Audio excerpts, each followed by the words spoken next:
Alright, so this is Super Paper Mario. The category I'm running is any percent, which any percent in this game is pretty much the same as any percent in any other game. You must beat the game as fast as possible, no restrictions. So Super Paper Mario is the third installment of the Paper Mario series. It's also pretty glitchless. Like we have to do pretty much everything in order. How this game is set up is basically there's 4 levels to each chapter, and there's 8 chapters total. So basically how it goes is there's chapter 1-1 through 1-4, chapter 2-1 through 2-4, chapter 3-1 through 3-4, and so on up to chapter 8-1 through 8-4. So unfortunately there's no big like level skips. We're not able to actually skip like from chapter 2 to like chapter 6 or something. Unfortunately there's no like huge sequence breaks like that. But there is a bunch of glitches in certain levels that we can do to bypass certain parts of the level. A great example is in chapter 7-4. There is a skip that we can do that saves 7 minutes. It's the biggest skip of the run. I'm going to explain it more once we actually get there. In terms of, I guess, going in order, though, we do everything mostly in order, and there's not a whole ton of skips, like, at least to skip, like, crazy amounts of the levels, but we are able to do certain glitches and tricks to skip certain parts of levels. One thing to mention is there's actually kind of technically 2 different beginnings you can do in this category. One of them saves a minute, but it's very, very high risk, high reward type of a trick. The trick is called Livestream Jump or Green Bridge Skip, and basically in level 1-2, which is 14 minutes into the run, you have to do a frame perfect trick with basically a blind frame perfect trick to get across the gap where the green bridge is supposed to be. And by doing that, you skip having to get Throw and talking to Watch It and talking to Green to spawn the green bridge. And then doing that saves a minute. But, like I said, it's frame perfect, and you only get 1 shot, and if you miss it, then your run is over. There is a save block there, but unfortunately, you waste too much time resetting to where at that point, you just reset the whole run. So I'm not going to be doing that because this is going to be a no reset run. I'm going to be doing the slower alternative route, which is not doing Livestream Jump. Livestream Jump is really a trick that only you would go for in world record attempts. So something to mention is I'm actually playing on the English version. Generally with these type of games, it is actually faster to play on the Japanese version. But for this game actually has a chance to crash in every room on the Japanese version because I'm playing on the Wii U Virtual Console. And by basically playing the Japanese version of this game on an English Wii U, it can sometimes make the game kind of bug out and you'll have a very random chance of crashing. It's very low, but it can happen, and you go through a lot of cutscenes.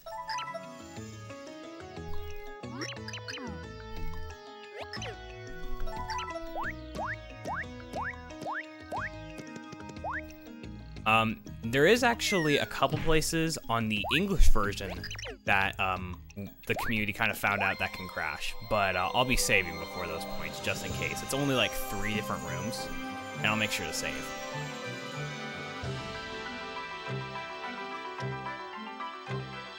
Anyways, we're supposed to find the first heart pillar. You can actually just jump off the bridge or just jump off the tower, and then you'll go right to the heart pillar. Usually, what you would casually do is you would basically go down the elevator, then go up another elevator to get to here, but you can skip all that by just jumping off the ledge. So something about this game that's different from the other Paper Marios is it's actually in 2D, And we do get a 3D flip ability, but this game is mostly what one of the runners, Al Malicious, likes to describe as it's a platformer with RPG elements. So it is still definitely considered an RPG. Like, it still has a story and everything, and you know, it's still kind of based around the basic Paper Mario formula of like chapters and certain things that we need to collect. But describing this game as a platformer with RPG elements is probably the best way to describe this game. So we get a return pipe. This is actually going to be pretty useful later on when we go to more Pure Heart pillars, because you can actually use it to get back to the tower and quickly enter chapters. We're not going to be using it in levels. It's basically, its sole purpose is to be used in levels if you ever want to return, but we're not going to be using it in levels, like, at all.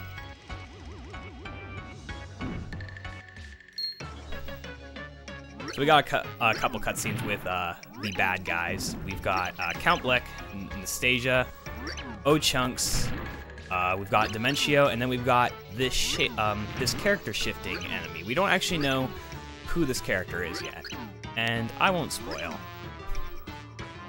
We'll save that for later.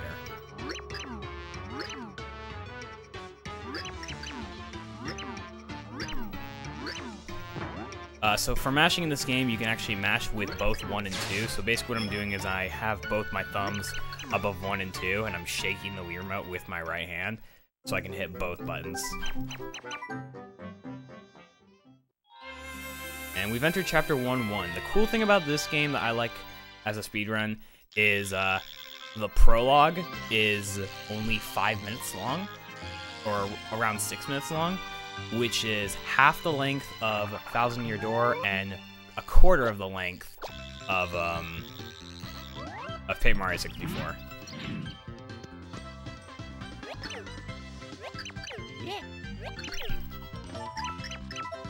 I guess I didn't really explain this, but this butterfly's name is Tippy, who's going to be following us around throughout pretty much the entire run. Her ability is basically, you can point at the screen, which I'll demonstrate right now, and you can reveal objects with her. So there's hidden objects, and what I can do is I'll point towards the screen, and there's a door. And I can just press A to reveal it. We actually don't use this ability that much in the run. I think we only use it like 7 or 8 times. So you're not going to see a whole lot of it. She can also tattle enemies, but we're not going to tattle enemies. Anyways, this is where we get the 3D flip ability. Basically, Bestovius here asks for 10,000 coins. We don't have 10,000 coins, but then he will settle for everything in our pocket, which we have 1 coin that I collected intentionally. And then we'll just give him that 1 coin, and then we'll get the 3D flip ability. He does also offer to give it to you for free, but it's just faster to get 1 coin and say, give everything that you have in your pocket. Now we can press A and flip into 3D, and we will be collecting some items that will be useful for us later. And there's another item in here I'm going to be collecting.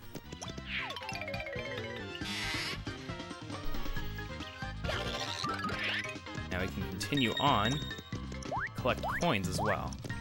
I'm going to need to be collecting a couple coins throughout the first section of the run, because I'm going to need to buy items after Chapter 1.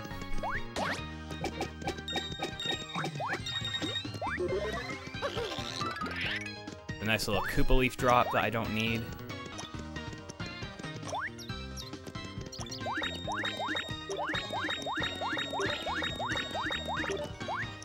Gonna be collecting some more coins. It's actually RNG how many coins you get from kicking the Koopa shell.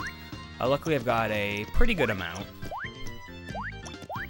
Now, coming up here, something that I should explain that I'm gonna do is I'm gonna do a bit of a point grind. So there's a bunch of squiglets here, and I'm basically going to be jumping and continuing my combo off of these squiglets to get a bunch of points. Now, I'm going to try and... Actually, this is pretty good. Alright, so Slow Fire actually triples the amount of points that I get. So this is actually pretty good.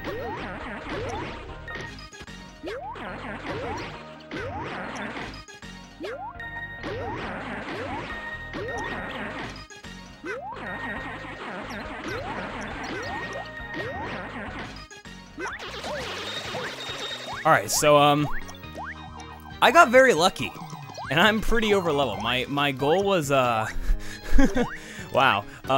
So my goal was, at least 30,000. I got 67,000 because of that slow flower. So that's really good. I'm actually in a pretty good place right now. If I really wanted to, I could have just stopped when I hit 30,000, but I decided to see how far I can go, and 67,000 is more than enough.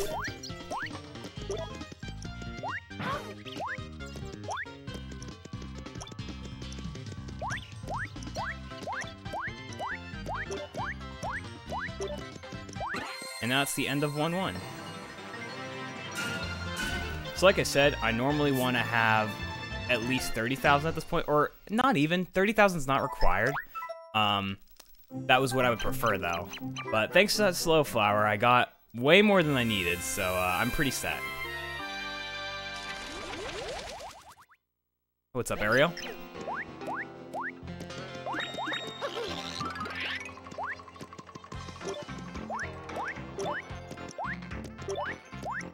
So this is a level where I would do Lifestream Jump, or Green Bridge Skip. Basically, the trick is called Green Bridge Skip, but the trick that we use for Green Bridge Skip is called a Lifestream Jump.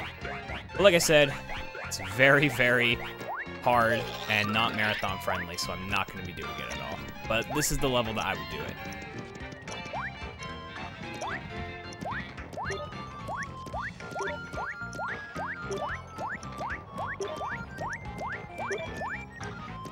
So it is actually faster to jump when I'm about to take damage, because I take damage in 3D, but I continue my momentum. I'm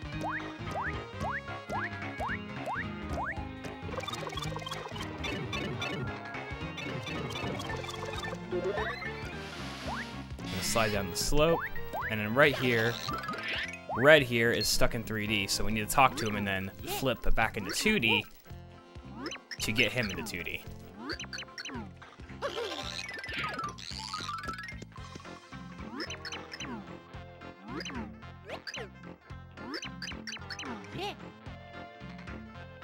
We have to say that our favorite color is red for him to spawn the bridge. If you say anything else, then he'll kick you out.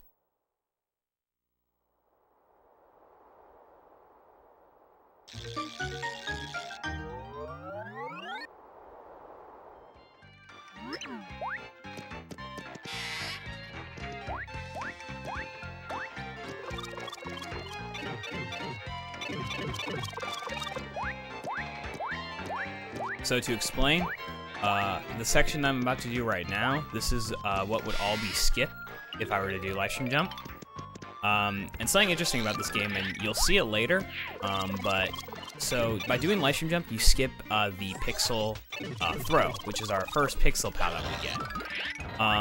But what ends up happening is you end up automatically getting your pixel back in the next level. It doesn't matter, like, if you skip any pixel, you automatically get them back. And it's weird because the game actually displays text saying that you've acquired the pixel that you've skipped. And you'll actually see that later, because there is going to be a pixel that I will skip that saves about a minute in the run.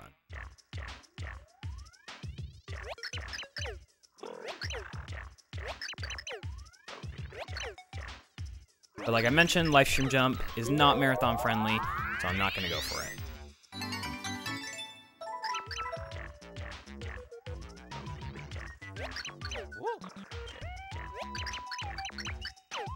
And getting out of here is very simple. We use throw to grab this block, and then we throw it against the blue switch.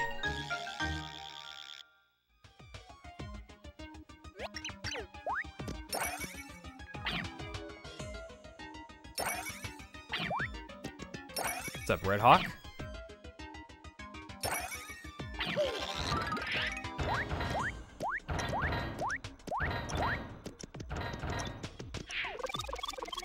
Oh my gosh. Julian, thank you for the raid, dude. Oh my gosh, all the figure crushes. What's up, guys? You have just joined for a Super Paper Mario No Reset run. with commentary, so feel free to ask as many questions about the run as you want, and I will be sure to answer them. I will be providing commentary, so again, if there's something that may not make sense, then feel free to ask, and I will explain to the best of my ability. And I'll also be talking about what's going on. Oh my god, that's a lot of figure freshes. Hope the stream went well, Julian.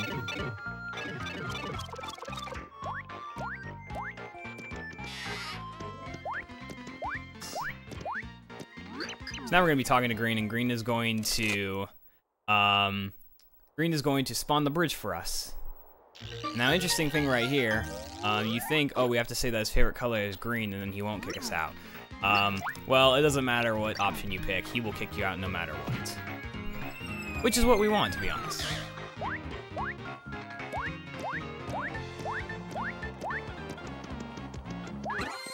And that's the end of 1-2.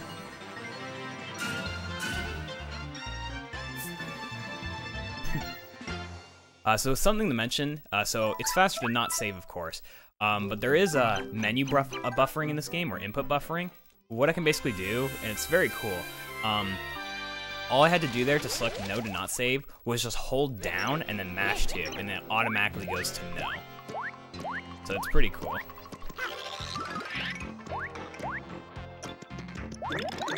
Anyways, right here we're going to get a couple items plus a fast flower, which has the same effect as a slow flower.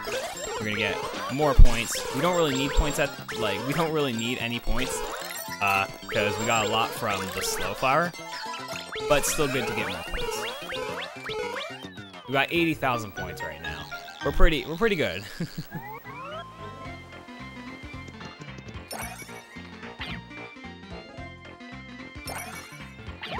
Anyways, coming up here is a neat little trick called a Squig Rock Jump. Basically, also rip the Pixel Pals. F in the chat for Pixel Pals. But you normally have to hit that blue switch up there, and then go with like a whole. Basically, this whole thing transports you through some weird paper flipping stuff, but we can just jump off the Squig's rock there, which saves a good amount of time.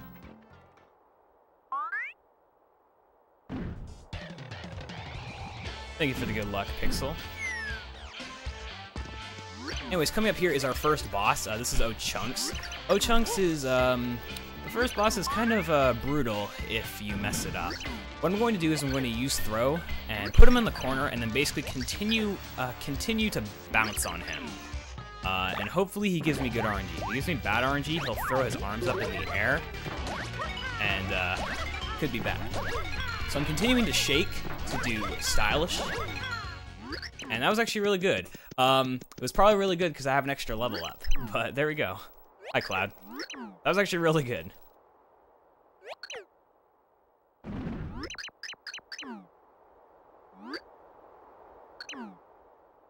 Alright, and now, coming up immediately after, we're going to do a trick called Ice Turbo Skip, or ICS, is what the community really calls it. We're going to grab the Ice Turbo as he's spitting, like, frozen at us, or, like, ice at us, basically. It's going to freeze us, and then we're going to jump up there. We're going to jump off him, then jump off to the platform. That saves about 15 seconds, avoiding having to go through, like, all the platforms. So that's a neat little trick in that level.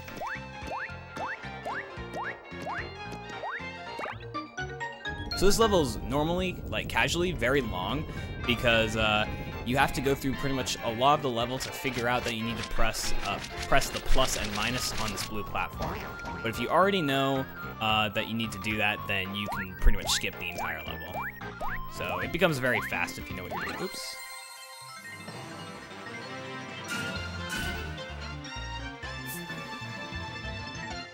Alright, right here, I am actually going to save because, like I mentioned, it's very rare to crash on the English version, but it can happen in some cases.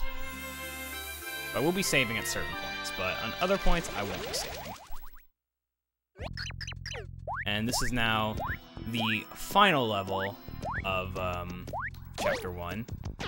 Pretty basic, not too many glitches. There is one glitch I will be doing a bit into this level that was actually recently discovered. It's not too old. It's not too long ago that was discovered. The Japanese version is the fastest version, but it has a chance to crash after every loading zone. It's very rare that happens, but it can happen. And there are a ton of loading zones we go through in this run. So for a marathon setting and a no reset run setting, I would play on English. And the good thing about the English and Japanese versions is it's actually not much different. The only difference is text. You just waste more time on text in the English version. So coming up here is pretty much the only skip in the level. What I'm going to do is I'm going to do a corner clip with Mario to get out of bounds. Oops. I'm going to flip into 3D, go all the way into this corner, jump up here, I can flip back into 2D, and I can grab the key in the background. Doing this skips an entire room. It's actually pretty cool. It skips that entire room on the upper level. It saves about, I think, like 10 to 15 seconds, depending on how fast you do it. Oops, my pointer is acting up.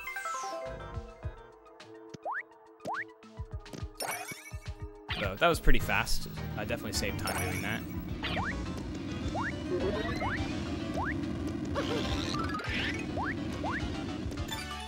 Gonna get the key and head to pretty much the final part of the level. This level is actually not too long. The longest part is the boss.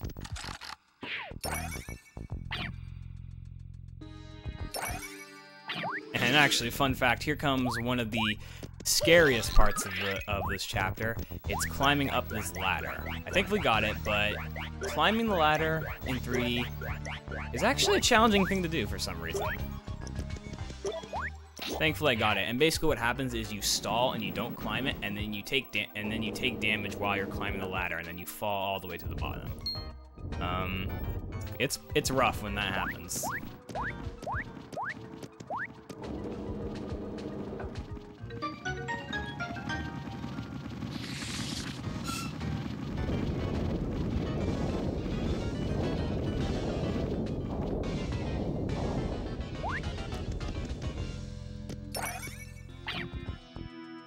And right here, you normally need to flip into 3D to figure out the order to hit these switches, but it's always the same. It's always 3, 1, 4, 2.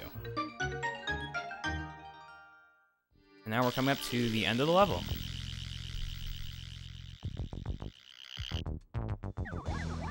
So that's cool. We're literally at the end.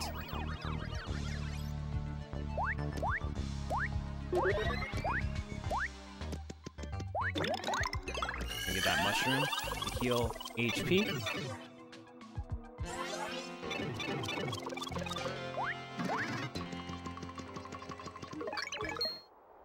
And now coming up here is the boss of Chapter 1. This is Chapter 1-4. It's a dragon. Now here's the thing. I'm skipping through the text, but if you read it, the dragon's name is Fractale, and he's supposed to let the hero pass by, and he recognizes that Mario is the hero. Also, shouts to Wii Shop channel, rest in peace. He recognizes that Mario is the hero, and he's going to let him pass by. But then, right here, Dimentio decides that he doesn't want Mario to pass and get the pure heart. So he decides to mess up Fractale's I guess systems, and Fractale's going to attack us. That sucks. So we have to fight a dragon.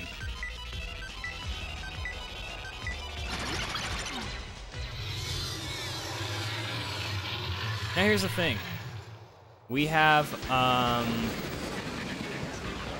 pretty lengthy, I guess, we've got pretty lengthy downtime right now. I'm just gonna go all the way over here and, you know, kind of just chill, you know. I imagine at this point, if this were to be in a marathon, you just take my phone out and then take a selfie with, you know, with the crowd. If this were to be in a marathon, that'd be awesome. Oh no, I took 1 damage, dude. Dang it. Oh no. That's not good, dude.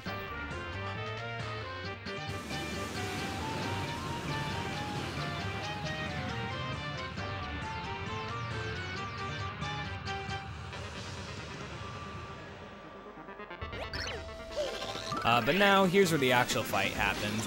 We need to jump on Fractail, and then the actual fight takes place here. Basically, he has these little things called Frackles that will spawn, and we have to throw them against his antenna.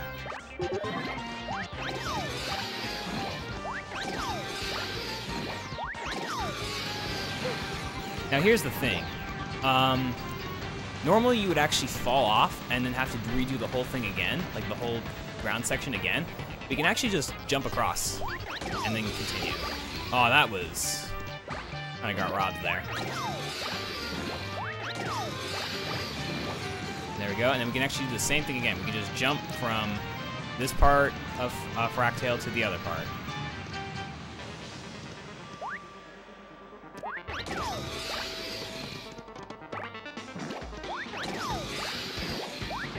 And there we go.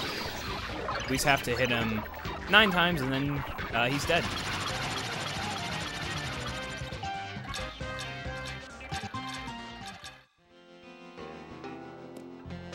Yeah, it is pretty cool.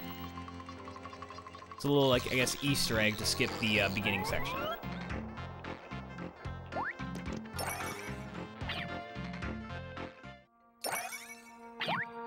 And right here, we're at the end, and basically, at this point, Merlamina, I think is her name, is going to tell us a bit of a story and then give us the Pure Heart.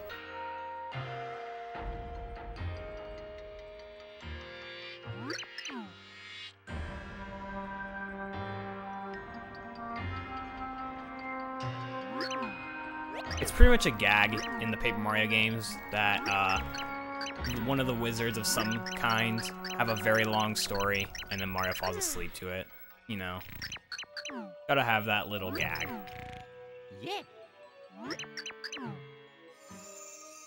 And now we get the second Pure Heart. It's interesting because in the first two Paper Mario games, there's 7 Star Spirits and 7 Crystal Stars, but in this game, there's 8 Pure Hearts. You got a Pure Heart.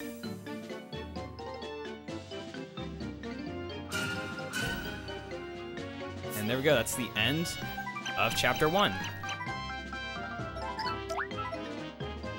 Alright, so now we're getting to kind of the boring part of the game, which thankfully, there's only 2 of it, and it's not that long. It's the Peach intermission after Chapter 1, and then the Luigi intermission after Chapter 2.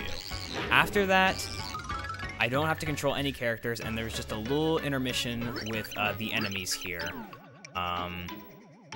And all I have to do is mash, and it doesn't last that long. It lasts for like 2 minutes or something. That's a cool thing about this game, because in the first 2 Paper Marios, there were always the lengthy Peach and Bowser cutscenes, or in the first game, it was the Peach cutscenes. Second game, it was the Peach and Bowser cutscene. In this game, it's only 1 Peach cutscene and 1 Luigi cutscene. So at this point, since there's not much going on, I guess to explain, we get control of Peach, and we basically have to try and find our way out. But at this point, there's not much going on, so if anyone has any questions about the run that they'd like to ask, I can pay attention to the live chat right now, in case anyone wants to ask anything. And yeah, just feel free to post any questions you want.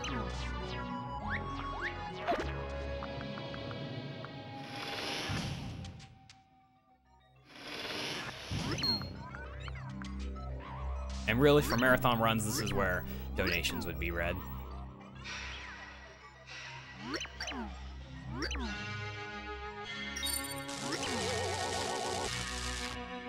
Right here, Bowser's minions are getting brainwashed. Basically, at first, Bowser's minions are helping Peach get out, but then they get brainwashed by Count Bleck. And now they're they're followers of Bleck.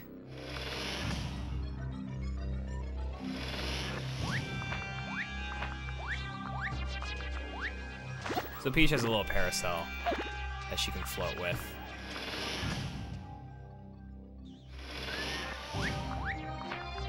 Jumping is actually not that much faster, but it is faster to jump after you leave a door or a cutscene.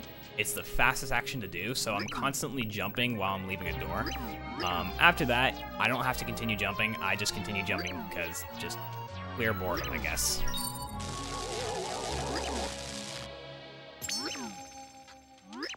Yeah, you basically accelerate faster.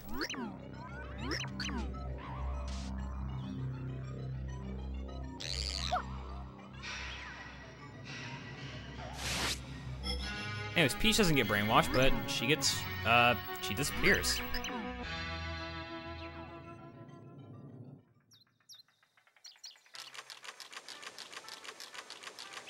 Sometimes I'm deliberately doing it, sometimes I'm just kind of, you know, trying to do something with my hands, I guess.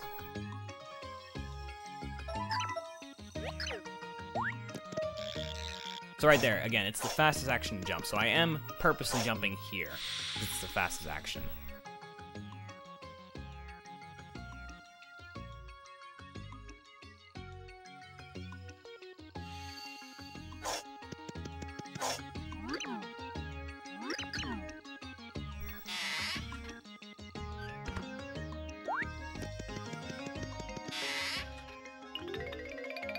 Now we're gonna go talk to Merlin.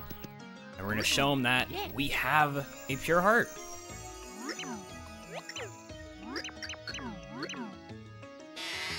So now basically what we have to do is we have to go find the next pure heart pillar, but according to this NPC right here, a girl fell from the sky.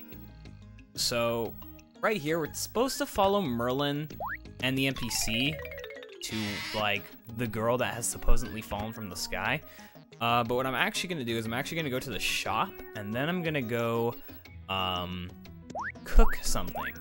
Yeah, surprisingly enough, you have to cook something during the run. So we're going to go to the shop. He's going to demonstrate how shop points works, but I'm not going to do any of that.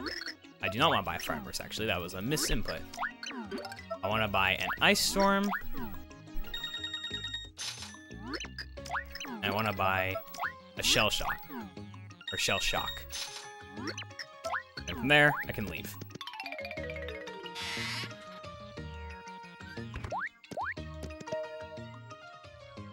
So I'm going to go down this elevator to where I can cook items, and basically what you're supposed to do is you follow Merlin and the NPC to where the girl is, and the girl ends up being Peach, and in order to wake her up, we need to feed her a spicy soup, which is a fire burst that is cooked. So I'm gonna cook a fire burst now, and then go back up there, and then give the spicy soup to Peach. So enjoy this music. This is the only time in the game you hear it, or in the run. And I mentioned that the return pipe is useful. You can actually use the return pipe to go all the way back up to the tower, and then all I'm gonna do is just jump off the tower, and then we'll see Peach. So it's pretty useful. It ends up being faster than going all the way back around.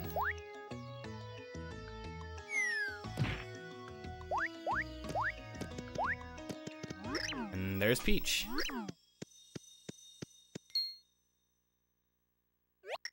Oh. Yeah.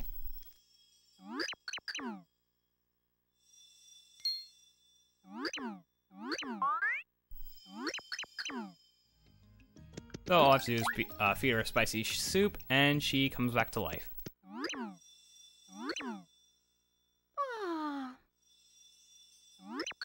Hi. Hmm?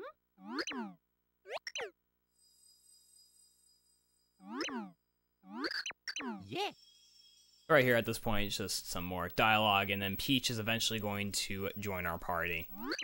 But little known facts, Peach is actually pretty useless in the run. Don't really use her that much. We use her at some points, but not that many.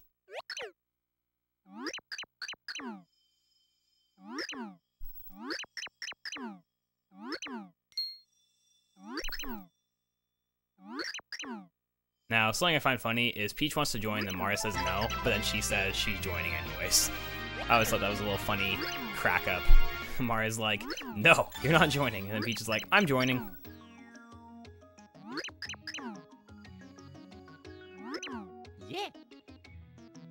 Now again, Peach is very useless. In fact, we get swapped to her right now, but we have to immediately switch back to Mario anyway, so it's kind of weird.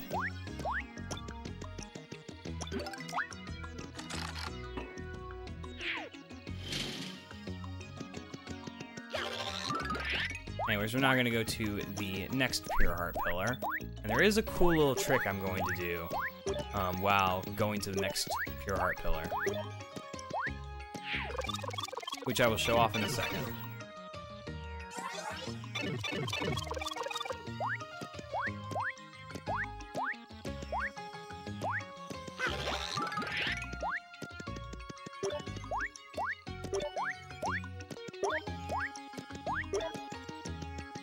Oops, got caught on the edge there. Anyways, what you're normally supposed to do is you're normally supposed to use Peach at this point, but what I can actually do... Oops, messed that up. I can actually throw the swig up there and then just bounce off it and get to the Pure Heart Pillar without having to go back around and use Peach. It's a cool little time saver. It's pretty easy to do. What's up, Aru? Thanks for the good luck.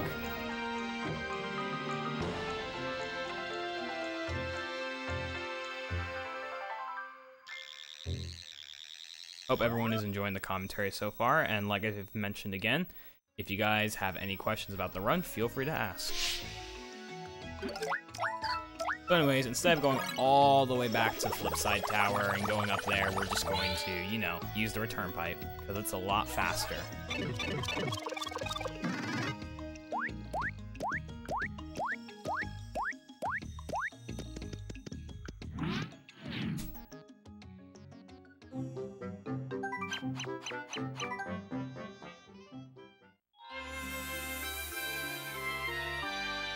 So now we're entering into Chapter 2-1.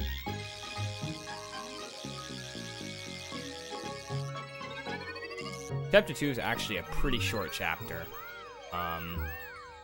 Not too many glitches, but a couple things that we can do. Or not too many glitches and tricks, but there will be 2 things I'll do in this level that save a good amount of time.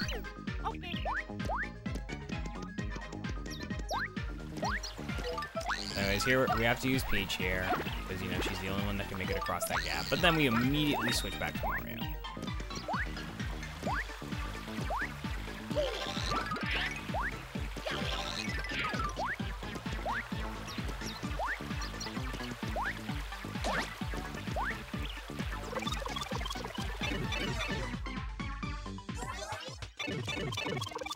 So coming up right here in this next room, so after I get the key, basically what you have to do is you have to go through those little paper transporter things to get all the way to a pipe to go into the background, to hit a switch, to unlock the door, to reveal the door, and then finally go all the way back through. But what I can actually do here is do something called Paragoomba Jump, where I basically go over here, jump off this Paragoomba to the pipe. It's a cool little trick that saves a lot of time, and there's actually a backup if you fail it. There's another alternative that you can do that's a bit slower, but it's very easy.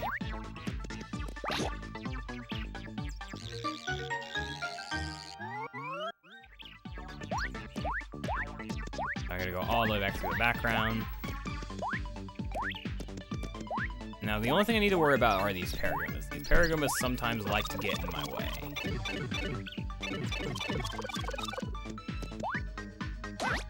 And they didn't, so that's cool.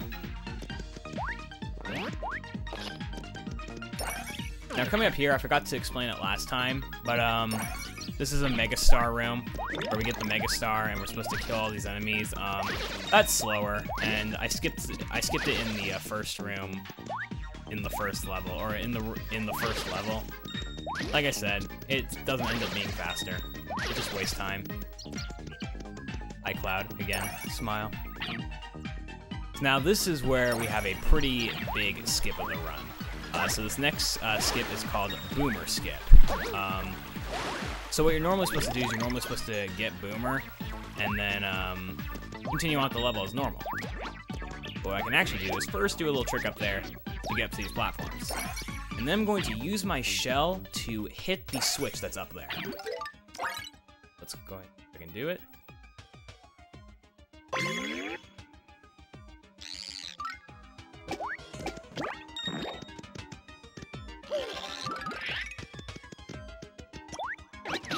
And there we go. So I just throw the shell through that hole and it ends up hitting the switch. Now there used to be an alternate method to do that skip where you'd have to actually do a live stream jump. But like I mentioned, I talked about how doing live stream jump is such an annoying trick in the run and no one really likes going for it.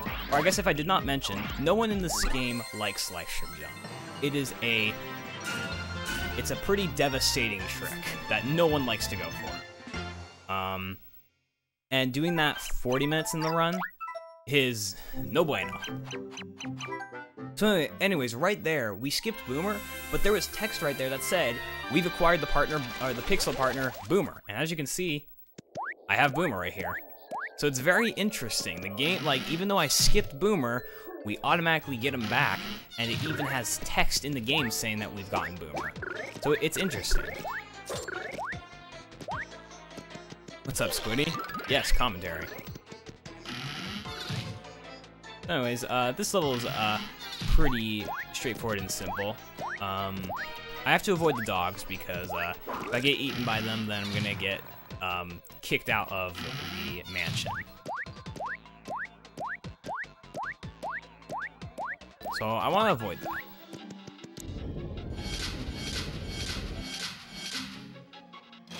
Alright, here I activate a little trap. Oh yeah, definitely no live stream jump. I activate a little trap, and oh no, I'm gonna die. Oh no, this is not good. Mario's gonna get hit by these spikes. Oh no, I'm panicking. I'm panicking. I'm so scared, I'm panicking. I'm panicking, dude. I'm panicking. I can actually just flip into 3D. Now there's a cool little skip I can do right here. It's pretty brutal if you fail, but it's not too hard. Basically, right here, when this thing gets to the very top, I can just jump up like this and get the chest. And this skips having to go through that section right there and use Boomer to blow up the blocks. Now coming up here, I'm going to show you how great hitboxes are in this game. Yeah, you can just kind of jump through. You can just kind of jump through the dog there, the Gnaw. The thing is if you get eaten by the Gnaw there, you get kicked out of the level, but the actual, like, thing that you need to get hit by is the body. You'd think it would be the head, but it's actually the body for some reason.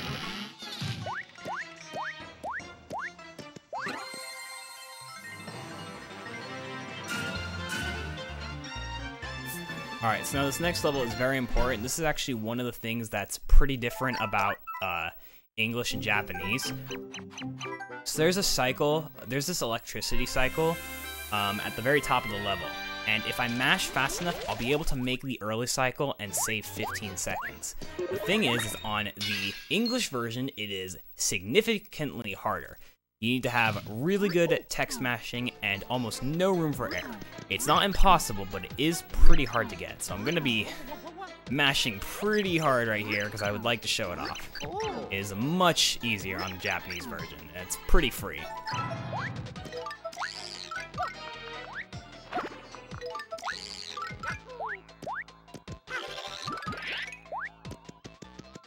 So we're going to interact with this chest, and we're going to get our third pixel partner, which is Slim. And Slim is going to allow us to actually get through the electricity.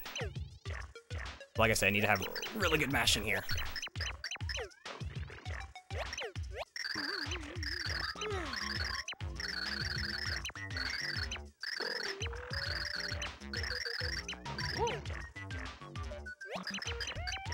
And now coming up, I'm going to do a series of jumps. I'm going to basically flip into 3D, jump on the question block, and then continue my momentum on the platform.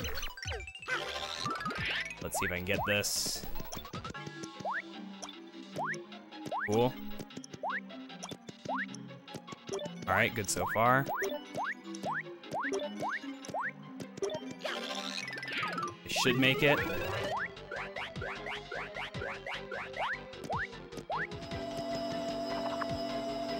Oh, I made it.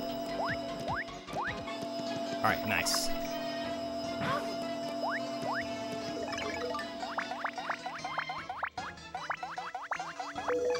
The combination there is always the same. It's always 412, 62, 816. This level casually is pretty lengthy because you have to, you know, get a bunch of rubies and then you have to figure out what the combination is, but the combination is always the same. So it's a very quick level. And now we have 1 million rubies to pay off. And that's the end of this level. It's a very quick level. And I made the early cycle too, so it was even quicker.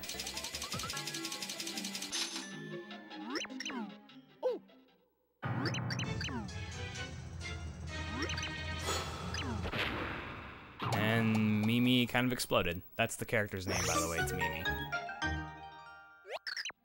Yeah.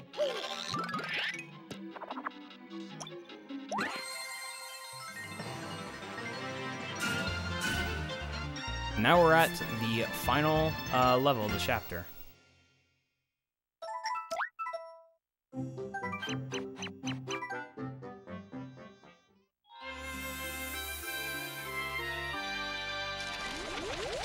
So chapter 2-4 is basically set up as a huge maze.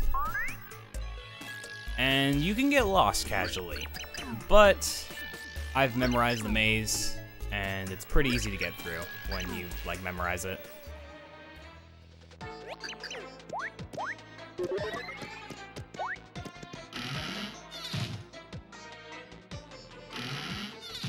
Yeah, this is just going to be an updated submission for the year, so I can submit to marathons. Right here, you can have a little, you can do a little trick to jump off that enemy, get all the way up here.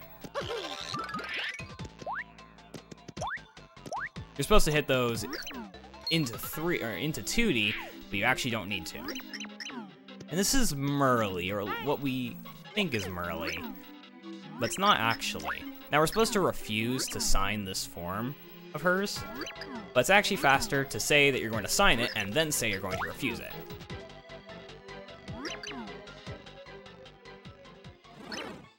And it ended up being Mimi all along, so if you were paying attention in the little cutscenes with Count Blick, Mimi's actually another one of our enemies, and also this is very scary.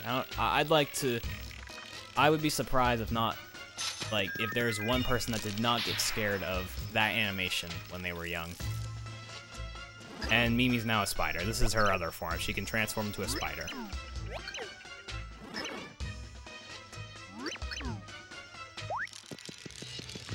Like I said, this whole area is pretty much a maze. But I know my way around the maze, so it's pretty easy to get through.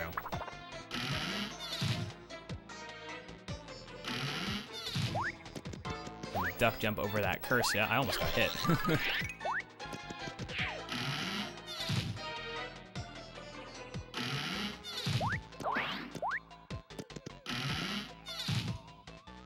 And then last room.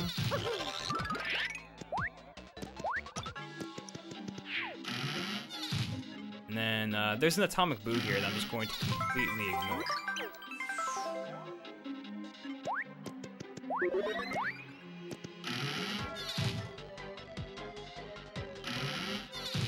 And Merly's actually in the women's bathroom hiding, so we need to go and reveal that she is in this stall. And for whatever reason, she's in the toilet. I mean, I guess if you gotta hide, then might as well go full-fledged and hide in the toilet.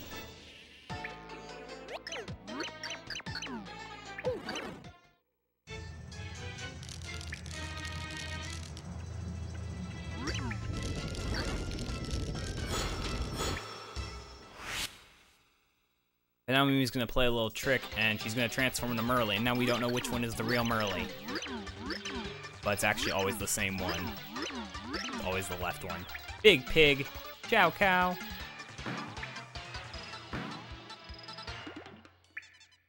What's up, random?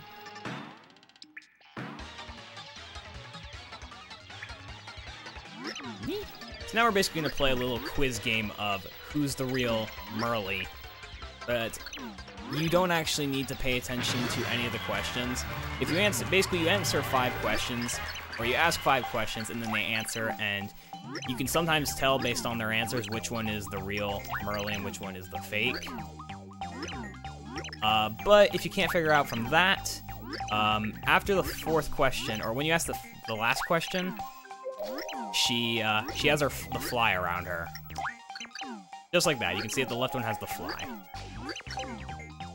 So, it's always the left one. And even if you guess incorrectly, the only thing that happens is you get struck by lightning. And that wastes like 1 second. What's up, Lovesick Hero?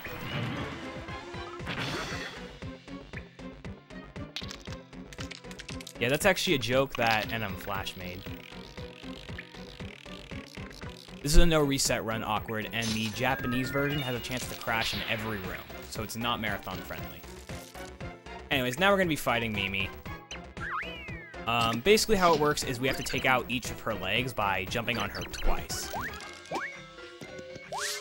we have to jump on her once right there. There's going to be a little bit of a cutscene because we're going to be able to damage her. We're going to jump on her again, and that's going to kill one of her legs. And we have to just keep jumping on her until we destroy all 6 of her legs.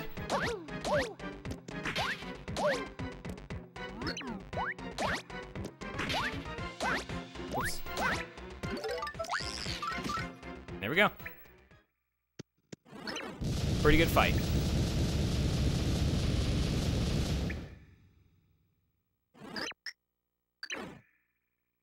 Yeah, first try, even though it's not that hard of a fight anyways.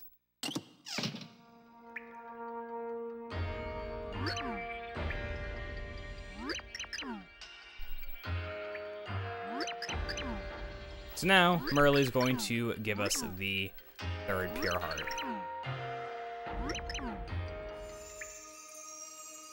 Mimi just has 6 legs.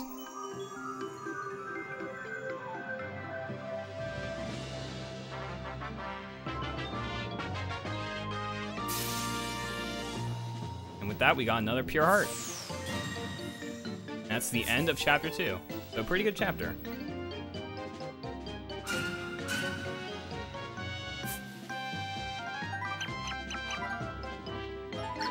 Going to skip saving again.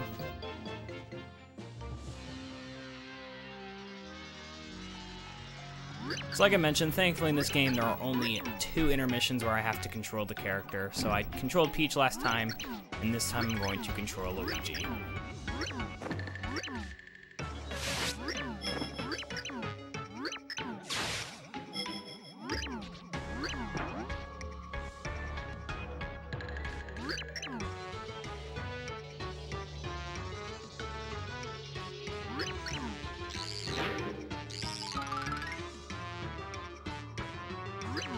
So there we go. It's Luigi. Who could have forgotten about Luigi? Oh. This is actually going to be the only time we control Luigi for a while. We actually do not get Luigi join our party for a long, long time. No, no.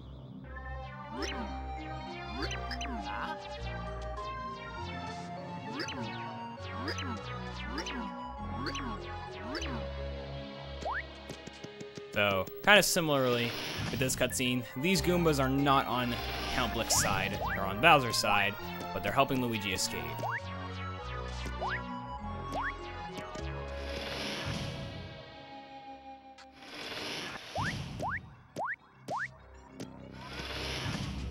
So, this section I love to describe as holding left simulator, because I just have to hold left, Luigi.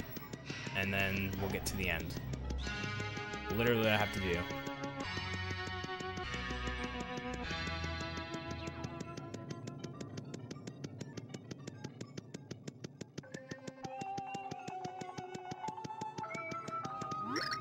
And there we go.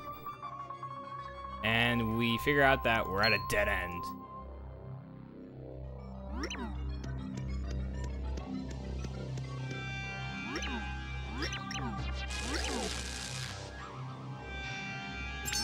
And this is the best line. Gary, no!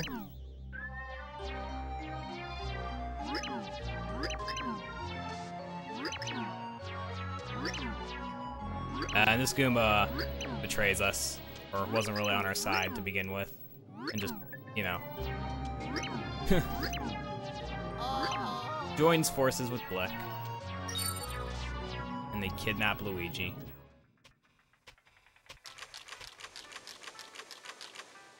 Or I don't know what they do. Doesn't really say. They just kind of charge Luigi, and then Luigi starts panicking. Yeah.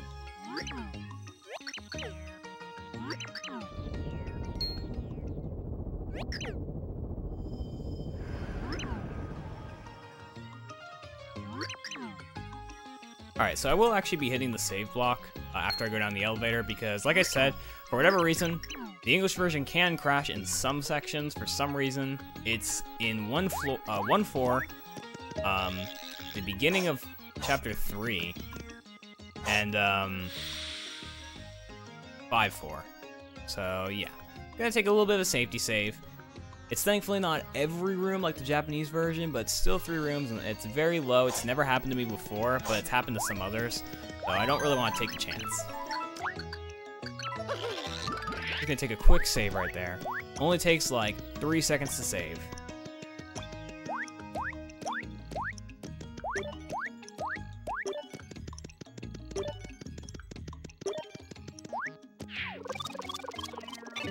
At least I believe those are the only places where it can crash.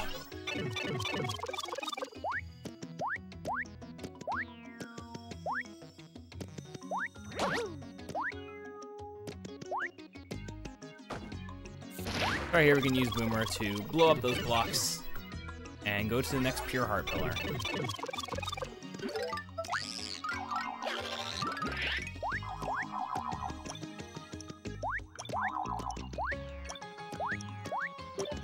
And the third Pure Heart pillar is just creeping right in there.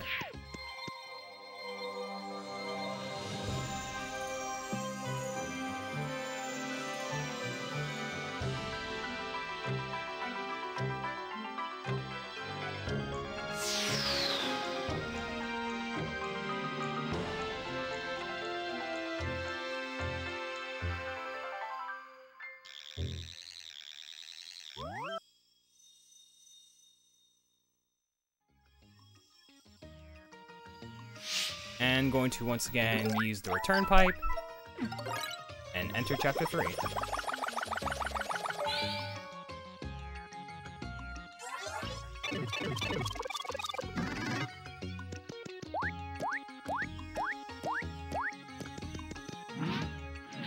And there's entering of Chapter 3.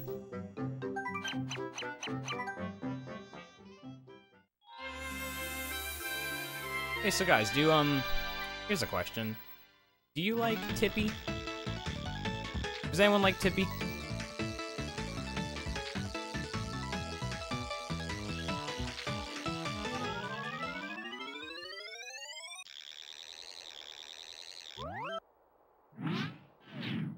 Kinda do? Hey, I'll take that answer. Say goodbye to Tippy for the entire chapter.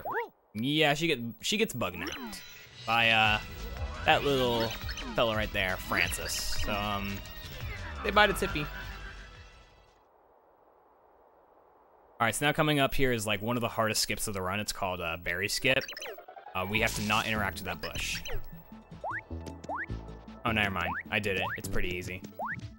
So basically, there's a bit of a meme in the speedrun community that Berry Skip is the hardest skip of the run because there have been some runners who have accidentally interacted with the bush and had to go through a whole cutscene with Berry.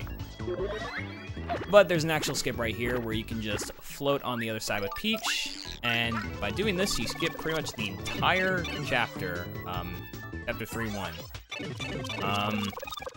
Normally what you have to do is you have to figure out that you need to fall between the red pipes, and then you need to fall between the red pipes and then go through basically Super Mario Bros. Level 1-2.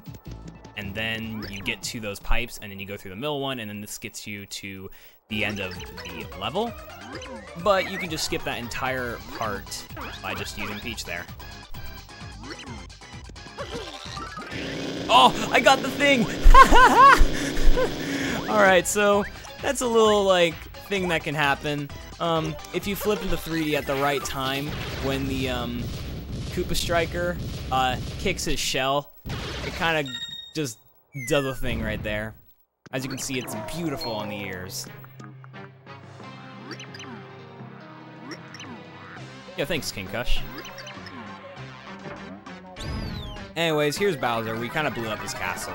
Now, normally, what we'd actually do is we'd actually use a Shell Shock for this fight, but I have enough points to where I can just actually use Boomer on him.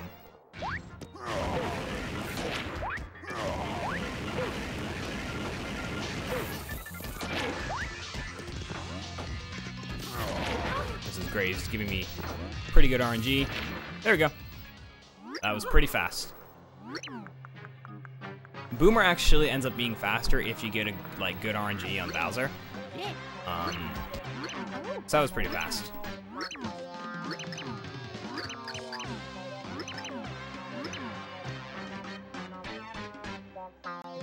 So we're trying to convince Bowser to join us, but he's pretty reluctant. He doesn't want to join us. But then Peach convinces him. I believe she says you can't take over the world if Bleck destroys it. Or no, I think she mentions that Bleck will take over Bowser's minions or something. So he just says, fine, I'll join you, and Bowser's our third hero. And actually, Bowser's pretty overpowered. He does double damage, or I believe, no, he doesn't do double damage. I think he does like 1.5 the amount of damage that Mario does. JCog with the raid. Welcome everyone from JCog's stream. You are here witnessing a Super Paper Mario run with commentary, so if anyone has any questions about the game, about the category, feel free to ask. But JCog, I hope you had a great stream. Also with the 44 viewer raid. But anyways, that is the end of 3-1. Again, thank you so much for the raid, JCog. Hope you all will enjoy the commentary for this run. Anyways, this is probably my least favorite level. It is water. I don't really like water levels. But the cool thing is you can just swim to the very top and just jump, and it ends up being a lot faster. Thanks, JCog. Obviously, I'm adding commentary, but I'm not going to completely ignore people in the Twitch chat. I'm still going to leave it open for questions because then it adds on to the commentary. So when I submit this to marathons, some questions that people in the Twitch chat might be thinking, they could be thinking, and then I can answer them.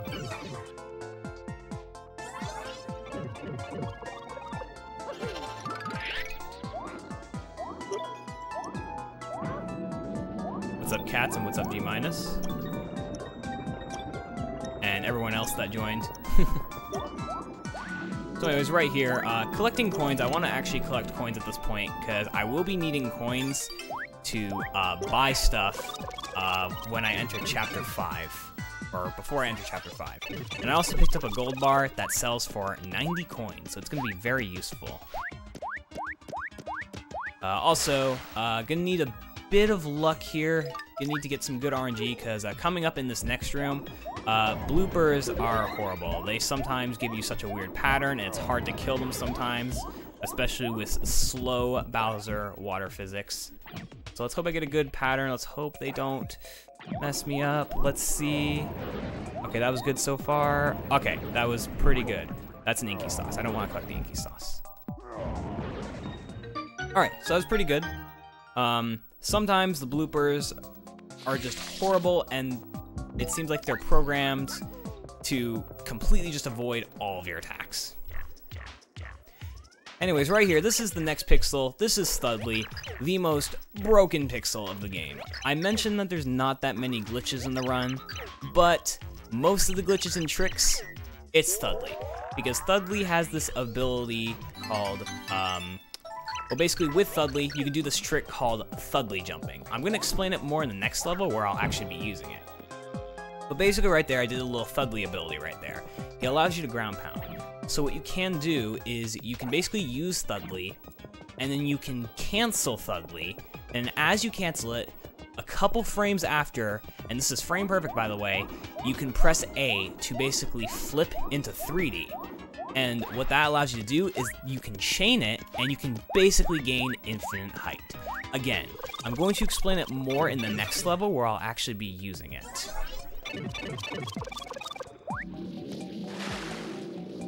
Experience is not actually strictly routed because, I guess the only place where it is strictly routed is at the start of the level. Depending on how many points you get can determine what you have to do. Basically, the minimum amount of points you need is like 10,000, which is very easy to get. The next best case scenario is 20,000, and then the ideal is to have 30,000. I ended up getting a slow flower, so I ended up getting to like 67,000, which is pretty good. So I'm pretty set on experience, but later in the run, I'm going to be doing something called Point Grind in level 5-2, which is going to allow me to grind points because I'm basically going to be under-leveled for most of the section of the run. Or not, yeah, I'm going to be a bit under-leveled, but then I'm going to fix that by doing the point grind, which I'll explain later in the run. I know, right, JCog? You're using a pixel and it's frame perfect and not pixel perfect. Like crazy, huh? This is an updated commentary run for any submission. This can be for GDQ, for RPG Limit Break, this could be for Pace, it could be really for anything. Anyways, right here, this is Blooper. It's kind of an annoying fight if you don't do it correctly, but if you do it correctly, you should get the same pattern each time and you should be able to easily kill him.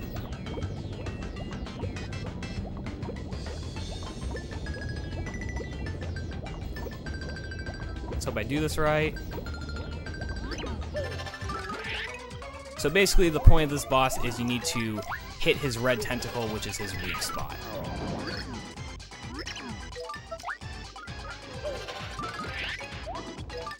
So he should be giving me a good pattern. Just have to keep flipping into 3D. Alright, he gave me a good pattern. So this is basically the most consistent pattern you can get as long as you do it correctly. Yeah, this is pretty Sour Please music.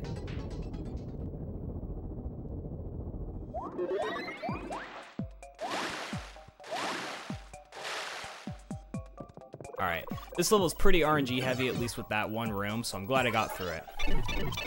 Alright, and now it is time for what used to be a pretty hard level in the speed run because of the Thudley jumping. But it ended up actually being a lot better because you used to have to do the Thudley jump glitch for almost the entire level, but now we only have to do it for half the level because of a new glitch that recently got found only like a few months ago. So anyways, like I said, with the Thudley jump ability, you're able to use Thudley, cancel Thudley, and then press A to do that. So in the air, I flipped into 3D, and I'm able to gain infinite height if I chain it. I don't need to chain it right now, but there will be certain points of the run where I will be chaining it. Alright, so I didn't get right there, so I need to try again. There we go. I'm able to skip a lot of this level. Oops. There we go. And I'm gonna wait for that guy because I don't want to get knocked off. There we go. I've gotten knocked off before. It's not the best feeling. So in the inside of this tree, we used to actually continuously Thudley jump for many parts of the run in this level, or many parts in this level. But there's a new skip called Tree Skip found, which makes this level so much better, and I'm definitely going to show it off. Now at the start here, this Thudley jump is optional. It saved a little bit of time. I'm going to try and do it so I can kind of show the chaining Thudley jump. So there's one, and there's two, so I can chain it just like that. But anyways, now what I'm going to do is I'm going to use throw right here. I'm going to pick up this daisy and place it in the corner. Then from there, I'm going to take damage in a way to get knocked out of bounds. So you'll see right here. I'm going to switch to Slim, switch to Bowser, get in the very corner, take damage, and then I'm going to take damage again. Oop, okay, that's actually fine. Whoops, I fell down a little too far. We need to move over here. Alright, that's fine. I wanted to fall down here, but I ended up being able to feather jump back there, so that's fine.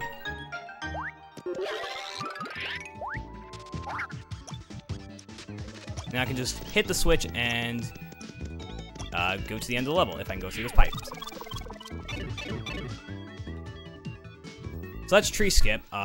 Again, I kind of fell down a little too far, but that's fine. Because I was able to feather jump back up.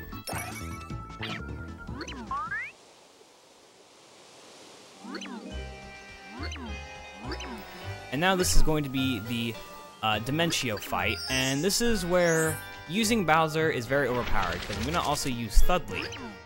And what I'm going to do is, I'm going to get invincibility frames. Oh, of course he would do that. I'm going to get invincibility frames, and that wasn't the right one. This is bad RNG. Oh, I got hit twice. So I'm basically getting hit, and then I'm going to use Thudley to just basically phase through him and damage him. Now what happened earlier was I got stuck in the ceiling, so I damaged him twice. So that was pretty funny. And that was a pretty fast fight. Like I said, Bowser's very overpowered, and I also have a ton of points. I'm a bit over leveled than what I would usually have for the run, but hey, it's not a bad thing. Now, the ending of this level is pretty RNG heavy. Basically, there are red winds that you need to spawn. Oops. And it's RNG if they spawn. And it's also RNG how this Lakitu behaves. Alright, come on. So right here, this is pretty horrible RNG. This is actually pretty horrible RNG. Wow. Jeez. Oh, come on, dude. Really? Oh, you gotta be kidding me. There it is. So, yeah, that's horrible RNG right there. Oh, and that guy's following me. Okay, I'm gonna have to be very careful. This guy's following me now. So again, alright, we're good. So that's pretty horrible RNG on the red wind. Lost like 20 seconds right there. Yeah, RNG really bites you in the butt at the end of that level, but we got through it. It would happen for a marathon submission, just saying.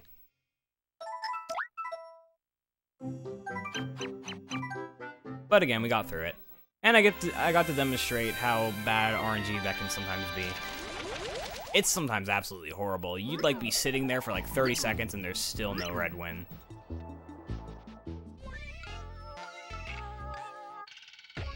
So anyways, for this level, we need to get 2 different keys to unlock Francis's room, and then we need to enter in as Peach, because only Francis, super nerds, and totally hot babes, aka a girl, can enter.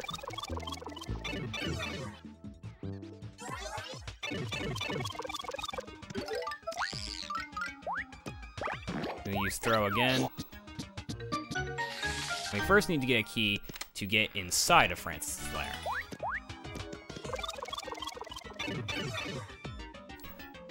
Feather jump at the end of 3-4? Not really, it's too slow. So now, I'm gonna explain it, but I'm not gonna do it. There's a trick in this level that, well, that requires a bunch of feather jumps called carry skip. You can skip carry, but it saves like 10 seconds. It requires like 7 or 8 Thudley jumps, which is frame perfect, and they have to be absolutely perfect. Like, you can't mess up a single one, or else you take damage and you get sent back, because there's a pit of spikes. And you have to do it twice. So, it's not worth it. You're never going to do a run and save time with it. Maybe TAS, but definitely not RTA. So we're not gonna skip carry. Carry also allows us to go fast. She's a pretty fast pixel.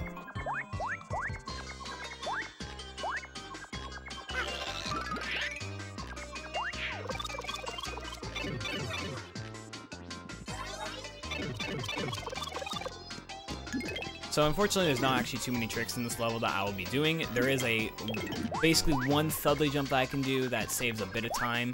It's not really required, but it just ends up being like a bit faster anyways, so I will definitely be showing that off. But then other than that, there's not much in this level.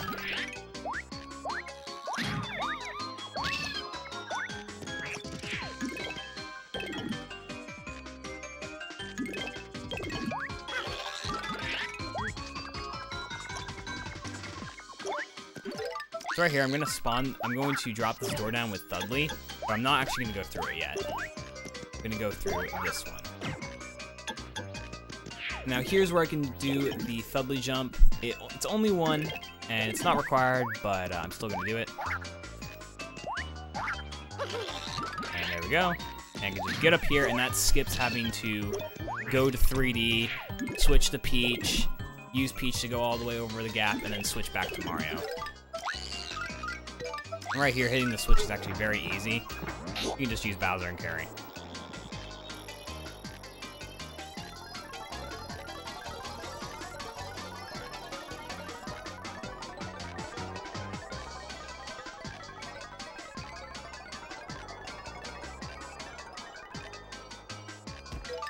I'm going to switch back to Mario because Bowser's actually pretty slow.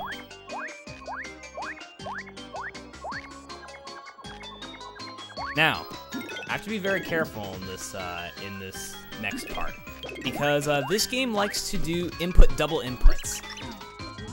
Basically, you input only once, but it does it 2 times. All right, it didn't do it there, thankfully. But basically, what can happen is the combination there is 2-8-2-8. What will sometimes happen though is you're entering 2-8 and then you enter in 2, and it inputs 2 2s for you. And then you get the combination wrong, and then as a result, you fall down and you have to fight a Chomp, and that wastes about a minute. So yeah, I have to do it again. I have to enter in one more combination. I'm going to hope that it does not,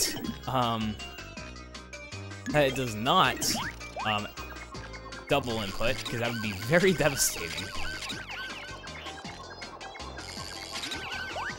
Also, I guess something to mention, you may notice that I'm hopping off of carry after I jump. That's because, and I guess I can show it off right here. If I just enter the door without jumping off of carry, I hop off and then enter the door, and it wastes a bit of time. So, to avoid that, I hop off of carry while falling down.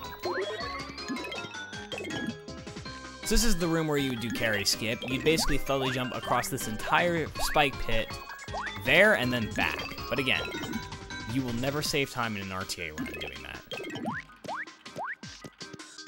There have been people who have done it before RTA, but never in a run. Alright, I did not get double input, so we are good.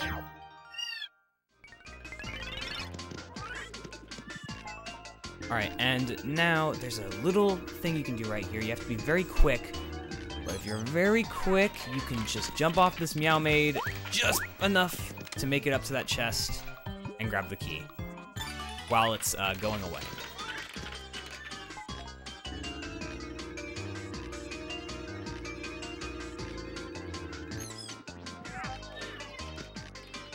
There we go. And now from here, we just have to go to the beginning where Francis's room is, and then we have to import the keys, or I'm sorry, we have to place the keys, switch to Peach, and then we can enter as Peach. Oh, and we also have to answer a bunch of questions, but all of them are just true, so I can just smash through it.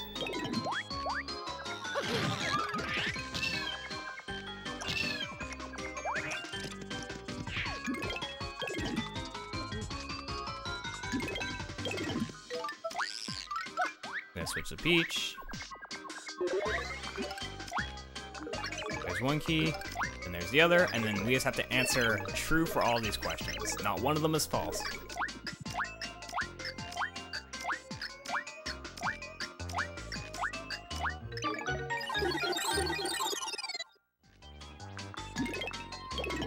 There we go.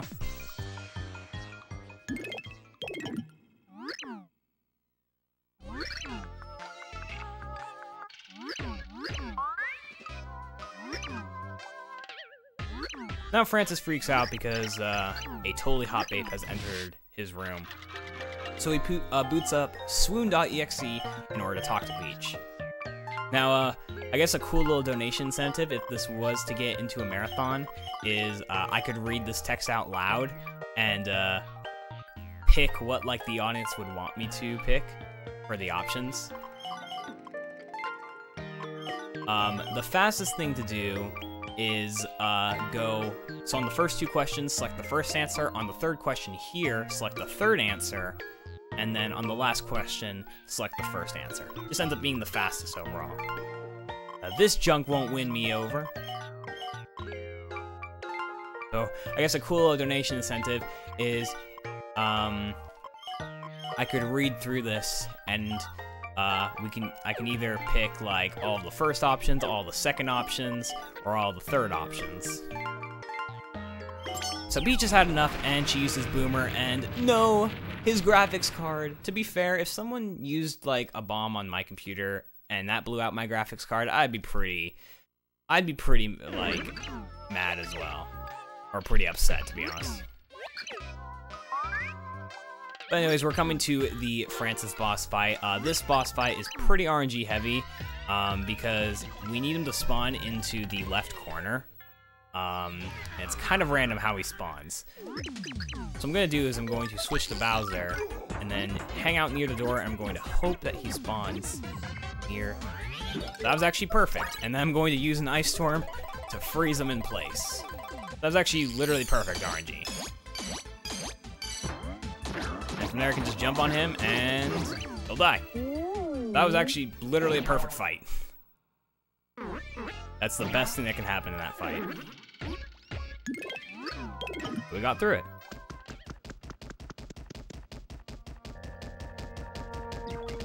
And we finally saved Tippy. But here's the biggest plot twist of all.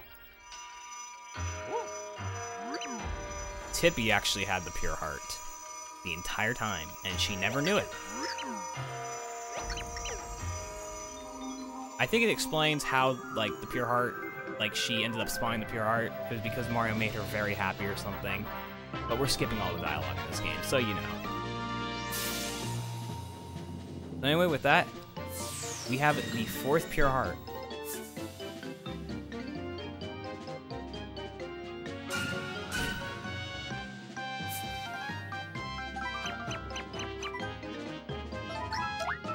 So again, the cool thing is this next cutscene intermission, it's just text mashing. I don't need to control any characters.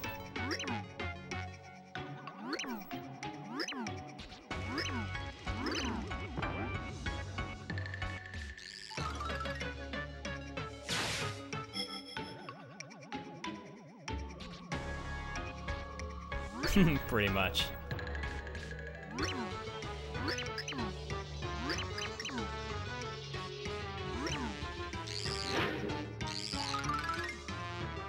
So even though it's just text mashing, just more cutscenes.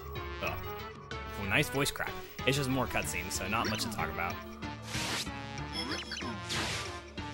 I will, however, stay hydrated and drink water.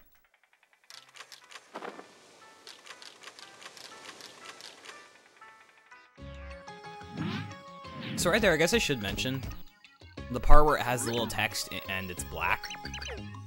As you play the game, you figure out that there's these 2 characters' names. It's referring to Tympany and Bloomier. And you don't exactly know the full story, but you know that there's some sort of love interest. I guess, spoilers, what you figure out is Tippy is actually Lady Tympany, because Tippy used to be a human. But when Merlin found Tippy, or Tympany, she was in a pretty rough state. In order to save her, Merlin basically transformed her into a butterfly. And you figure out that Count Bleck is actually Bloomier.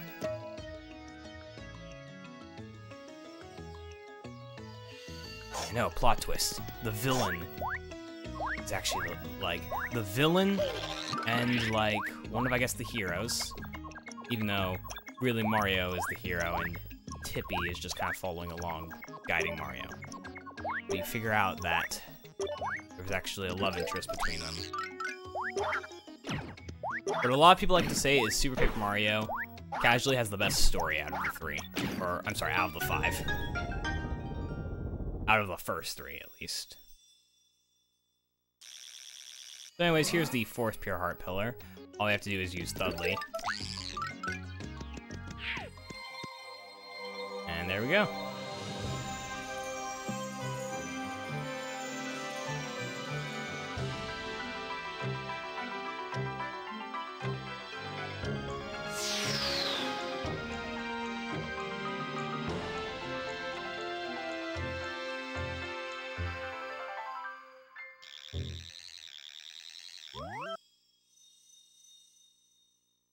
Alright, and that is the entrance to Chapter 4. So there's nothing stopping us. Let's just, use the return pipe and enter Chapter 4.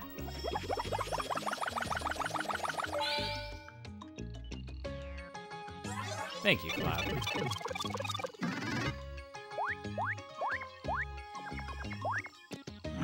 Now, unfortunately, as much as I would like to say that nothing's stopping us from entering Chapter 4, there is. And that is the fact that Chapter 4 actually takes place in outer space. And here's the thing. In the first 2 Paper Marios, Mario could breathe in space. But for some reason, in this Paper Mario, he cannot breathe in space. So, I don't know what's up with that. I guess it's some sort of different dimension where Mario cannot breathe in space, and that's why. But it's just interesting. Mario cannot breathe in space, and, well, we actually get kicked out of the chapter because we need to find a space helmet.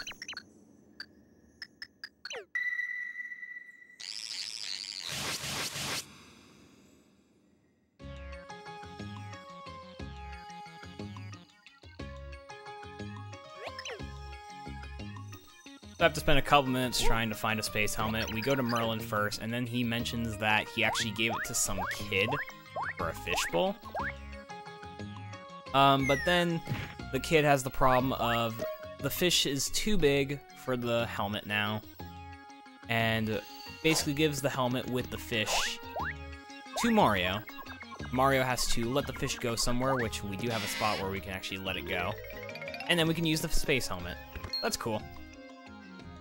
That basically sums up everything that we have to do right here. To talk to Merlin, he looks for the space helmet, doesn't find it, he gave it to a kid.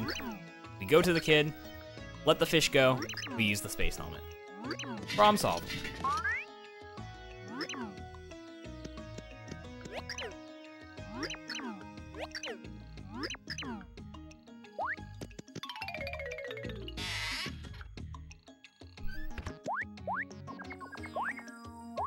So, the kid's actually up here, but we couldn't go to him first.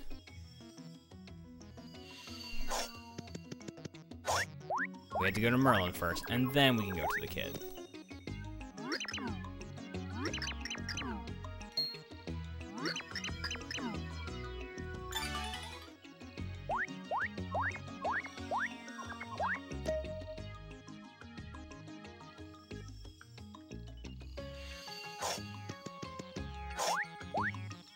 Alright, and then from here we just need to go to basically a moat where we can let the fish go, and then we can re-enter Chapter 4 for real this time.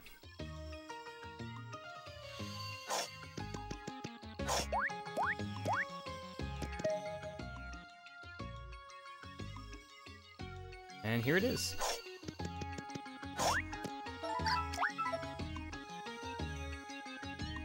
The fish just kind of jumps out for some reason. Yeah. Now it's time to enter Chapter 4. No restrictions this time. I will mention though, Chapter 4 is actually my least favorite chapter of the run. It's actually pretty boring. The only part I like about it is 4-4, which is Woe Zone. But everything else, I really don't like Chapter 4.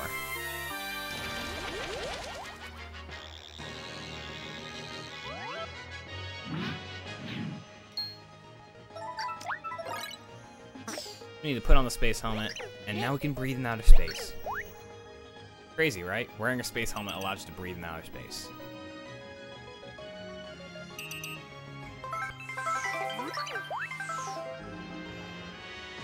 There's a ship here that we have to reveal with Tippy, and this is Squirp. So, we figure out that basically we have to kind of travel through the entire chapter to his home, to his mother,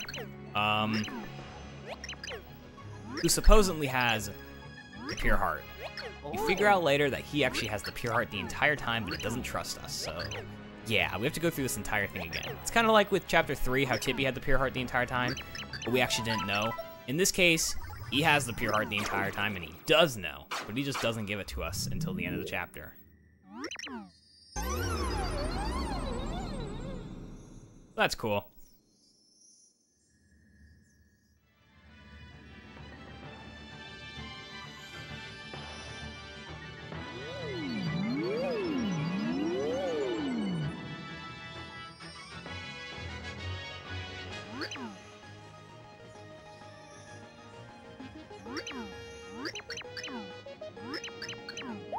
So pretty much this entire chapter is just going through wormhole after wormhole after wormhole until we get to the end. And we're also going to occasionally kill some of these enemies.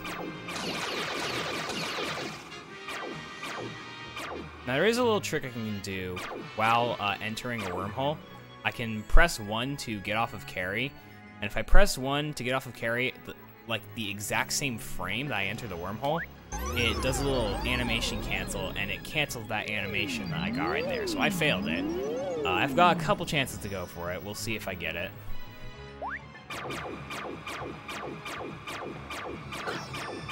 Saves like half a second each time you get it, so it adds up if you can get it in every wormhole, but it is frame perfect.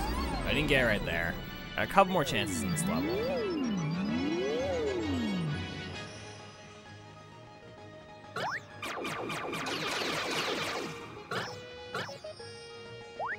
Didn't get it there. I think it was a bit late. Got one more chance to get it here. And I actually don't go to the right this time. I actually go to the left. Crazy, right? We go to the left this time. I was too early there. Unfortunately, didn't get it. I'll have to try and get it in Chapter 4-3. Because there's a couple wormholes there that I can attempt to get it in. Again, it's a very minor time save. You save probably at most maybe like 3 to 5 seconds if you get all of them, but it is frame perfect, so.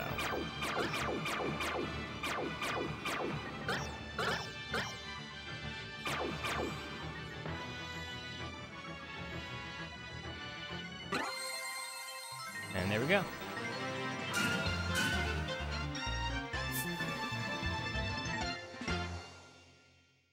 So now we're entering Chapter 4-2, which is actually a pretty brutal level if you mess up at all.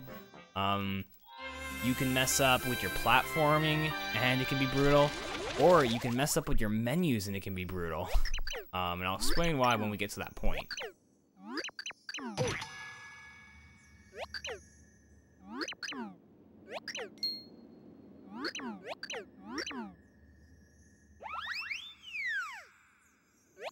Yeah. Alright, so I am on the ground, but I'm a little floaty this time because we're in outer space, you know. Gotta add that little floaty ability.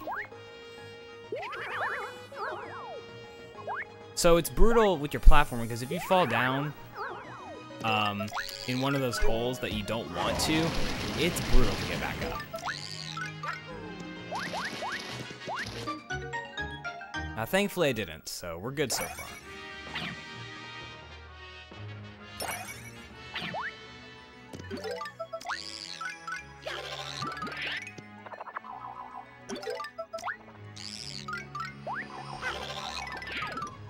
Now there is a fast flower that I will be getting here. Basically any fast flower I can get, I'm going to get, because it ends up, I mean, fast flowers do speed up your game, like, speed you up. So it ends up making you go a lot faster.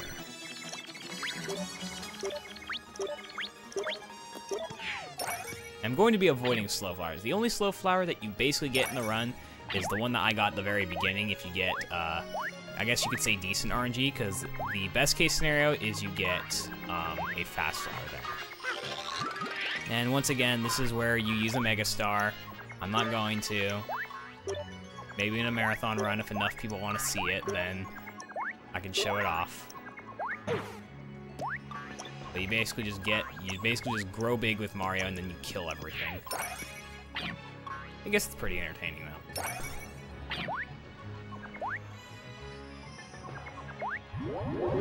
So, another reason why this level is pretty brutal if you do the wrong thing. So right here, I need to make sure that I say no to the first two options.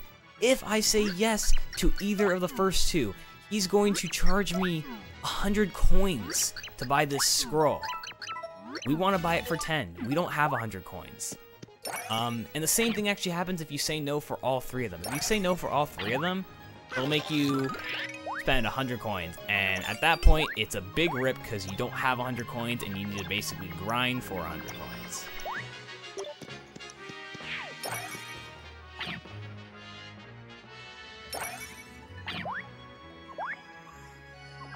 So I guess a little note, it is actually faster to do this entire section in 2D, but it's like kind of a risk because the fuzzies are completely RNG how they move and like when they bounce.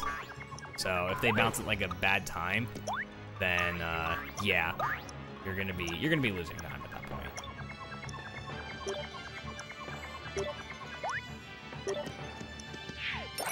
There we go.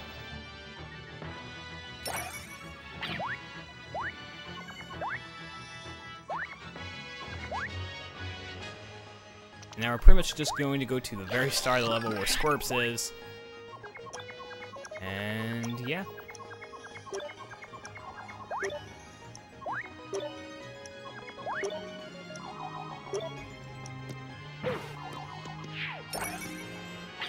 Now I am picking up a couple items in this level that I will be selling later for coins. I got the space food, and now I'm also going to be getting the Ultra Shroom Shake here. And these are going to be sold for coins later on.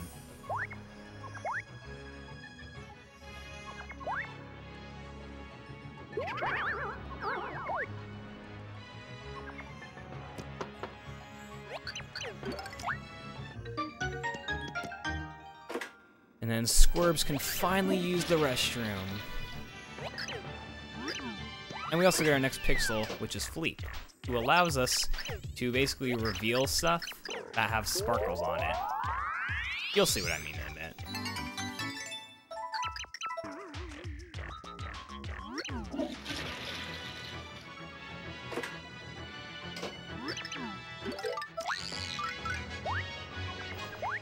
So we're gonna switch to carry temporarily right here.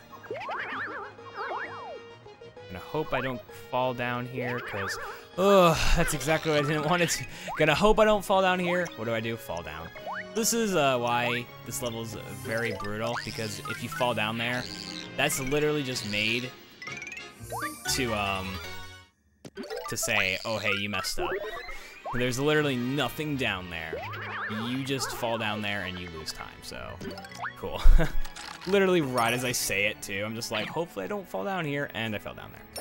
Alright, but besides that one little thing, this was still a pretty good Chapter 4-2. Just very brutal if that happens, because it's just kind of like the walk of shame.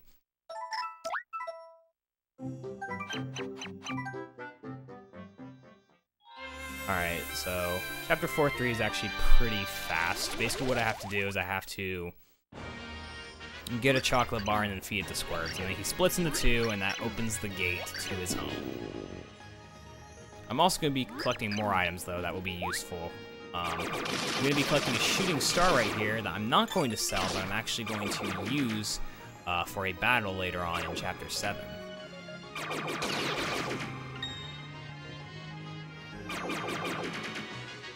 Oops, did not want to take damage there.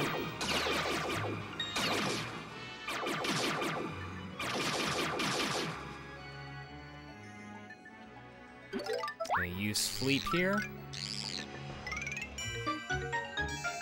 It's sometimes actually very hard to use Fleep, because sometimes the hitboxes, for whatever reason, do not want to work with Fleep. Interesting.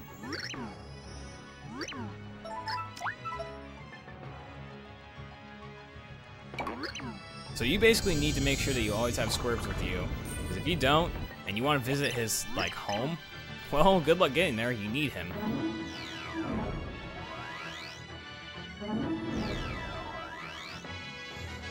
That's Inuyama.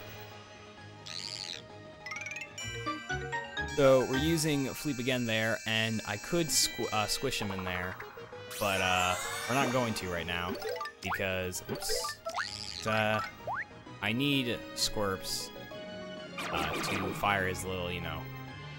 Oh, there we go. So that was the animation skip right there. I basically pressed 1 frame perfectly, and that cut the animation. So that's what it looks like. But I need Squirps with me because I need to collect this Ghost Shroom.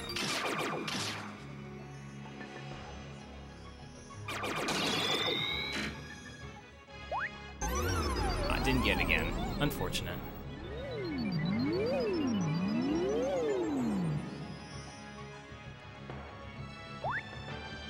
So now, come to your, you know, local space gas station or whatever you want to call it. I like to call it a gas station because it's basically what it is. It's your basic AM PM or something. I'm gonna buy the sweet chocolate bar, or chocolate bar, whatever it said. And that's the cheapest one, and it's the only one that we need. Alright, I have one more chance to get it. At least I showed it off though, so that's cool.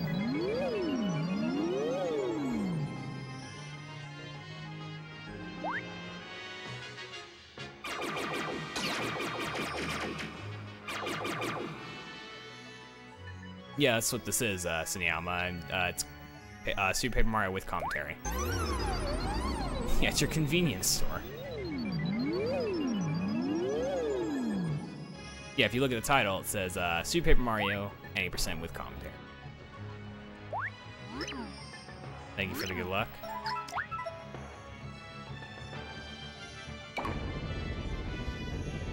Alright, so basically right here, all we have to do is give Squirps chocolate, and he splits into 2. And then we can beat the chapter, or this level. Well, I mean, this is technically still a chapter, but I like to call it just like a level of the chapter because it's not really the actual end of the chapter.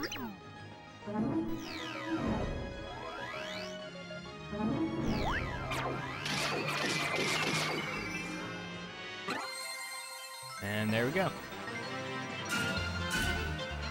So now we're coming to the final level of the chapter, which is probably my favorite and the only good part of this chapter, to be honest. Everything else is kind of boring. And also punishing if you mess up.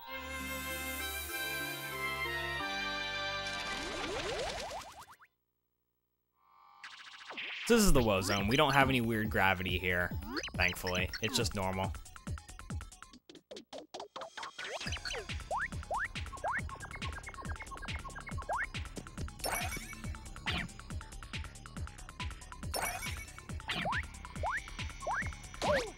The Woe Zone's actually pretty interesting. There's a lot of like, you can probably get lost casually playing this, but pretty easy with the speed run. You normally need to use Peach there, but you can actually just jump off that enemy right there. And also, those enemies give a lot of coins, which I will be killing, because I need to have at least 96 coins by the end of this chapter, which I should get. Because these enemies right here give a lot of coins. As you can see, I went from like 48 to 64, so I only have to kill a couple more and then I'll be in the clear.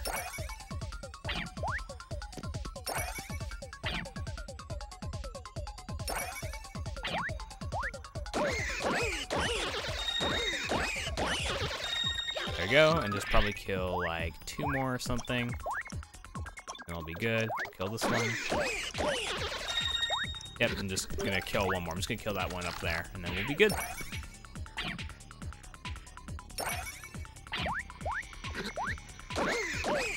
As long as I don't get any item drops, which thankfully I didn't. Sometimes they can drop items, it's very rare, and it ends up messing you up. Whoops.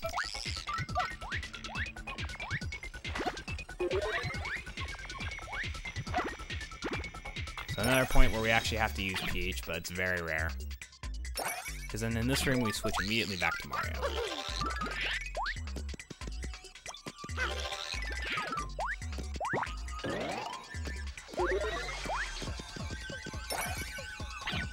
That room's actually pretty brutal sometimes. It's hard to maneuver. Like, you don't know what you're doing. Like, at least, it's hard to maneuver fast.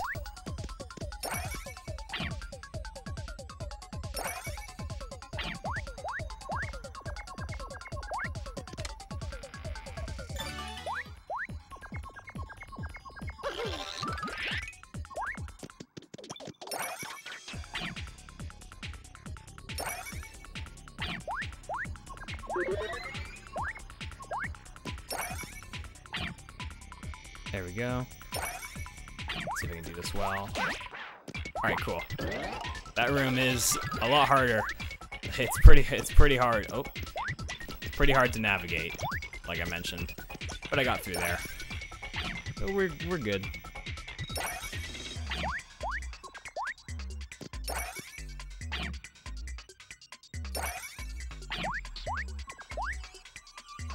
Oops.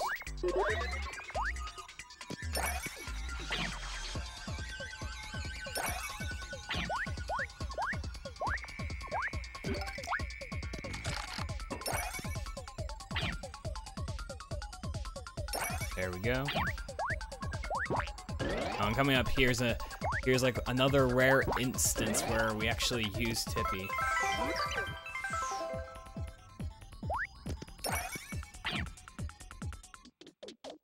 Now right here, there's a cool little skip I can do right here called Gravity Switch Skip. I did not get the setup to do it here. It's not really faster to do it there anyways. But basically, if this enemy is set up correctly, I can actually bounce off of him and hit the switch a second time. I have a second chance to go for it, and it usually ends up saving time on the second one. So hopefully I can get it.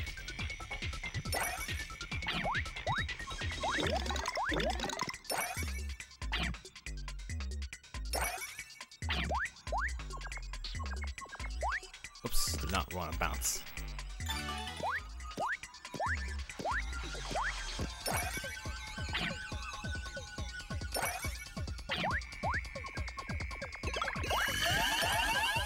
Alright, and hopefully I can get this up. I would like to show this off. It is pretty cool, but it's RNG at the same time, so can't really do anything about it. Alright, nope, didn't get the setup. But again, you basically bounce off the enemy and hit the switch again. Oops, okay. He's a sniper.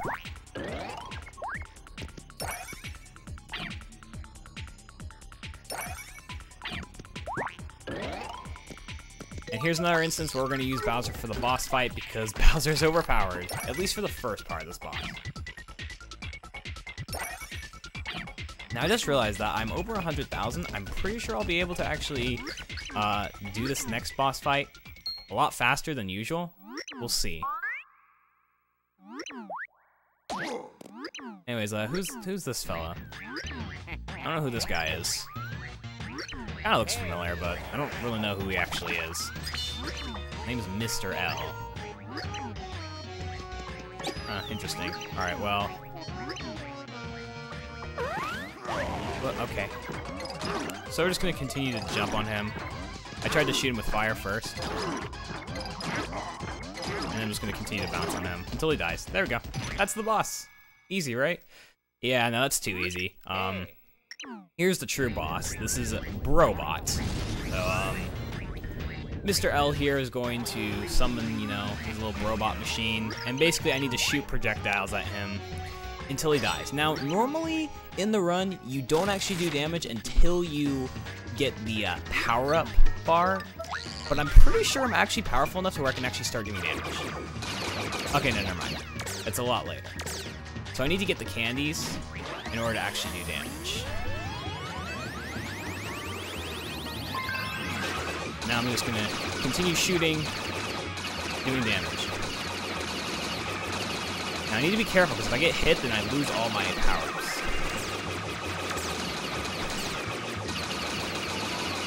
Alright, so I'm good right here because I have a shield.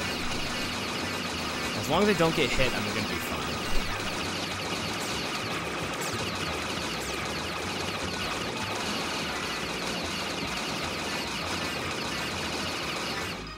There we go. We're good.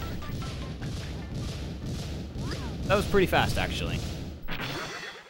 So yeah, you're just not powerful enough to actually start doing damage to him. So you have to get the candies in order to start doing damage. Yeah. But there we go. That was actually a pretty good fight. And I leveled up, so that's cool. Again, I'm pretty over-leveled at this point. I'm usually not supposed to have this many points, especially in the optimized route. In the optimized route, you have more around like 70,000 at this point. But again, I got pretty lucky with the slow flower and stuff. Anyways, here we go. He had the pure heart the entire time, and he's gonna finally give it to us.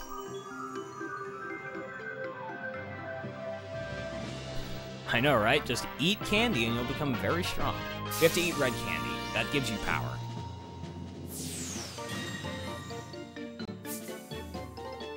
And that's the end of Chapter 4. Really good Chapter 4. Not too much went wrong.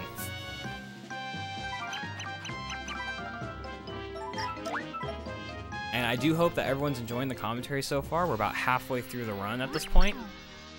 So I hope everyone's enjoying. Well, not exactly halfway. We're halfway through the chapters, but the run is still like a, it's still a bit longer. So Mr. L actually works with these guys. Oh yeah, he's another one of our villains. Something seems oddly familiar about him though. I don't know what it is. He looks really familiar.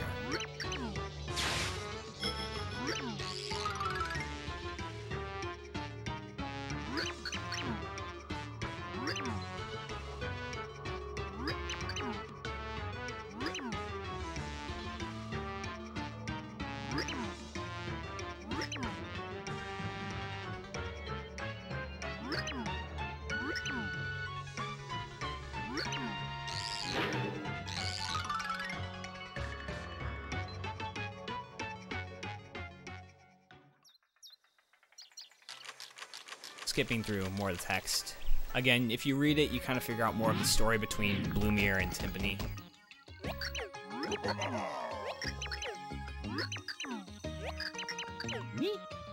And this is actually the intermission where you figure out that Tippy used to be a human named Tympany, Lady Tympany.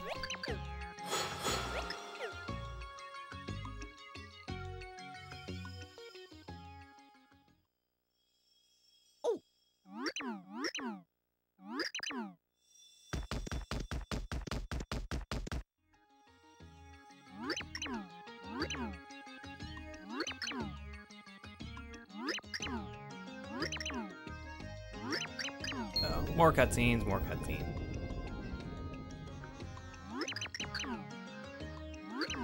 Yeah.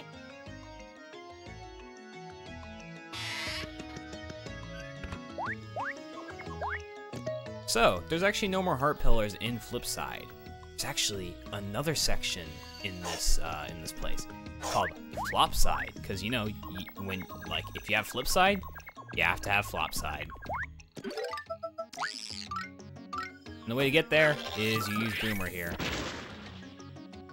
And then, whoops, that's not the right pixel. And then you use Fleep.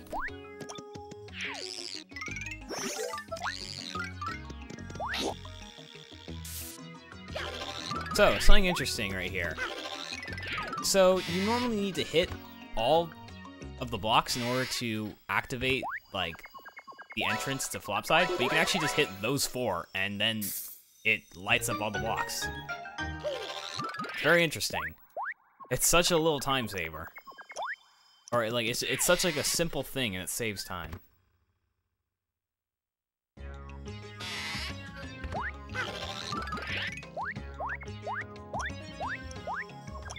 Alright, so now this is Flopside, so instead of flipping, you flop.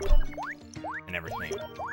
And everyone's name is backwards, so, there's a character, so you know we have Merlin, and we also have Null Realm, which you'll see later. Or in, like, a bit.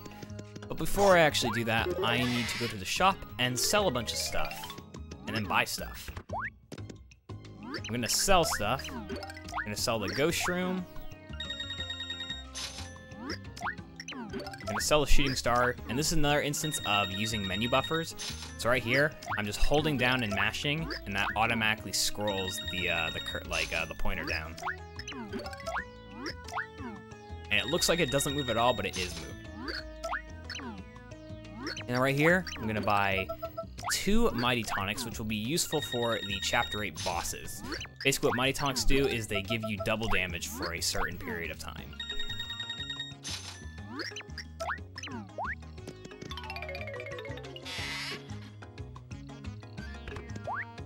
And now at this point, we actually do not need any more coins in the run. So this is the end of our coin collecting, I guess, marathon or whatever you want to call it.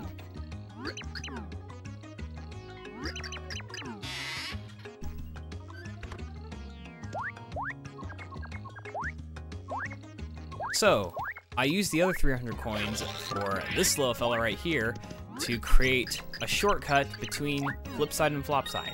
It's not required, but it ends up actually saving time in the run.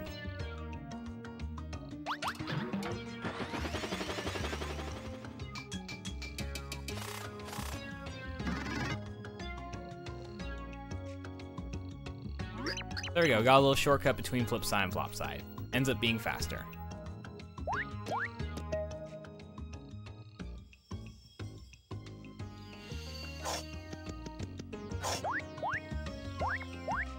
And the 5th heart pillar is right here. Basically, the heart pillars are in the same exact spots as flip side, just mirrored.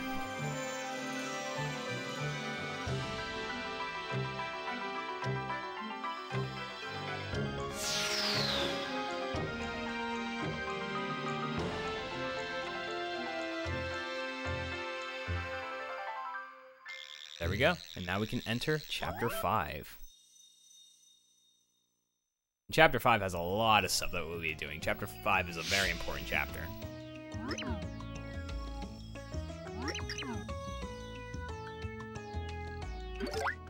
Gonna once again use the return pipe to go back to flip side, and then enter Chapter 5.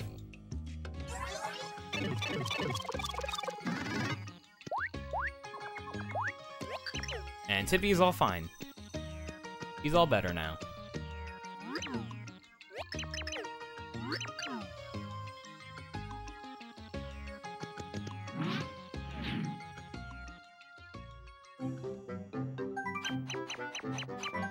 So Chapter 5.1 is not going to have a whole lot of stuff. There is, however, one skip that I can do called Block Puzzle Skip. So if you remember, in this level, you have 3 set of blocks. There's the first one, which the combination is very simple. It's left, right, middle. Then you've got the second one. Now, I can't say it as fast, but I'll try to. I have the combination written right here. It's middle, right, left, right, middle, right, left, right, right, middle, right, right, left, middle, left, left, right, left, left, middle, middle. So if you want to memorize that, or, you know, just put in the combination yourself, you can. Or you can just completely skip it, and I'll show you how I'm going to be skipping it. Remember how I said Thudley is the most broken pixel? Well, he is. You will see why.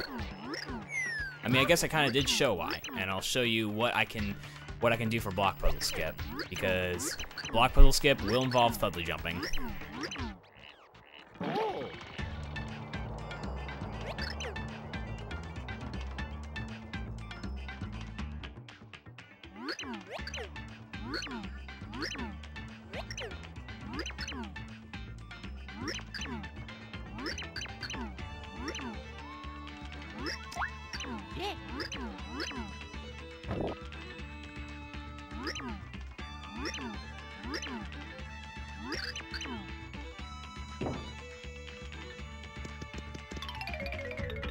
Alright. And right here, we've got these enemies that you're supposed to kill, technically, but you can actually just skip them. You don't need to kill them at all. So I'm just gonna skip them. We're gonna spare their lives. Alright, now, when I enter the next level, I need to make sure I save, because 5.2 is a very important level. A very, very important level, and I'll explain why.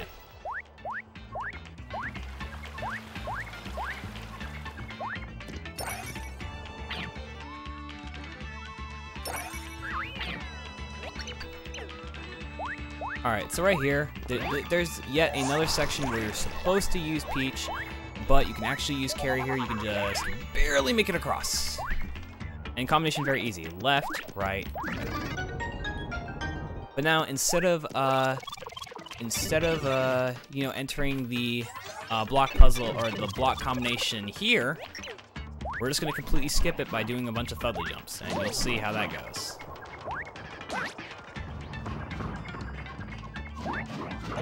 Okay. Tried to jump over that without flipping into 3D. So right here, I'm just gonna chain a bunch of Thudley jumps and essentially just go over.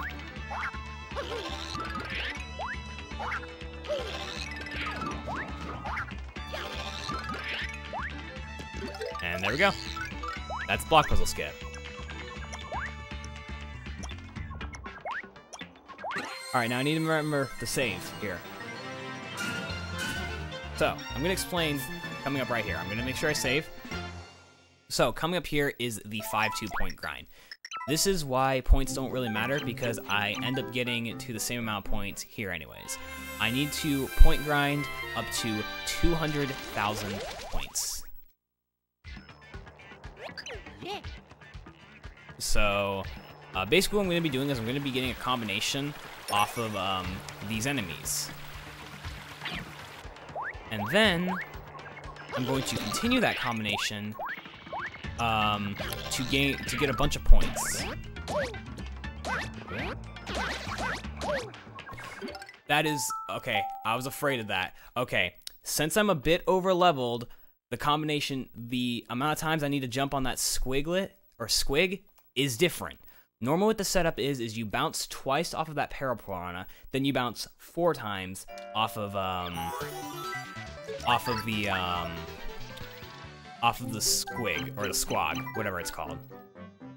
But, since I'm a bit over-leveled, it's different. So I'm glad this is why I saved, because if you fail this trick, it's pretty much instant run over.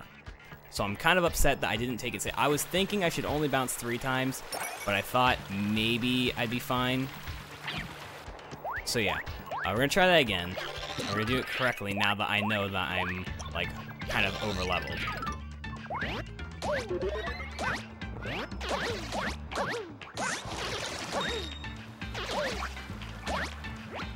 And right here, I'm just gonna continue bouncing off the coconut, and as you can see, I'm getting a bunch of points. And I just need to keep doing this up to 200,000, which I'm pretty close because I am, again, got extra levels.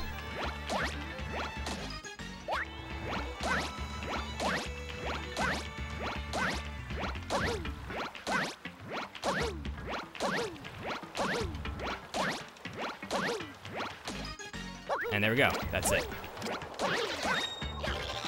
Gonna get this item for backup. So again, usually that point grind actually lasts a lot longer. But since I was already pretty high in points, it didn't take as long. So that was really good. So I'm at 200,000, and now I can pretty much kill anything very quickly.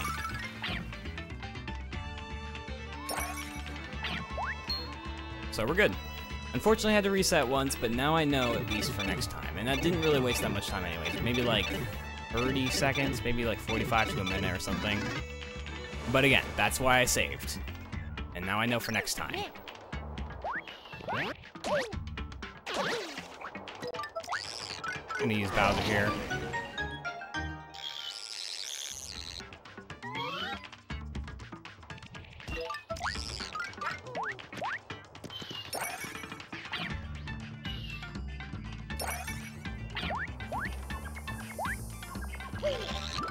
So pretty much in this level, we need to get the 3 tablets. We need to get the moon, fire, not the moon. I'm sorry. The water, earth, and firestone tablets. This one's the fire. We already got the water. Now we need to get the earth.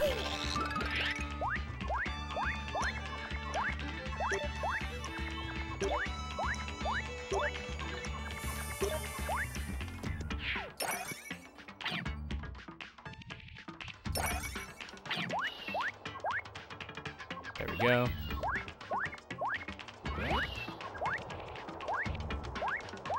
pretty careful I don't hit anything. I will, however, be getting this Mighty Tonic. This is also going to be used in the fights in Chapter 8.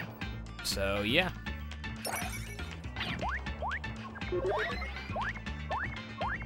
Right here is going to be a bit of a boss fight. Not much of one, though, and you'll see why. You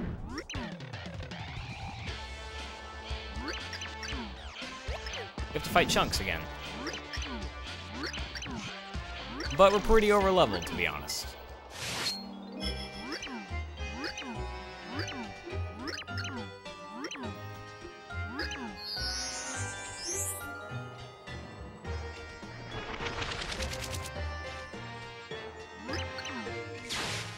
This is going to be a very quick boss.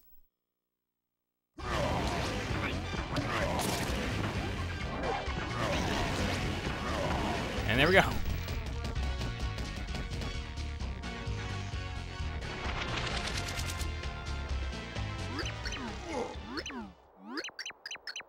So now we've completely destroyed Chunks again, but that's not the end of him. We're going to see him again, unfortunately.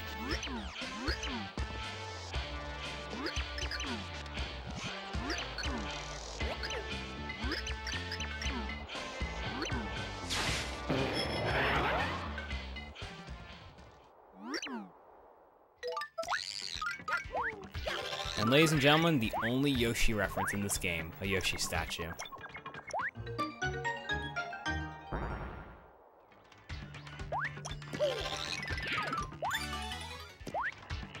There's literally no other Yoshi in this game besides the Yoshi statue. Big rip, to be honest.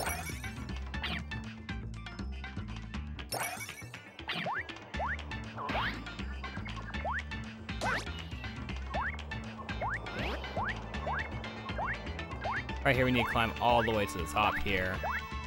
Oh yeah, we're climbing in midair, by the way. You know, completely normal.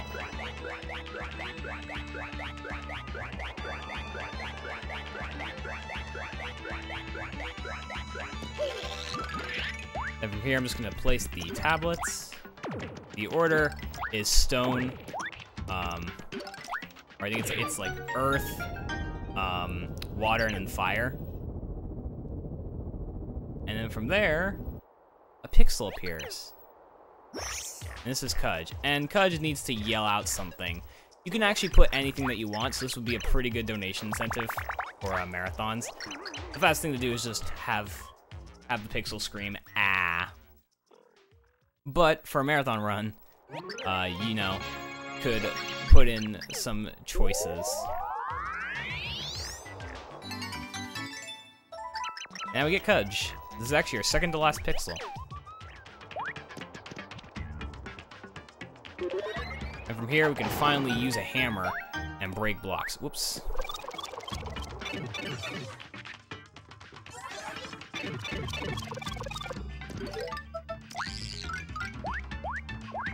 And there we go. And that's the end of the chapter. So, not a bad 5-2. Only thing I'm a little upset about was the point grind because I messed it up, but it's fine. That's why I saved.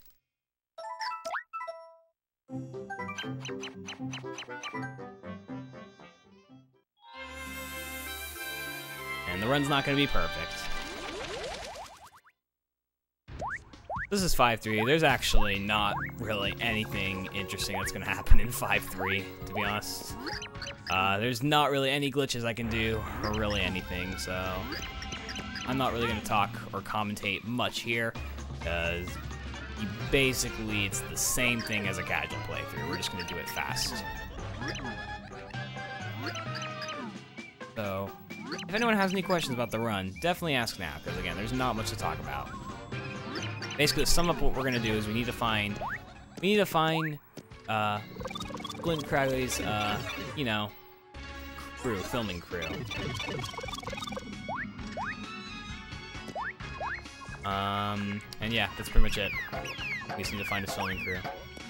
Oops.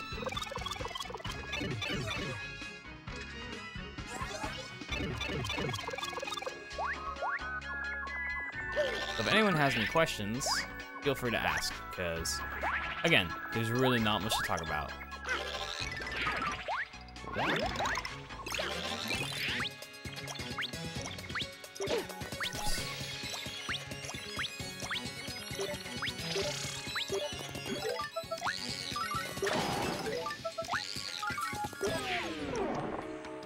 Actually, it was not faster to switch to carry there, because I'm going to need Kudge again.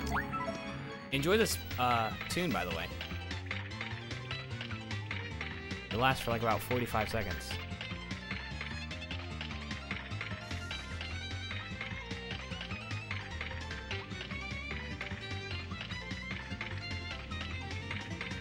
So again, if anyone has any questions about the run in general, or any questions at all really, just about the game, or like the history of the game, feel free to ask.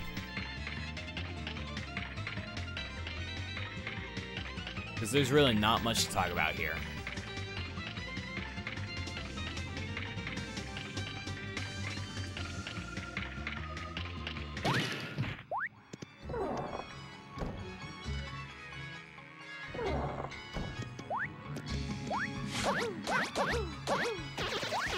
Not want to fall down there.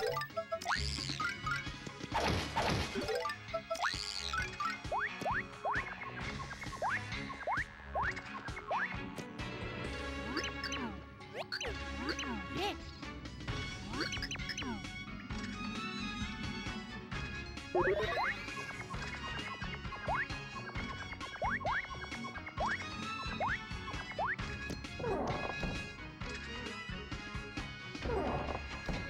And we get to listen to this tune once again.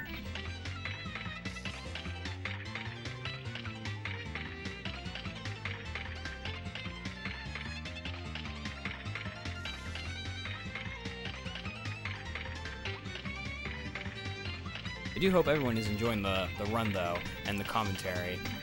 You know, giving you a bit of an insight on the game, which is why I'm definitely, like, once again, open to questions. Especially in Chapter 6, because Chapter 6 is going to be, like, 10 minutes of the same thing. At least 6-1. Like, more like 12 minutes of the same thing, so really any question, like, is perfectly fine of asking. Don't be shy. If you have a question, feel free to ask.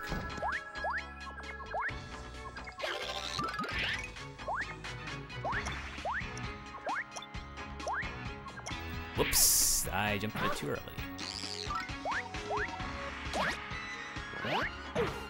Fine. I tried to do the rest in 2D, but then I realized, oh, I can't. Alright, here we go. Alright, now I need to make sure I do one specific thing in this room, and that's flip. If I don't flip, then you lose a lot of time, because you go down the wrong path.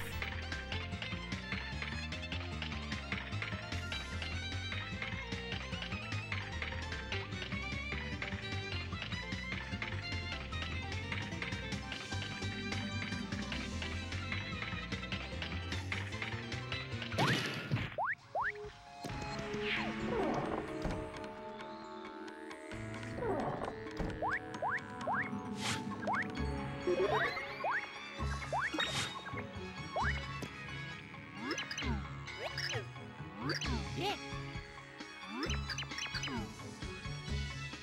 There's the boom guy.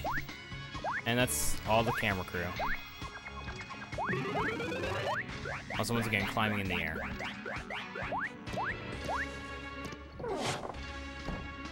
That's good. I'm glad you guys are enjoying it. Still got plenty more to go. We still got probably another, like, a little less than 2 hours to go. If everything goes well, less than 2 hours.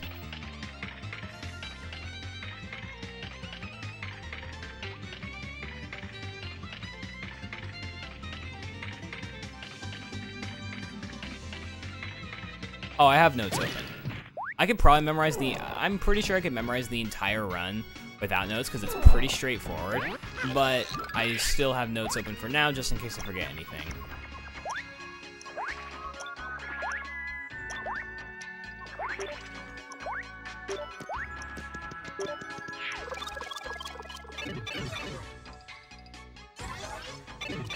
Most of the stuff I have memorized though, so I don't need my notes, but I have my notes open in the background, just like in case something were to, like in case I were to forget something, like the off chance I were to forget something.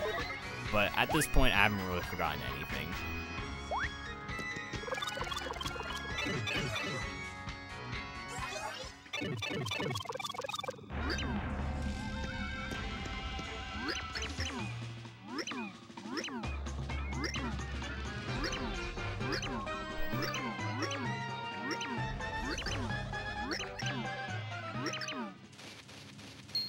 So he actually had the key the entire time to where we need to go.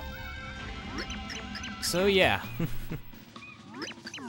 Similar to Squirp, so we did all that, and he had the thing that we needed the entire time.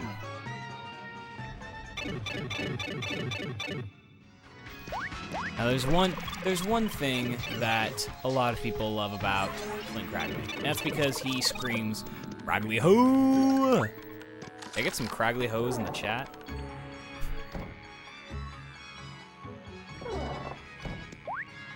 Everyone loves Cragley. Anyways, here's the last minecart segment.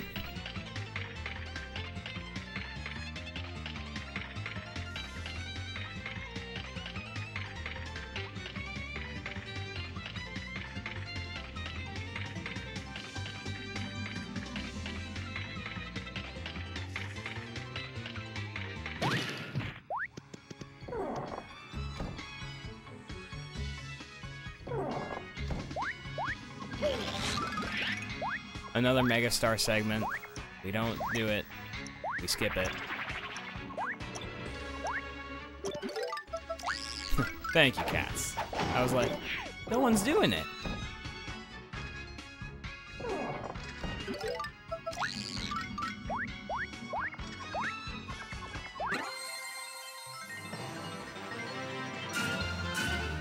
And there we go. One more level in Chapter 5.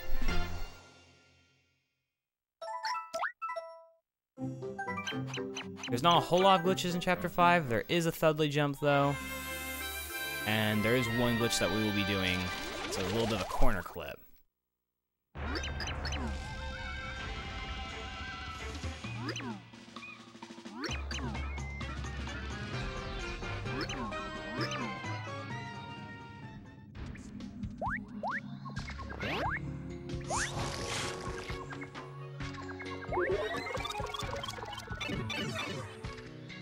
Alright, so right here, you guys are gonna like this. At least to those who've never seen it before. But you can just kind of, whoops, corner clip.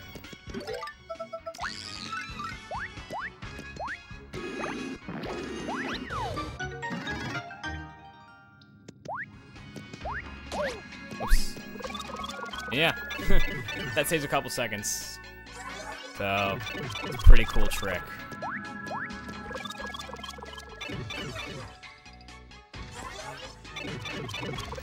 Anyways, the key that we actually need is right here. We just use Fleet. Oops, got hit right there. There we go.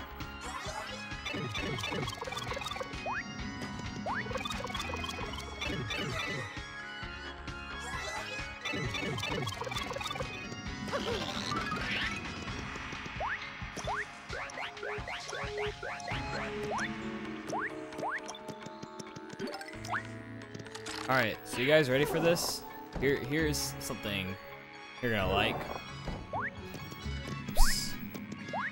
So, right here, this is our last pixel we get in the run, called Dottie. We only use this pixel 2 times in the run, and I will name both times. We use it in this level and 8-4. Those are the only times you will be seeing this pixel.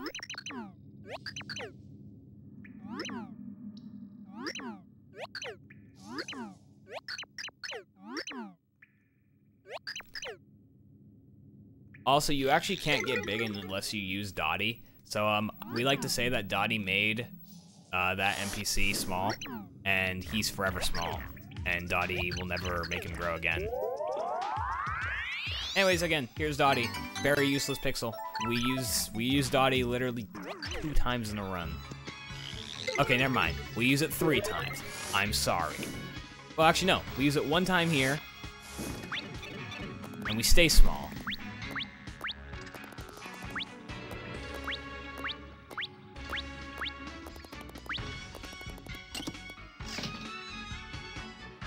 This is the first time we use Dottie, and the last time is in 8-4. Very useful pixel.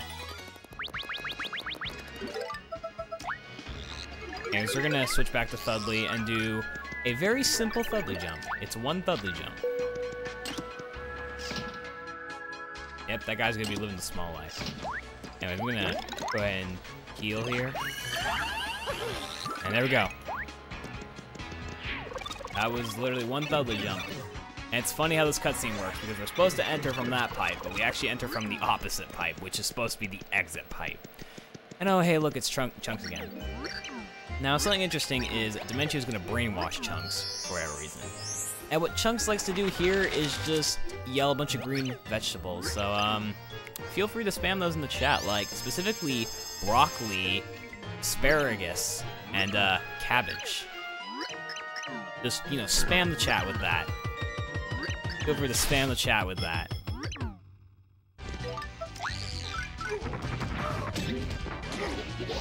And right here, I use Thudley.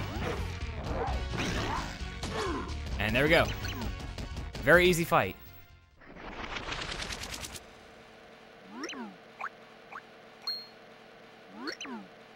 Cabbage, you forgot cabbage.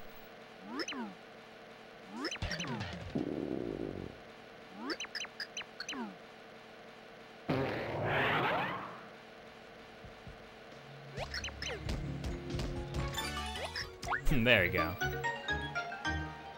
Anyways, we get a leaf right here, and we're not brainwashed, but we need to have this in order to actually, get to the end of the chapter. Now, there is a theoretical skip that we can do called Scanner Skip. We've unfortunately not found a way to do it yet. But if we were able to do this, then we'd save about 5 minutes.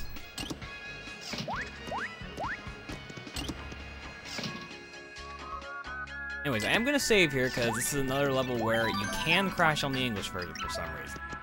Very low chance, but it can happen, so I'm going to save.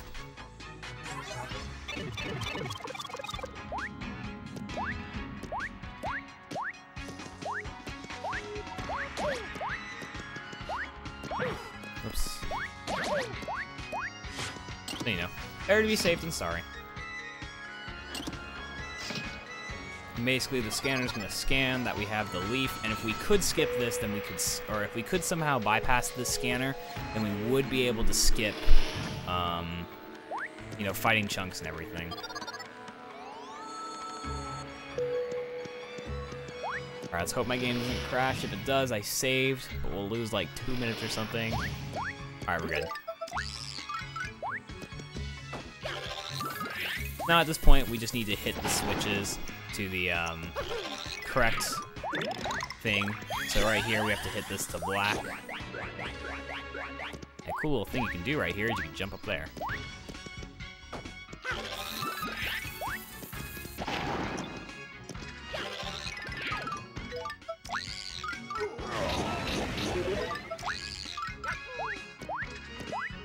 There we go. And that one's already blue, so we can ignore this one. And this one is red. And right here, I can actually grab the ladder while in the cutscene. Pretty cool.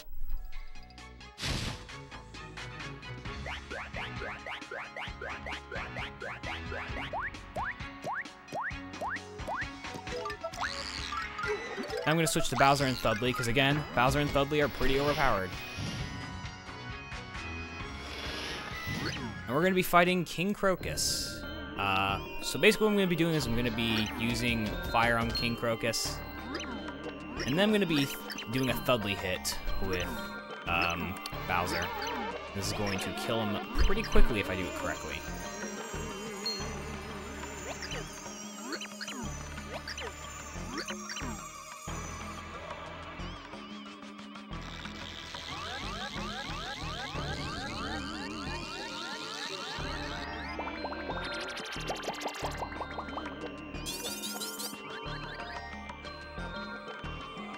Those fights shouldn't go too bad as long as we do everything right. Sometimes can screw you over.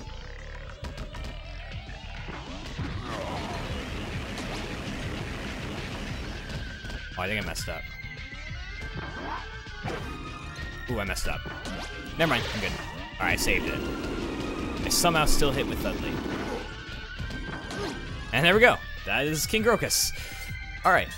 I managed to save it. I messed up at first, but then I managed to save it.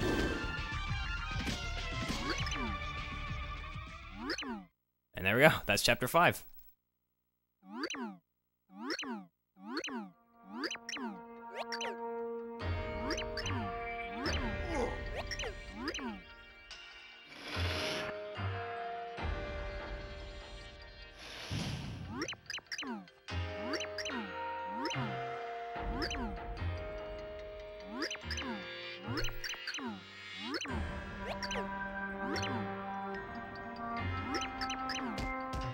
Alright, so there we go. That's the end of chapter 5. We've now got the 6 Pure Heart.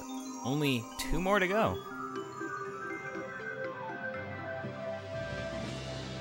So that's pretty hype.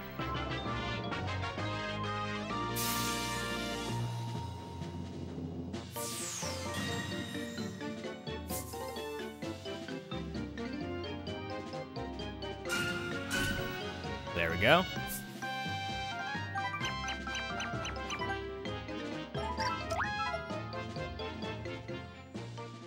Alright, so now coming up is another skip we can do called Merlin Cutscene Skip. This is actually a pretty minor skip, only saving about 15 seconds, and it requires a lot of Thudley jumps. It's similar to Block Puzzle Skip. But basically, we're going to be doing a couple Thudley jumps, and we're basically going to go over an invisible wall, and then fall down to basically flip side without using the elevator, and it's going to skip the Merlin cutscene that you would normally get from taking the elevator. It's kind of a high risk, high reward thing you go for. Like if you get it perfectly, then you save about 15 seconds. But if you mess it up, then you could be losing time. And you need about 5 or 6 Thudley jumps, which again, it's frame perfect inputs.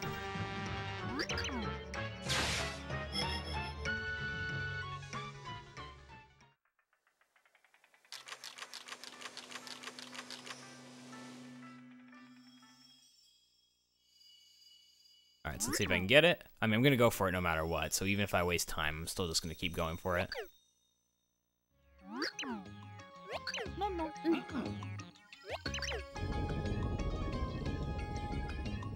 Alright, let's see how I do.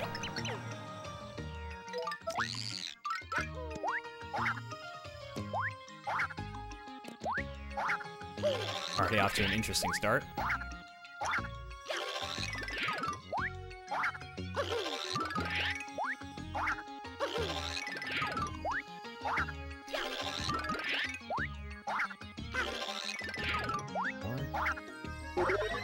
Never mind. And I messed up, so I have to keep going.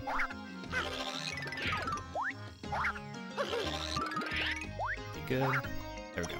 So I go over this invisible wall and fall all the way down here, and this bypasses the Merlin cutscene. It also bypasses the cutscene with Norrealm that you would also normally get. So yeah, there we go. So it wasn't the best, unfortunately, but it's all good. This is no reset run, so I don't really care about losing time. What do you guys think? Think that was cool? Is that amazing? Is your life complete now that you've seen that trick? It's a pretty cool trick, to be honest.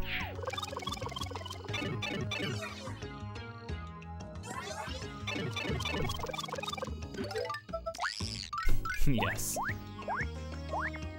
So I'm glad that I've touched someone's life by doing Merlin cutscene skip. Also, there's a cool little skip right here. Again, we don't need to use Dottie. We can actually just jump up. Oh, I failed. That's cool. You can just jump over just like that.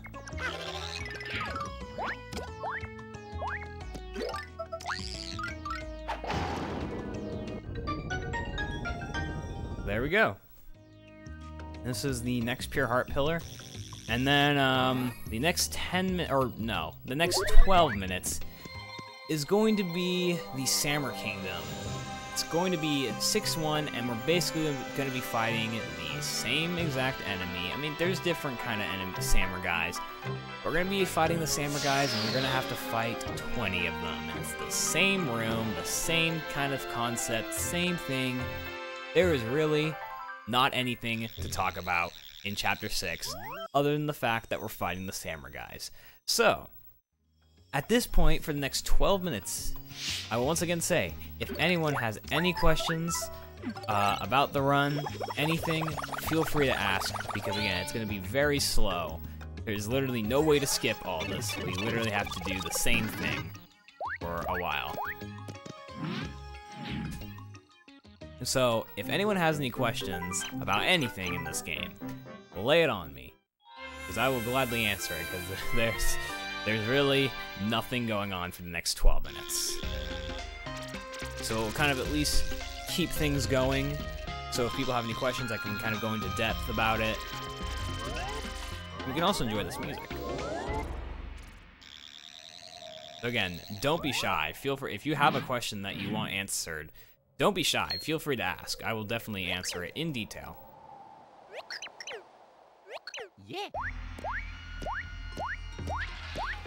Because at this point, there's not much to talk about, and unless someone asks a question, then I'm probably going to be silent for the next couple minutes, not really explaining much. Guess one thing I can explain, though, is that we're not going to be using Carrie. We're going to be using Mario and Kudge, because Kudge actually does double damage. Me.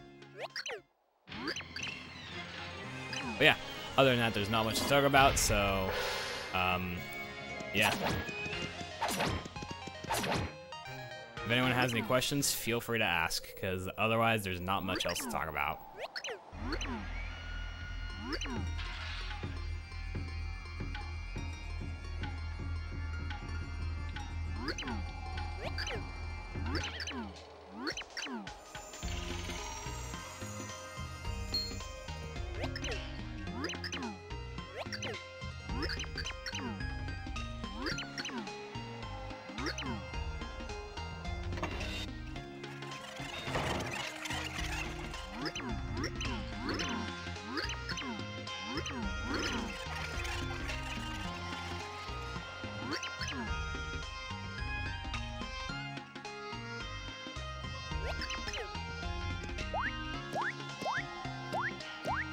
Yeah, again, we have to go through 20 of these. Something that I can do, though.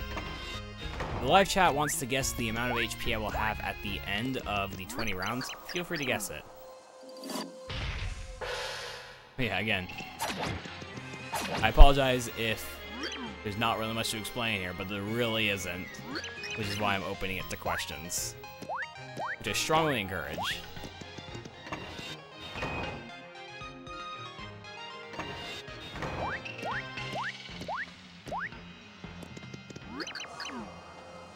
One thing I can mention here, though, is that each samurai is slightly different. The blue guys jump, the green guys always go towards you. That's pretty much it. And each battle has a random chance to have actually, no. Each battle is set to, some of them have the ninjas that can spawn. But again, that's pretty much it. There's not much else to talk about.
Again, I do apologize if it's really silent. There's really nothing to talk about. Which is why, again, I do strongly encourage, if anyone has a question, to ask now, because you might miss your opportunity. Because later, there's going to be a lot of tough glitches in the run, so really, now's a great opportunity if you have something you want answered.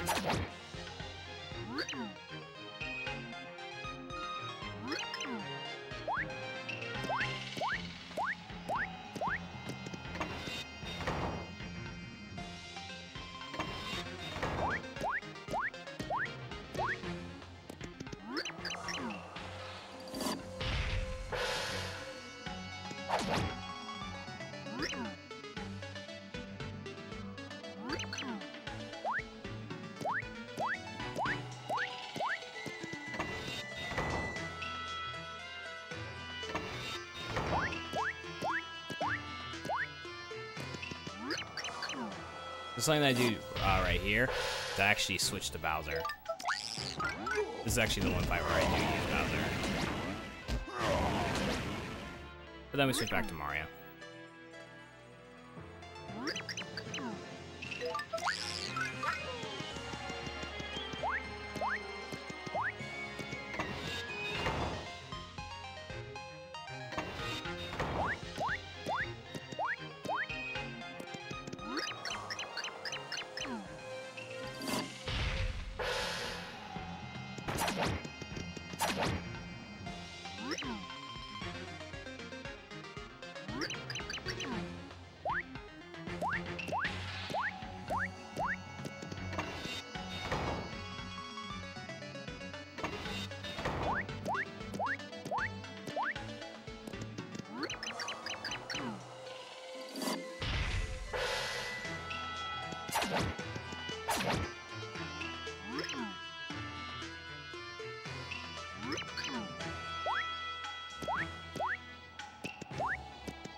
Something to know right here is the red guys shoot lasers, but other than that, not much different.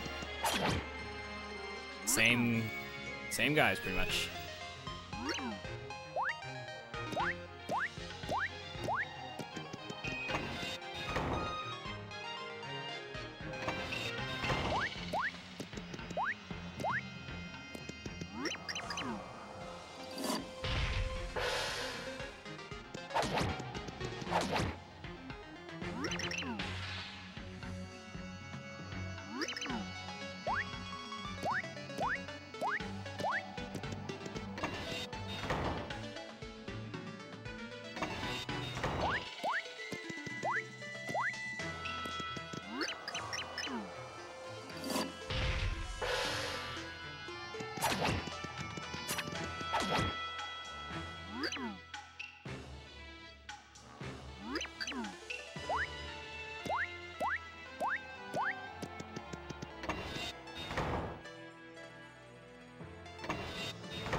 So here's the baby samurai, or small samurai. Pretty easy though. Has 1 HP.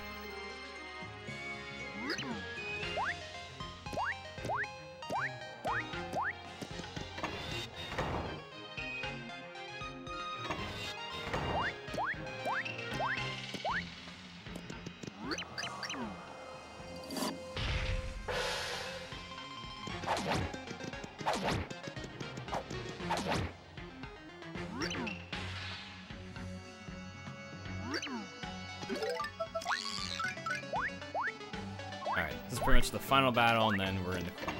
So I guess no one really had any questions, but I guess at this point I should mention, if anyone asks questions and I don't get to it right away, sorry.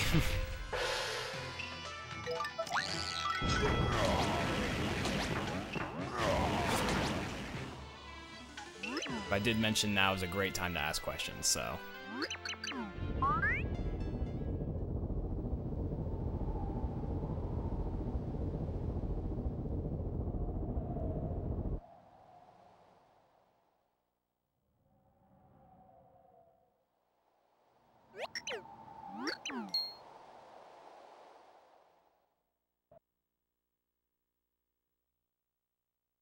So the void is actually growing bigger and actually very close to destroying this world.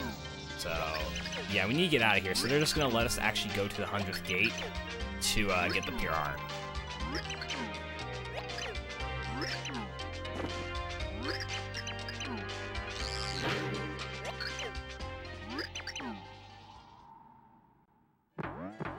And I didn't end up taking any damage.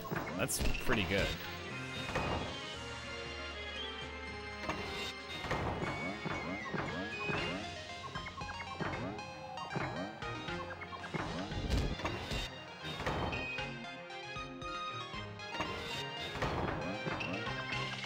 They're all gonna let us pass.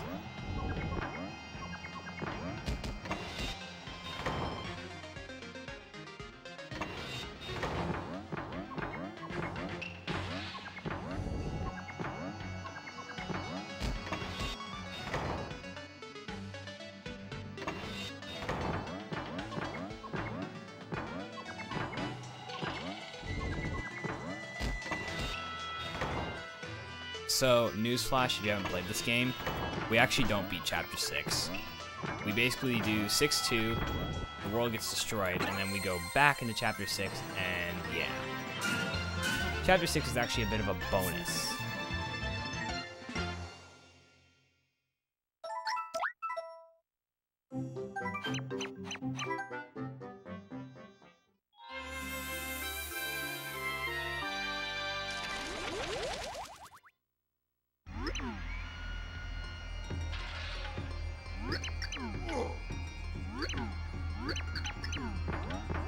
So Samurai is saying the heart is actually right here, but it was actually a lie. It's actually a bomb, and King Samur, not who we think he is.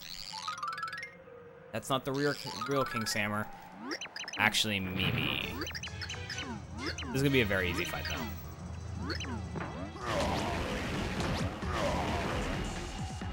Easy.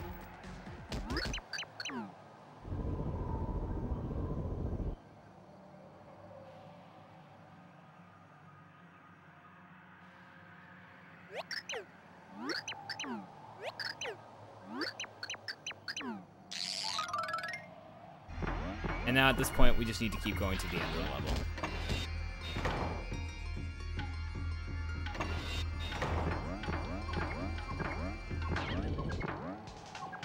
And by the end of the level, I mean until the world basically gets destroyed.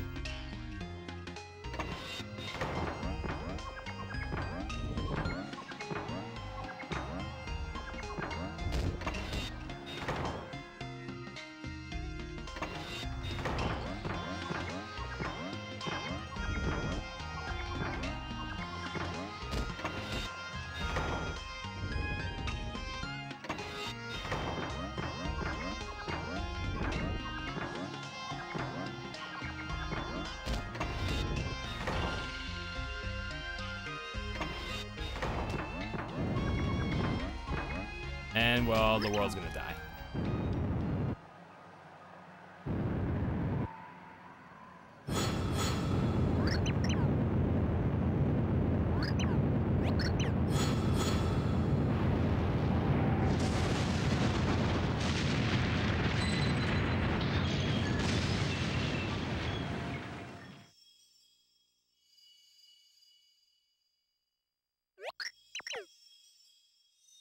World's kind of, dead, unfortunately. Oh, we're actually gonna go back in. Because we still have to get the pure heart.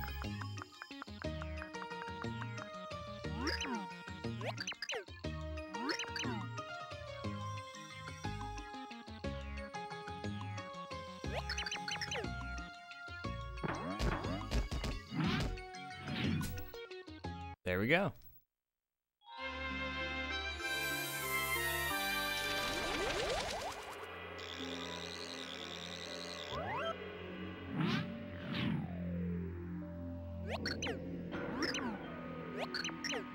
Alright, so this is what I like to call holding right simulator. So how are you guys doing? We get to, you know, wait, to hold right, until we basically get to the point that we need to. So how's everyone doing? How's everyone doing?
I'm glad, cats.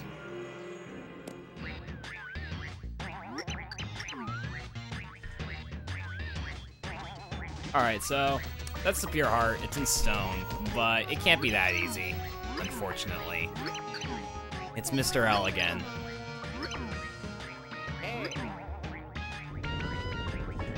And, well, this is another robot fight. This one is going to hopefully be a lot quicker, though, than the last one. You'll see why.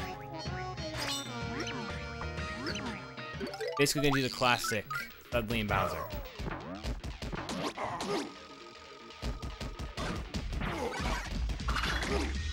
There we go. That's the second robot. Very easy.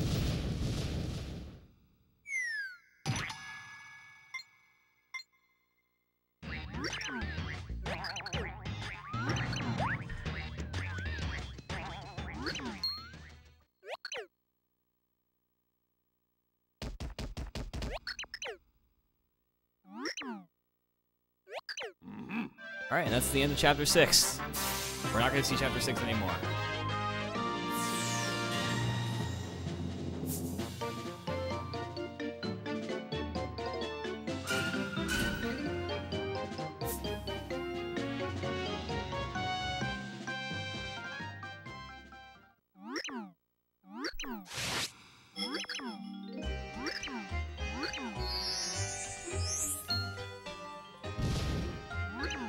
So, Dimentio is very upset with Mr. L's performance. And, well, Mr. L is... game over for Mr. L. Dimentio literally backstabbed Mr. L.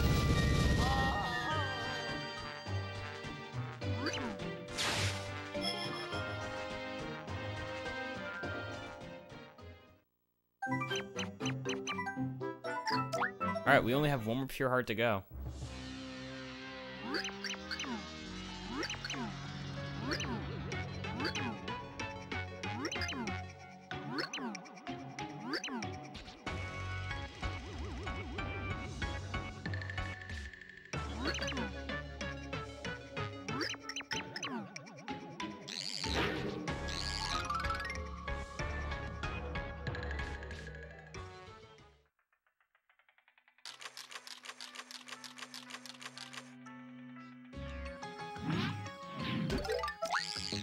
Back to Carrie, because Carrie is fast.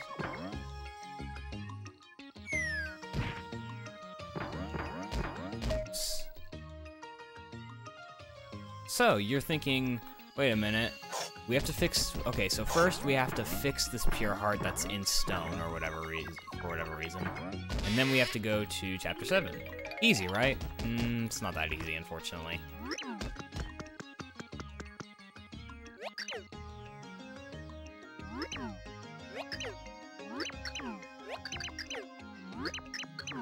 What's up, Kyubi?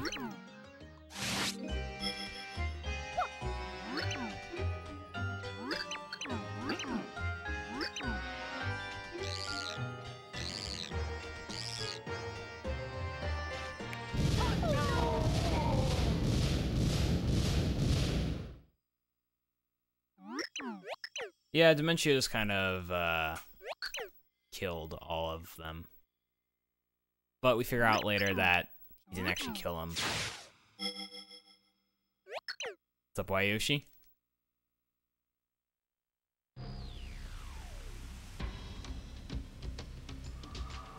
So we're actually separated from all of our pixels and all of our, like the rest, like, you know, Peach and Bowser. We're on our own. And we've been sent to the Underwear, which is basically where you know, where you're sent to after your game is over.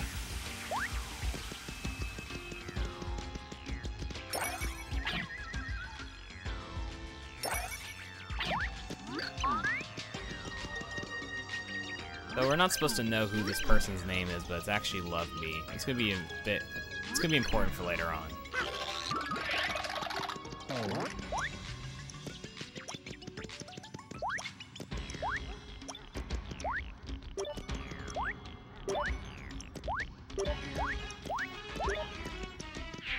There's not too much we can do in this. Really what we have to do is we have to, something fell in the River of Twigs. Then we need to get Love Bee, who happens to be Queen JD's daughter. And then she'll let us return back to Flipside, because our game is not really over.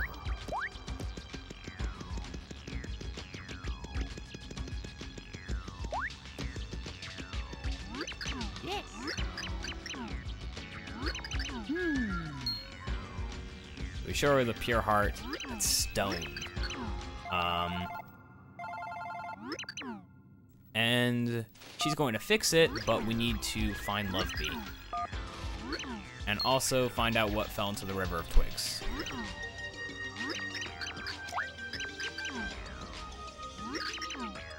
Now, by the way, I just want to mention, there's like, I think 3 sections of the game that does this. So right there, she asks us, like, if we can go find Love Bee and stuff. If we say no, like, a certain amount of times, we'll just game over. It does the same thing at the start when Merlin asks if you will take the pure heart and become the hero. If you just say no enough, then you'll game over. It's kind of brutal. Anyways, coming up here is a trick called Water Switch Get. Basically, I'm going to do the same thing as corner clipping, but I'm in water this time. So what I'm going to do is I'm going to actually take damage in 3D and be at a specific height. Oh my gosh! Okay, that's horrible.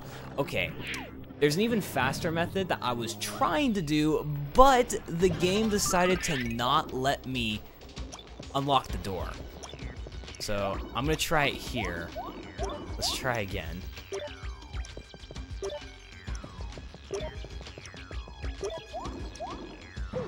There we go. That's what I'm trying to do. There's a faster setup that you can do earlier that I was trying to do, which is why I flipped in 3D. But the game would not let me unlock the door. You can thank the D-pad being a really great thing on the Wii Remote. But I got it. That's Water Switch Skip, and that allows us to skip going all the way to the end and lowering the water. I have to do it again, though, on the way back. Also, these fountains are the worst. What's up, Thomas?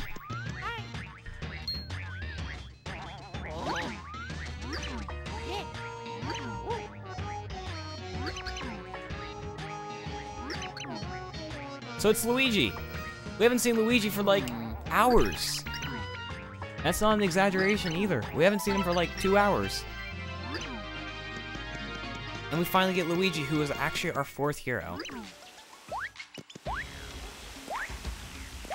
Thanks for the good luck, Thomas. So Luigi has a cool little spring ability. And what do you mean, Kyubi? Mr. L already is, like, Mr. L already died.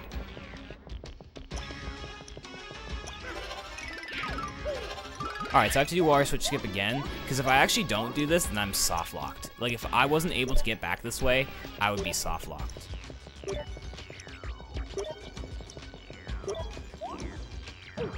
Ooh. Okay, I gotta try again. You waste about 15 seconds every time you fail it. And the water switch skip saves 45 seconds total. Or about 50 seconds.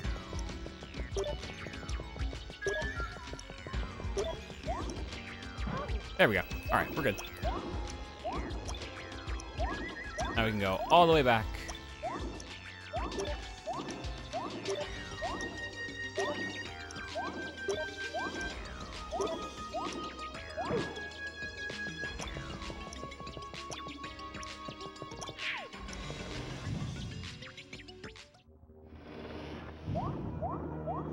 I am going to switch to Luigi because I'm going to be needing him for this next section.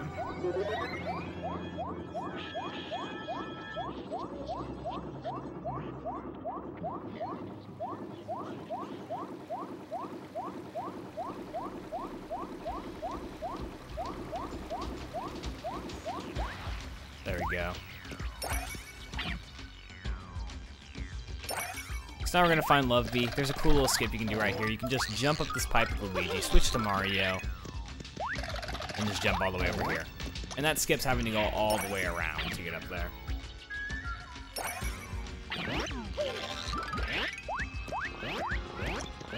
That's the one thing that is really cool about this game. Like, even though it doesn't have like a whole lot of glitches, it has a lot of cool time savers and tricks that you can do. Anyway, she refuses to come with us unless we tell her what her real name is, and it's Love Bee. And she's completely shocked because she cannot believe that we actually know that her name is Love Bee. But we did. You may ask why? Years of research. Actually, no. Queen JD's told us. And because I've played this game too much and I've memorized most of the characters' names.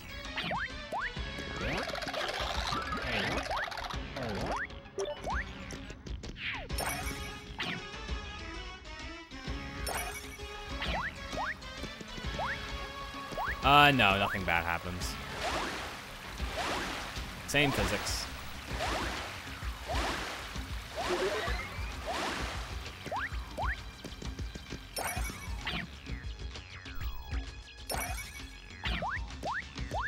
Alright, so we found Love Bee, and now we can return home. Wherever home may be. In our case, it's Flipside.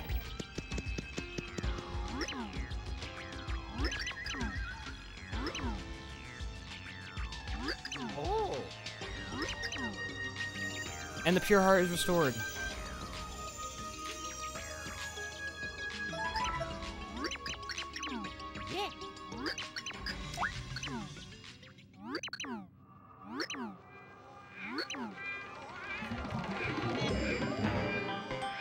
And we're gonna return home.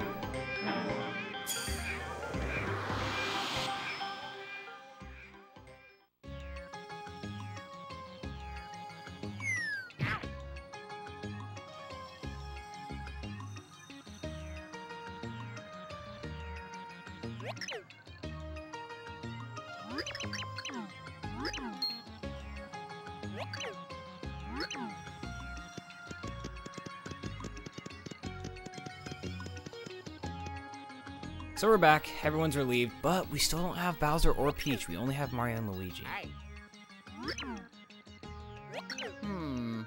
Now, do you guys like Peach? Because, sorry to say this, we're actually not gonna see her much.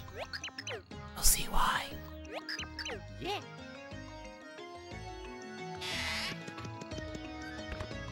Oops. Now we're gonna go to the 7th Pure Heart Pillar. That is in Flopside.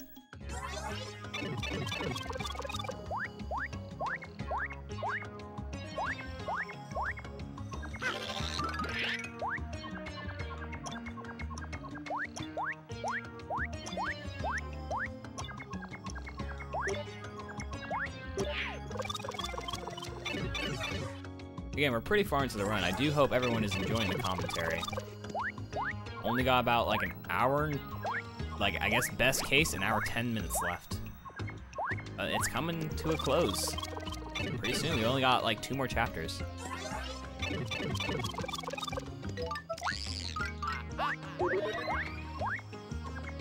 Alright, so in order to actually get to this pure heart, we need to use Luigi.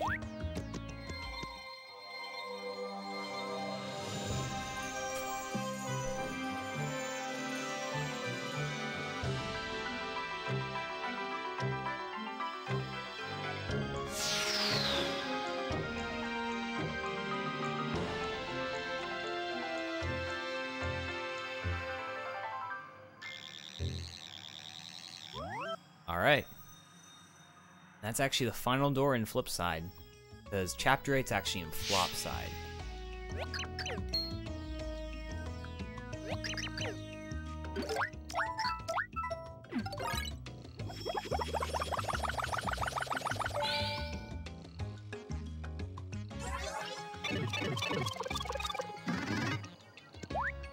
Alright, chapter 7 time. Shasta with the raid. Hope you had a good stream, Shasta. Welcome everyone from Shasta's stream. You are just in time for pretty much the, coming to a close to like the next hour and 10 minutes of Super Paper Mario. This is like pretty much the, like we're nearing the end. We only have 2 more chapters. So right here, you figure out that chapter 7 is actually the underwear. I hope you had a good stream, Shasta, and, well, hope you guys will enjoy the commentary of this run. Since there's new people joining the stream, if you have any questions about the run, feel free to ask in the chat. I will be sure to answer them as soon as I get the chance. Right here, a bit of RNG with, okay, bad RNG. Bit of RNG with the flames, or the lava bubbles. Let's hope they don't mess me up. Okay. That one kind of messed me up at first, but we'll see. No, I'm doing the run right now. Here, look.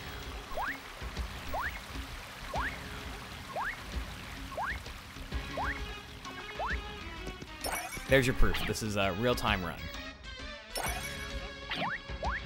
I do know that some people with their run submissions, they like to add post-commentary, but in my opinion, it's kind of a bad tactic.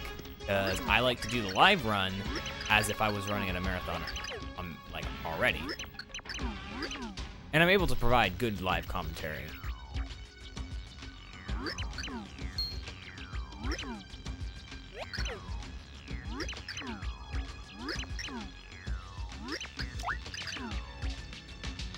Anyways, this level is actually very short. Because we just need to go to the end, and then we basically need to take Love Bee back to the over there. Yeah, I know, you got the underwear and the over there, you know. Very original names.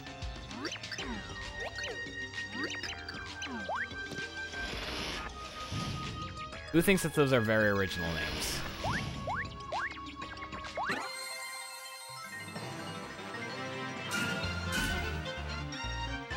Alright, 7-2 though. 7-2's doesn't really have many glitches. But it's pretty cool because it's dark.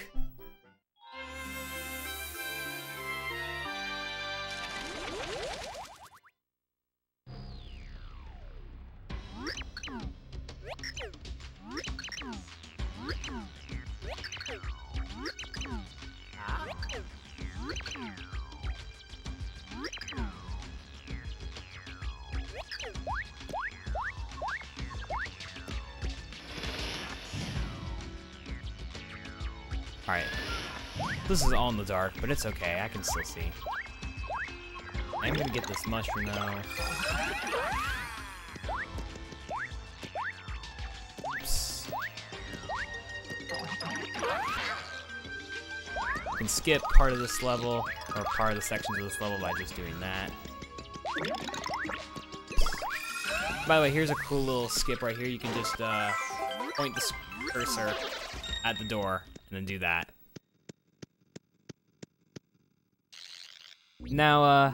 here's a little bit of a quiz. But the cool thing is it's always the same.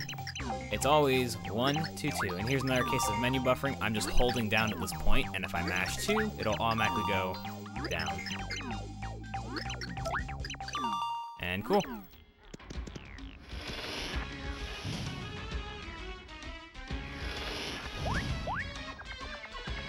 Alright, so right here, there's apparently some sort of monster that needs to be tamed here. And they say that they will give us the key if we tame the monster. And we say yes, and they think that we're nuts. So, yeah, we're gonna do it, because the monster is actually Bowser.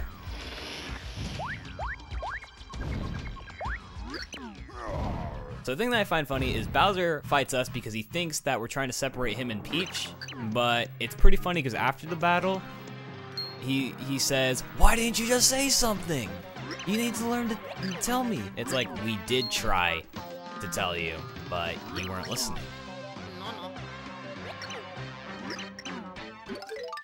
So we're just gonna use a Shell Shock, and this is how we're gonna take care of Bowser. Uh-oh.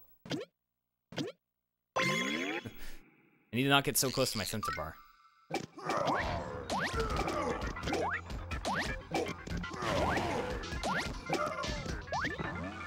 Okay, Bowser. Oh, cool, we leveled up. Can I not spoil you? You're watching a speed run. Oh yeah.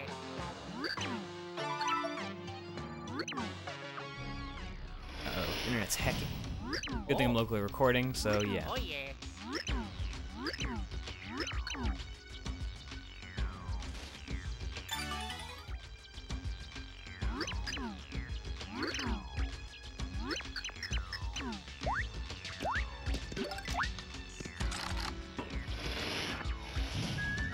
Alright, so now here's a pretty cool part of the run. We're just gonna climb this tower. Or a bunch of these steps.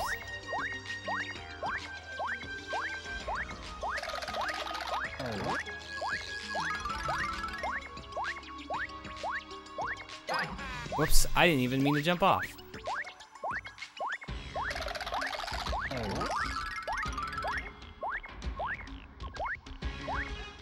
Ooh, my internet's not fixing itself. It's okay because I'm doing post-commentary.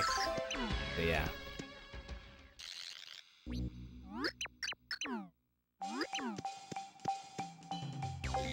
Alright, so thankfully these answers are always the same as well. It's always 3, 2, 1, 1, 1.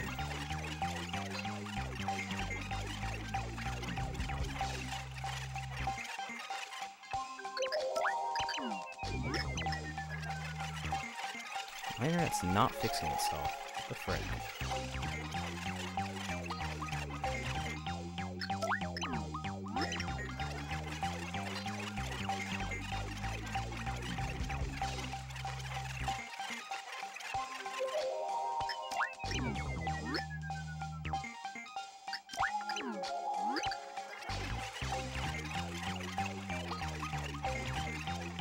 Alright, there we go. Now my internet's fixed itself. Jeez.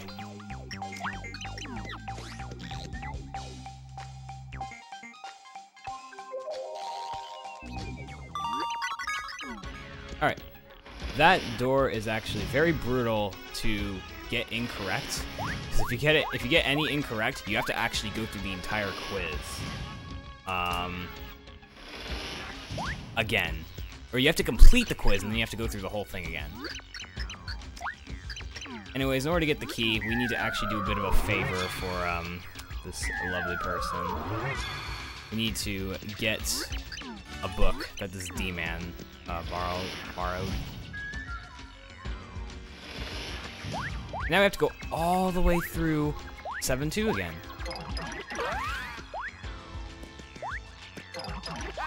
Oops.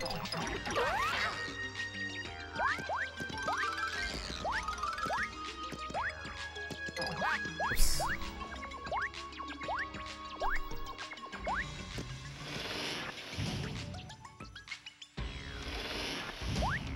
Alright, so sorry for the people in the live chat for the internet problems. Everything should be fine though, so if you just refresh.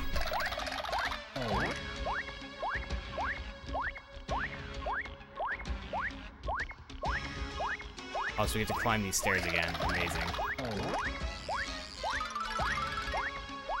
If someone in the live chat could confirm that the stream is back, though, that'd be great. Okay, it doesn't matter really because this is being locally recorded, but I want to make sure that I just want to make sure that people in the live chat are able to still watch it.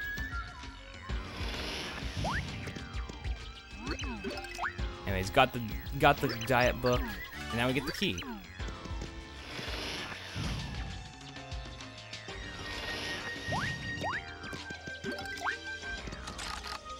Yeah, just refresh if you're behind.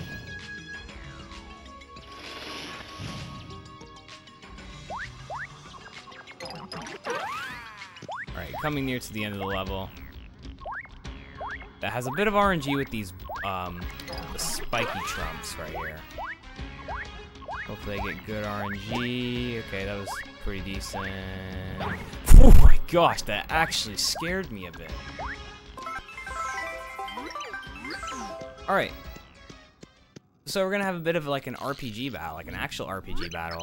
And you're normally supposed to use Piccolo here, like that's their weakness. But I can actually quickly take them out with a shooting star.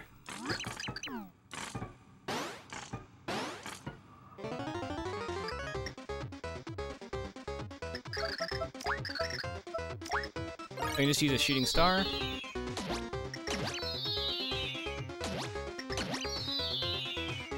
And there we go.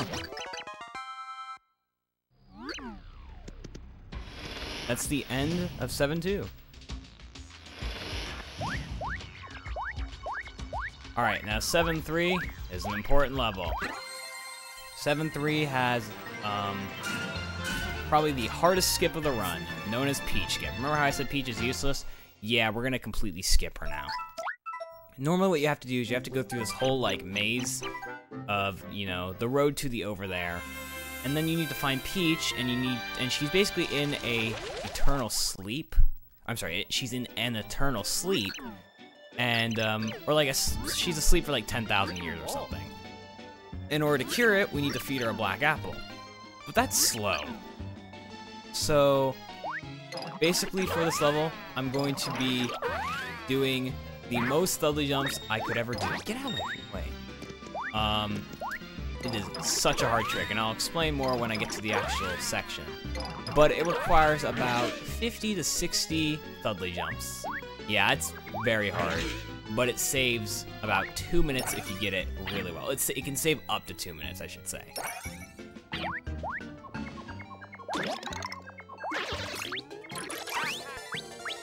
Fast fire, so you can go fast.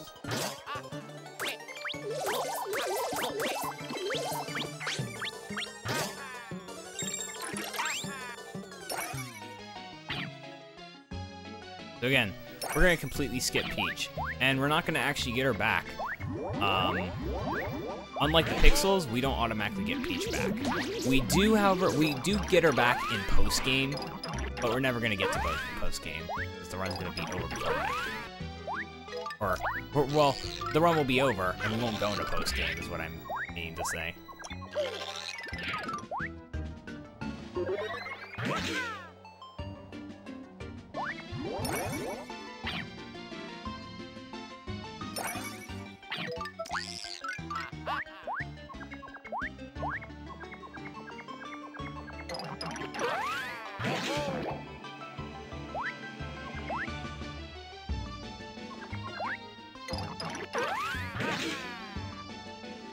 Alright. So, I really wish this was the only thing we need to do for Peach Skip. Because the thing is we only need Peach for this one section. Right here, coming up. We only need her for this section. But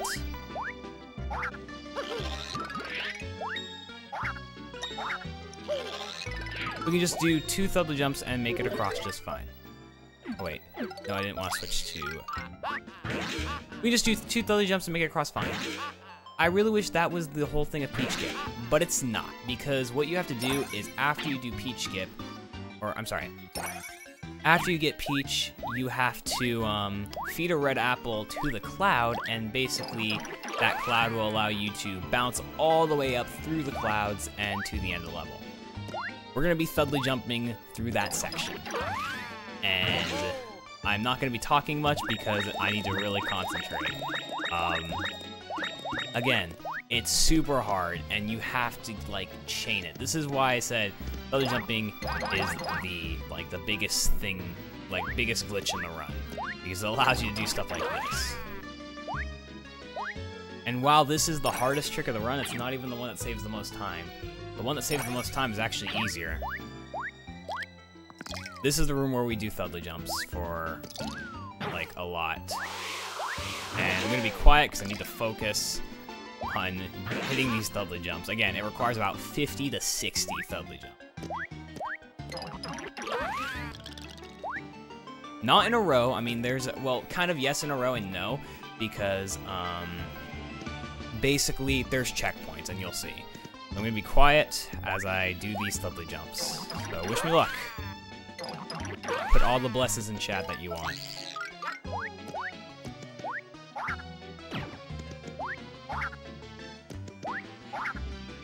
Already an interesting start. Can't even get a single Thudley. Ooh, this is a great start. Oh my gosh. Oh my gosh.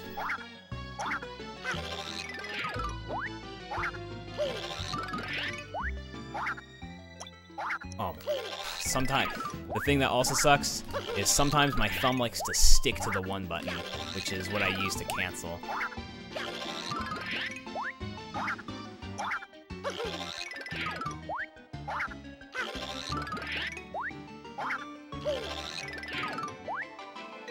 Alright, so that's the first section.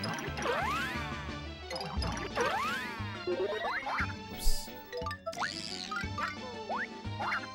So this is what I mean when I say I have checkpoints.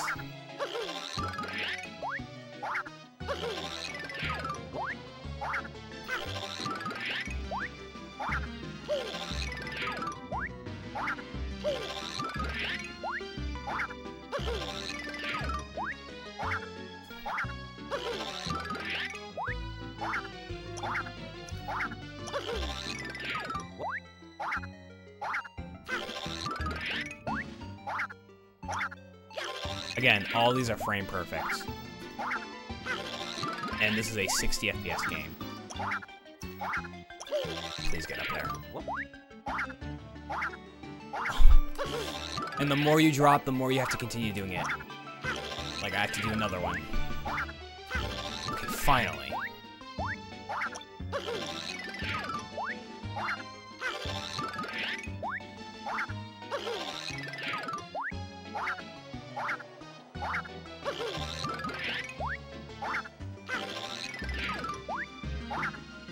This is brutal to do in runs. Because at this point, I've already lost like a good amount of time versus my PB.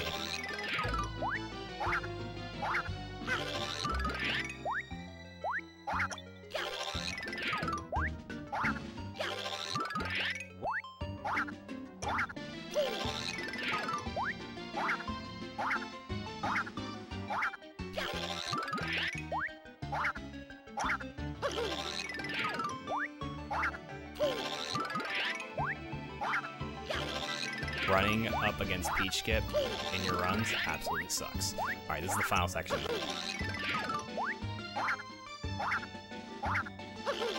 This is the hardest, it requires the most. Come on, just make it up there.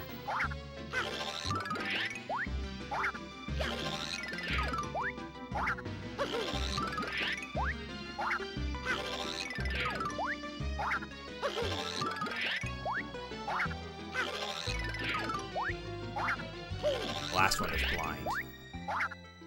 Alright, we got it. So again, unfortunately, that is not the best Peach Skip. But getting it is pretty, like, it's pretty good. Like, as long as you get it, it's pretty satisfying. But yeah, I guess if you take a look at my best Peach Skip is a 626.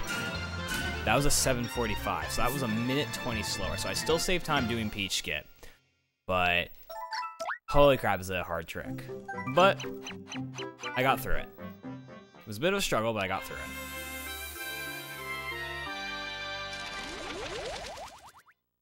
Thanks for good luck, Hike.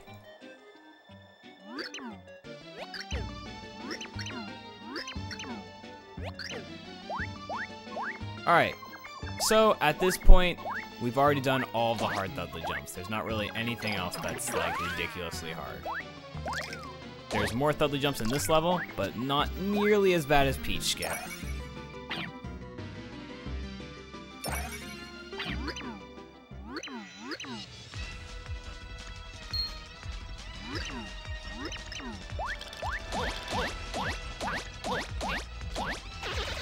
Oops.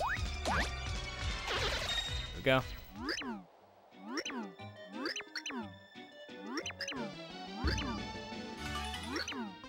So, this level has the biggest skip in the run. So before that, I'm going to do more sequence of Thudley jumps. This is called, whoops. So this is called Elevator Skip. Saves about a minute. And it only requires like 3 Thudley jumps.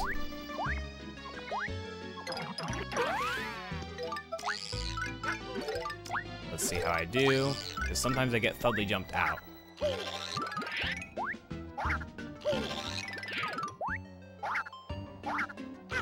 You can actually sometimes make it up there in 2, but it has to be pretty much perfect. That's Elevator Skip, and now this is the biggest skip of the run, Rainbow Bridge Skip. It requires only 4 to 5 Thudley jumps, and it saves 7 minutes. It saves having to get all of the orbs to spawn the Rainbow Bridge. It is the biggest skip in the run.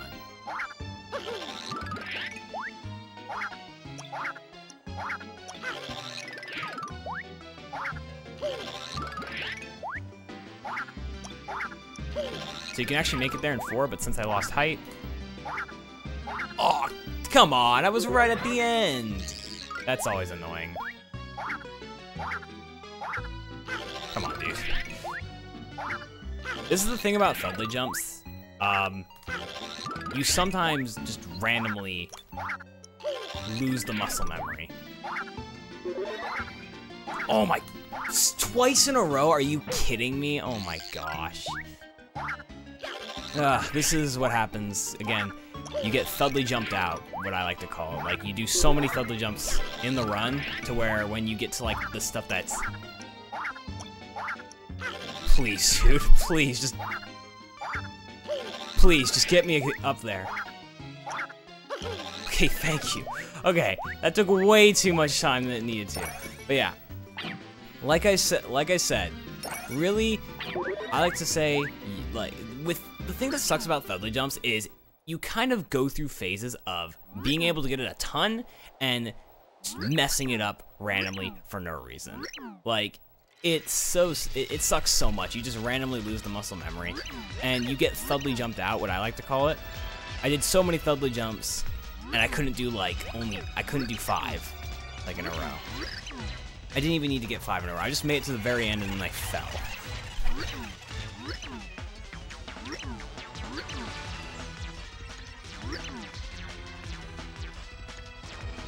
Yeah, whatever. We got through it. There's not that many Thudley jumps left in the run, at least big major ones. That are gonna be super hard, thankfully. But yeah, Thudley jumps are...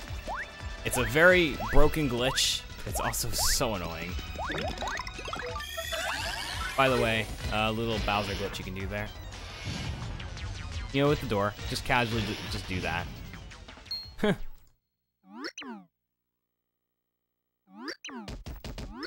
Alright, so, all I have to say for this battle is don't blink, because if I do it correctly, it's going to be very fast. I'm going to be doing the same thing that I've been doing for pretty much every boss. Taking damage and then clipping through it with Thudley. So, don't blink if I do this correctly. Hopefully I do this correctly.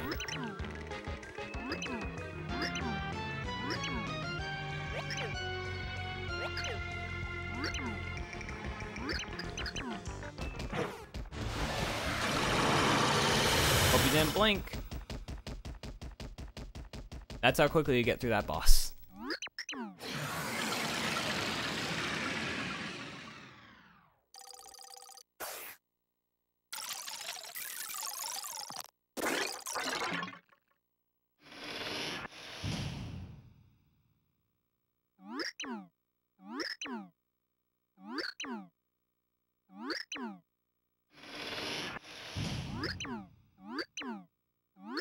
Alright, so here's where we figure out the sad truth, or not sad, depending on if you like Love V or not. Love V is actually the pure heart.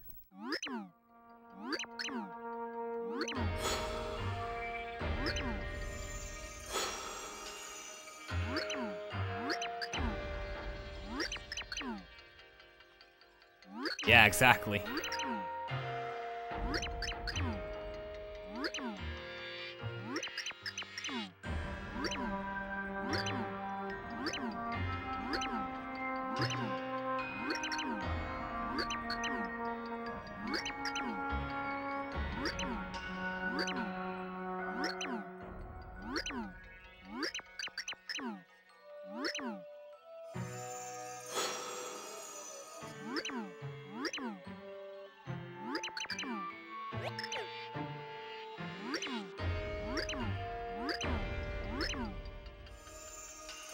So Love V's now turning into the pure heart. Now, if you go into post game, she does come back, but we're never going to post game, so yeah. F's in the chat for Love V. Or if you don't actually care that she died, put yay or something, I don't know. Because not a whole lot of people like Love V. They're not really too fond of her. That was Chapter 7 wasn't really the best, but it's the best I could have done.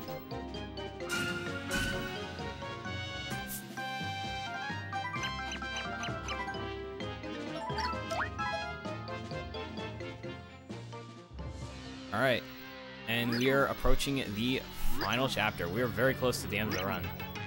And this is actually a pretty decent pace, too.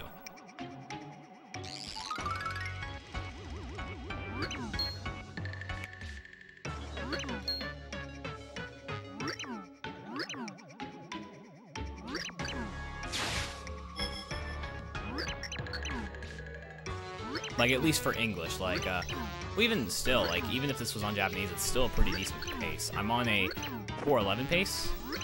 That's pretty good. That's a pretty good time. Getting, like, anywhere under 4:15 is, like, really, really good.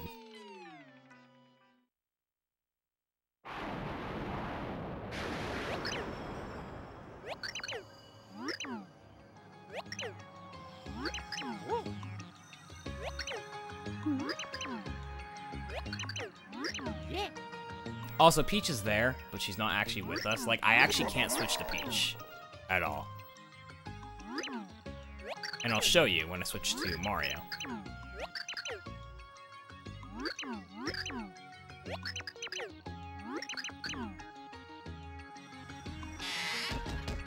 I'm gonna switch to Mario, and as you can see, Peach is not with us.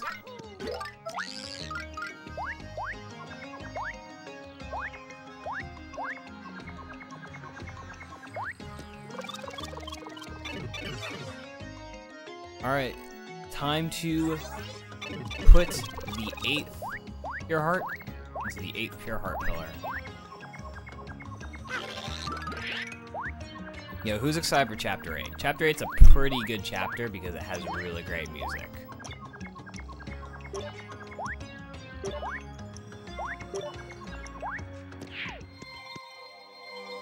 What's up, Slash?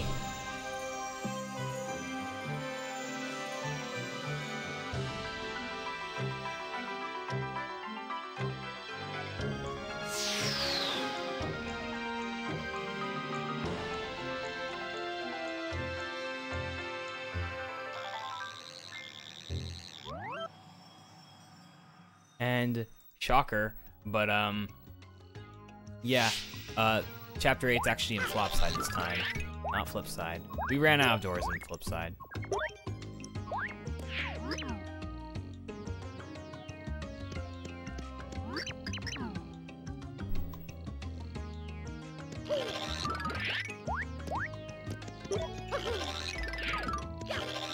gonna take damage, so I'm not even gonna get on. There we go. We're entering Chapter 8. This run only has about honestly 40 minutes left. We got less than an hour left of this run. And I do hope everyone is enjoying it. I know I've said that a bunch, but I really hope everyone is enjoying this run and liking the commentary. I've done commentary runs before, and I'm glad to update this because my last commentated run was about 4:17, and I can already tell I'm gonna get like a commentary PB like at least like 5 minutes potentially.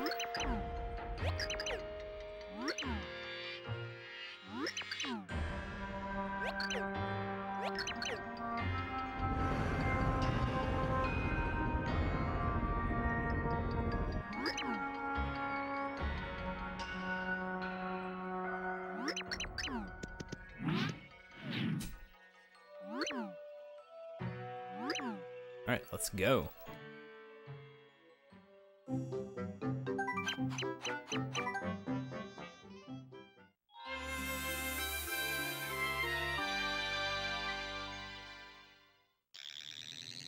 Here goes Chapter 8. Chapter 8 has great music, so be sure to spam Sour Please.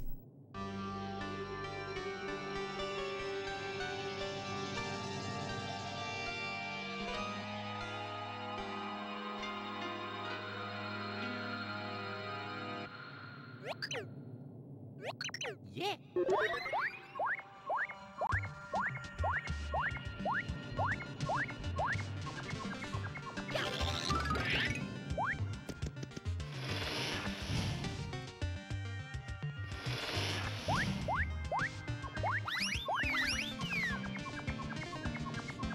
So 8-1's pretty straightforward. There's not a whole lot of glitches or anything that we can do.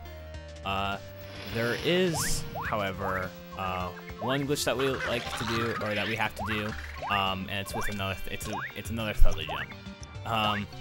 But something that we like to call this glitch or this trick, we like to call it hardest part about Peach Skip. It's a meme. It's only one Thudley jump that we need to do, or it's two. And you'll see. Basically, in this room, you're supposed to use Peach, but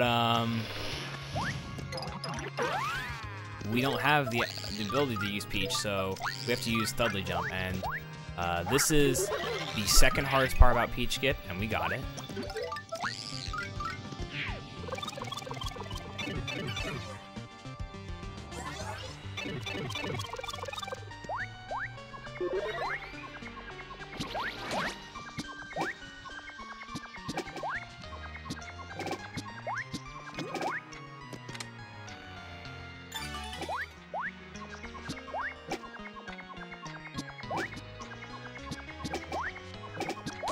Oops.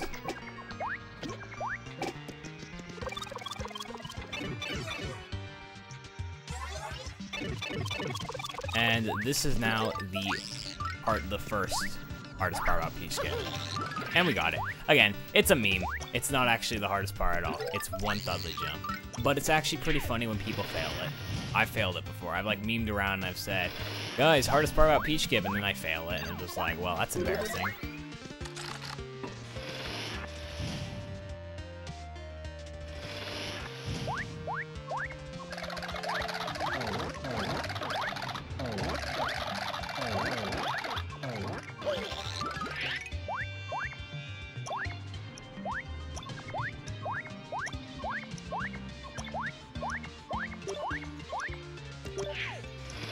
There we go.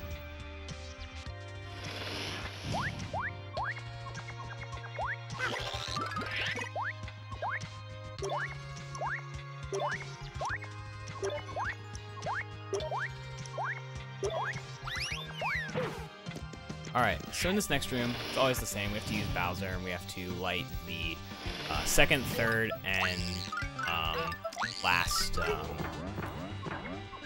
like torches here. There is one thing about this room, though, that I absolutely hate. It's so painful to look at. So we got the stairs, right? And we've got the door.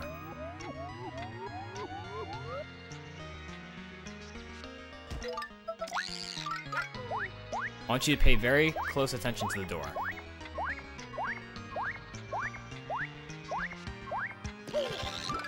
The door is off-center. If you look, the door is off-center.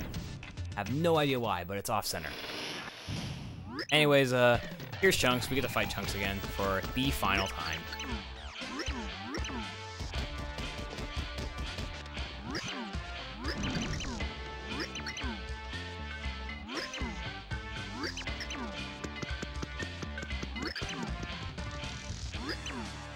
Yeah, we're just gonna do the same thing though. Oh, he tried to jump.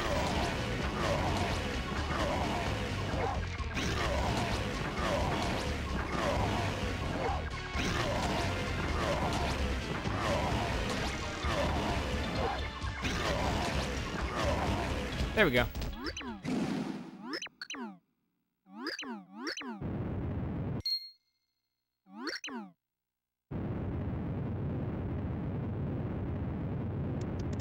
Yeah, the door is off center.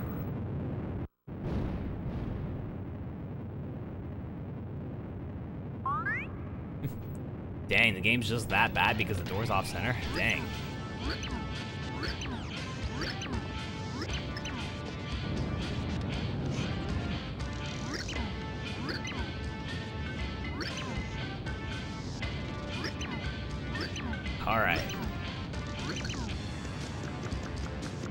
Alright, Slash, thanks for stopping by.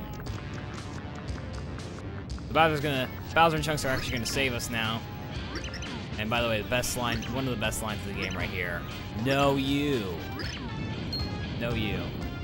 Great line. Oh.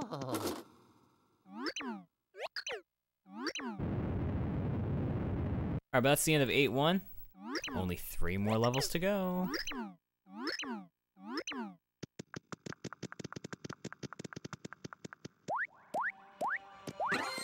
Alright, this next level though is very important.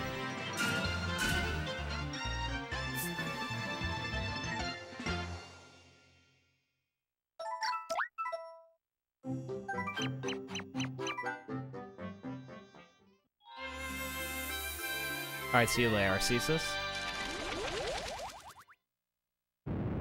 Oh, I definitely do. I wouldn't have been streaming today if I didn't feel well enough.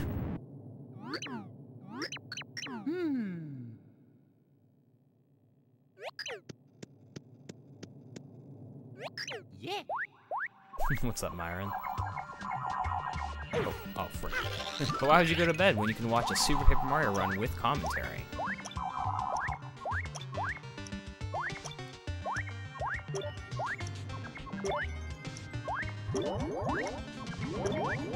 Alright, so there's a couple more Thunder Jumps we have to do here. So right here, this is Merlee. It's not, I'm sorry, this is Merlin. It's not actually Merlin. And he says we have to hit the switch. We don't actually have to, so let's go ahead and switch to Thudley.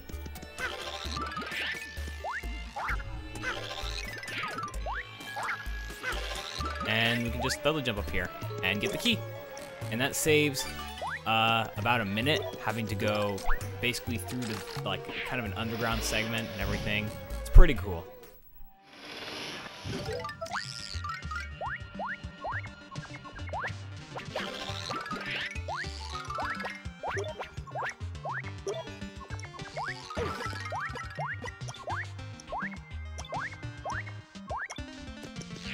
There we go. Alright, so now here's the thing that I don't understand. Like, they think that you're gonna fall for these mushrooms. So it's like, I'm too smart for that. I'm not gonna fall. Oh, hey, look, it's a mushroom. Dang it. I do that all the time.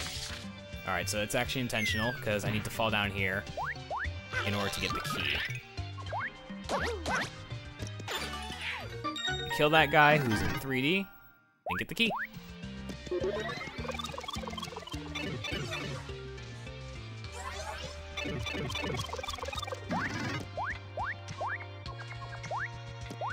Alright, so this next thing coming up is actually very important. So, we're gonna be fighting, so this is Merlee, it's not actually Merlee. So it's funny, she asked what you're afraid of. We're gonna say that we're afraid of an Ultra Shroom, and then we're just gonna mash for the rest. This doesn't matter. You can have an Ultra Stream if you want to heal. But anyways, coming up is a Mimi fight. It's the second spider form of the Mimi fight. Now, she has an ability where she'll go in a ball and she'll spin, basically. But you can actually skip that animation if you jump on her at a precise time. I'm pretty sure it's frame perfect. I say pretty sure because I think it may or may not be. But it's very hard. Or it's not the easiest thing in the world, and you have to get good timing with it. But if you get it twice, you will save 40 seconds. So I'm hoping I can get it at least once to show it off, because she will try and do it twice. Also, we do fight as Peach.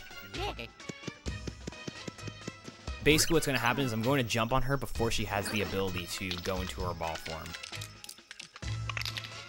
So let's see.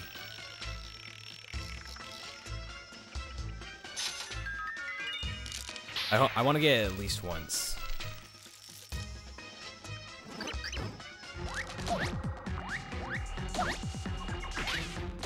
So that's one.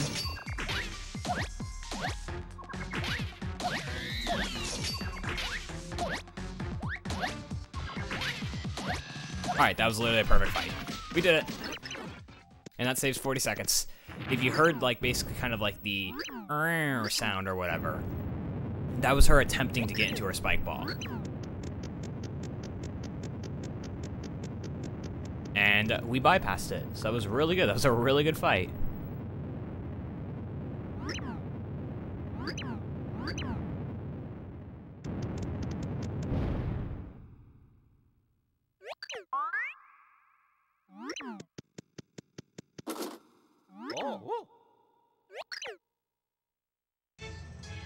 And, well, kind of like how we lost Bowser, we're going to lose Peach as well.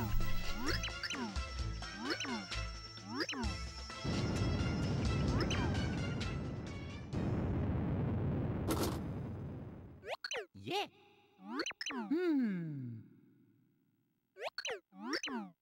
Also, there's a cool little thing that you can get here called Scooter Mario, right here.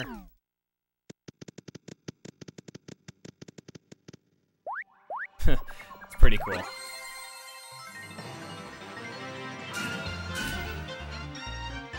Oh my gosh, my internet's acting up again.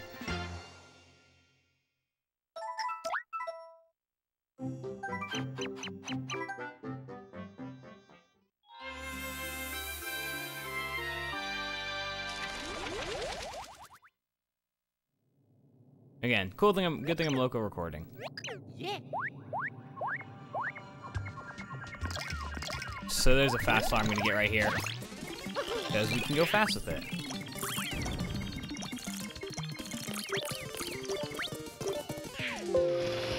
Oh, whoops.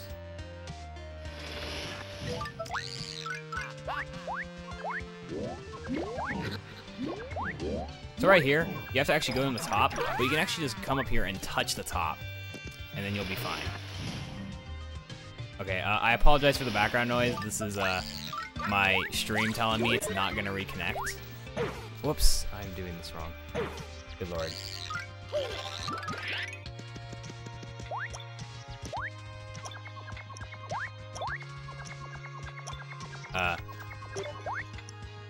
Alright, so stream's not reconnecting. That's cool. We have to try and fix it.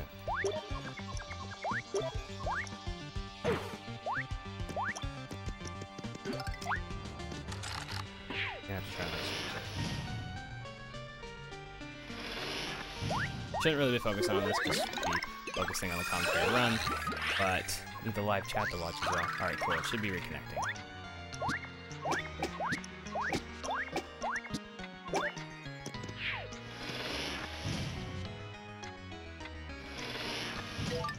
Alright, so right here, the combination is always the same. But these enemies suck so much. They can hit you in cutscenes, and it's so annoying.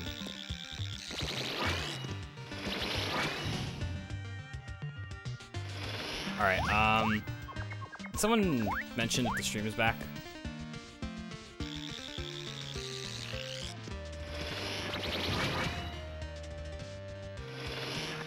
And right here, the order is always the same. Middle, left, right, left.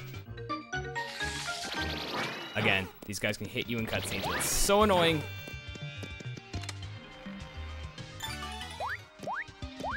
Get out of here.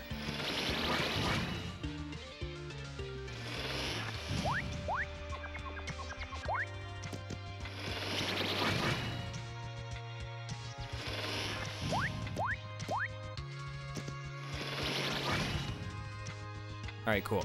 Can someone in the live chat mention if the stream is back? That would be really appreciated.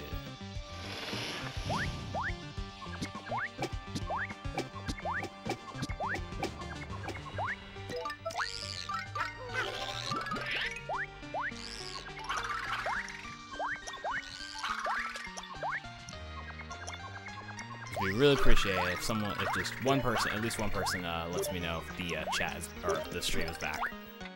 Just need one person.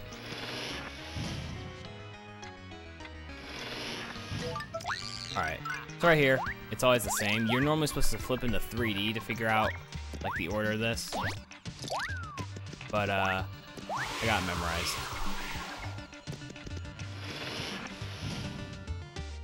Here, I'll just tell everyone to refresh.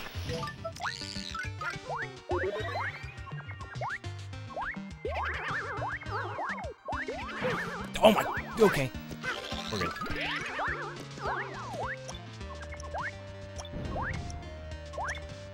Got a bunch of Dementios, by the way.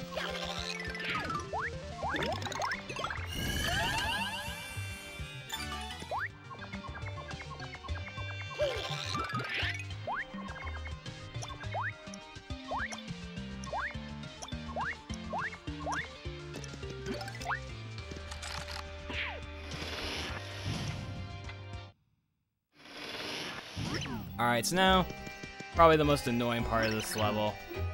The big chase sequence with Dementio. We have to chase Dementio down.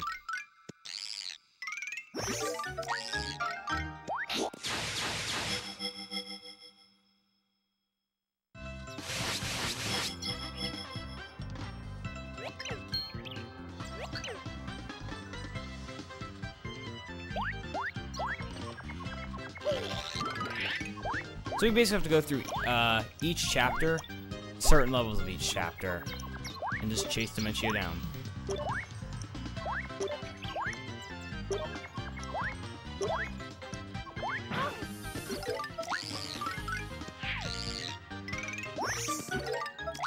That is the wrong pixel. There we go. Alright, again, sorry for the people in the live chat. The stream. I don't know what's up with my internet.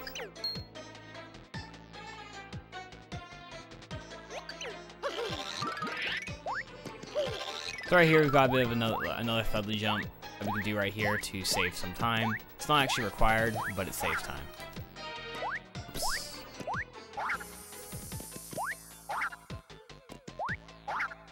It saves time if I can actually get it. Gotta do one more. Or not at all. Thanks a lot, game. Yeah, again, Thudley jumps are very weird in this game. You just get Thudley jumped out. Oh my, I literally can't even get it. Oh my gosh. Dude, oh my gosh. Please, just get the Thudley jumps. Oh my gosh, please just get the Thudley jump. Thank you. Oh my gosh, yeah, again, that's what happens. You just get Thudley jumped out. Oh my god, please switch. You just get really Thudley jumped out, like, out sometimes. Like, and you just literally can't hit it.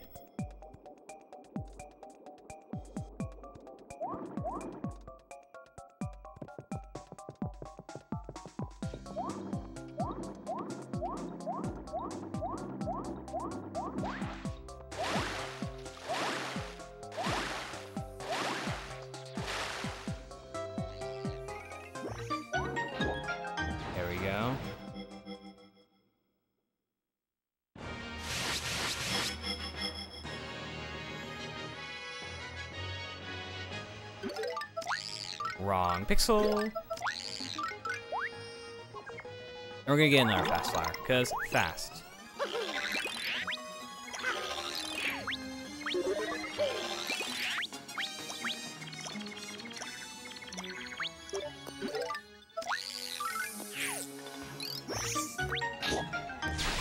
There we go. Only a couple more. We're halfway there through this entire chase sequence.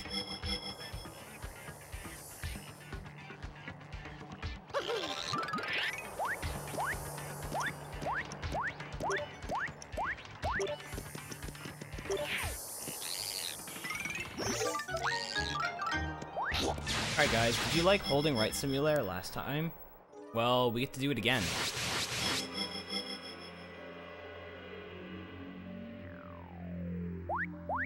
To do it again.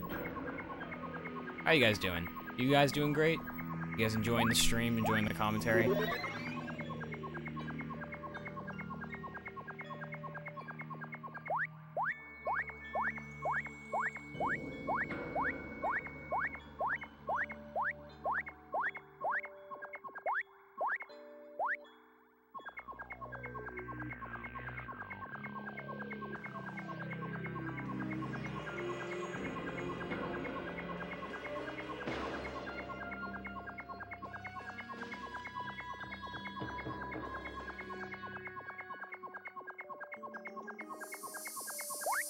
I have to pay really close attention because I have actually missed this point before.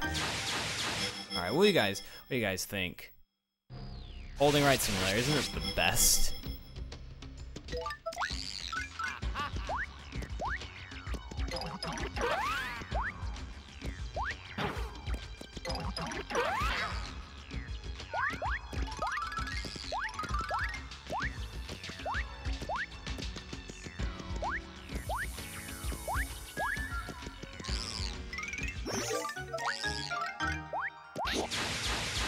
Alright, so this is where the game can kind of get brutal.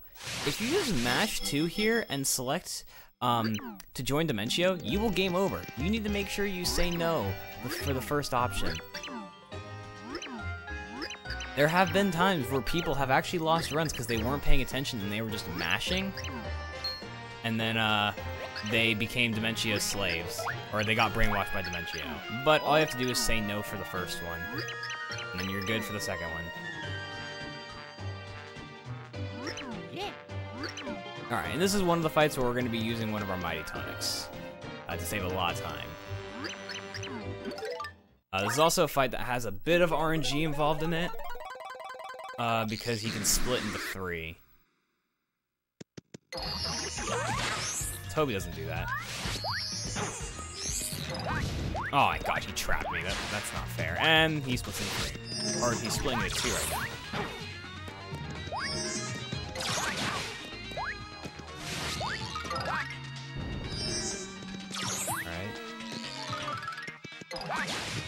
He's got one more. There we go. Alright, not the best fight, but that's okay. Alright, I'm going to be losing a bit of time though, so unfortunately RIP 411 on my pace, because I lost a lot of time to the ugly jumps. But it's okay.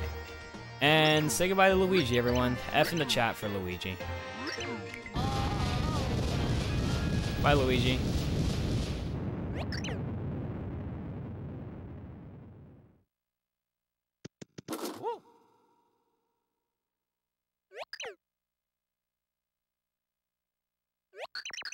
Yeah.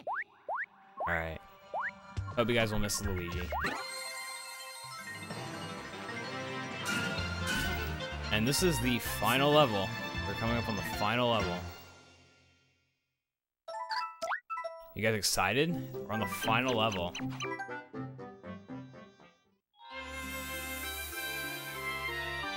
Let me know if you guys are excited. We're at the end of the run almost.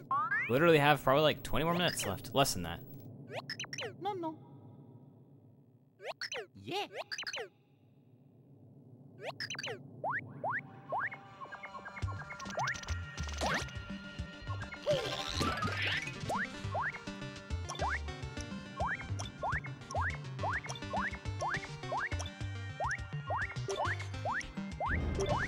This final level is actually pretty short, thankfully. normally. And then we have the bosses, which is not too long.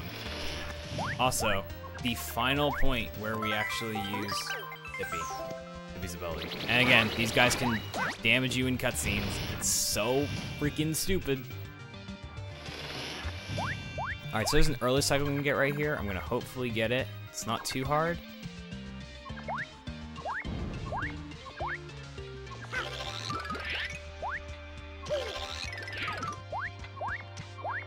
I can basically just jump at the end right there and make it. Cool. Now there's another thing I can make right here. Pretty precise. Hopefully I can do it. Did not get it. Okay. So you can actually make it up to that platform if you're fast enough. Unfortunately, I did not make it. I have to wait. Could have saved it by switching to Thudley, but at that and do a Thudley jump across, but it just wasn't worth it at that point.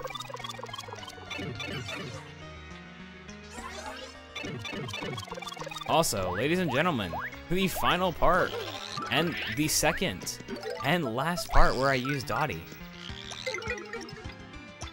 Like I said, you only use Dottie twice in the run.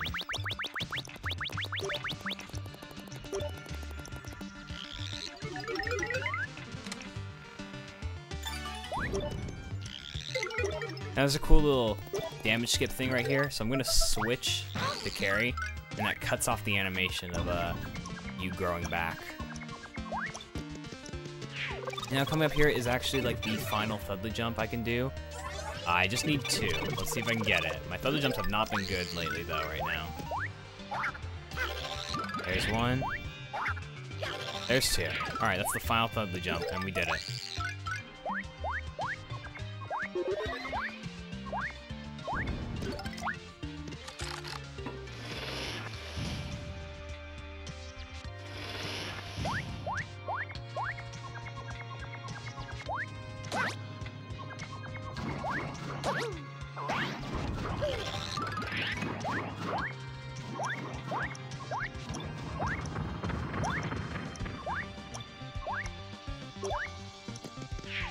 Now this next part coming up is pretty much a maze, but it's actually pretty easy to memorize. Basically go through here, all the way to the Cursia room. And you notice this room because it lags a lot.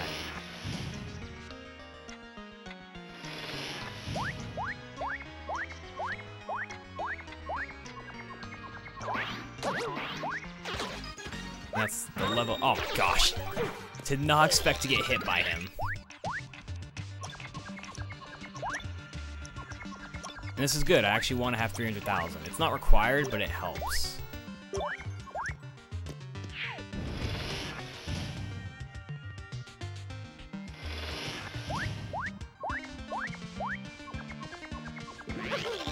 And then this is the final maze.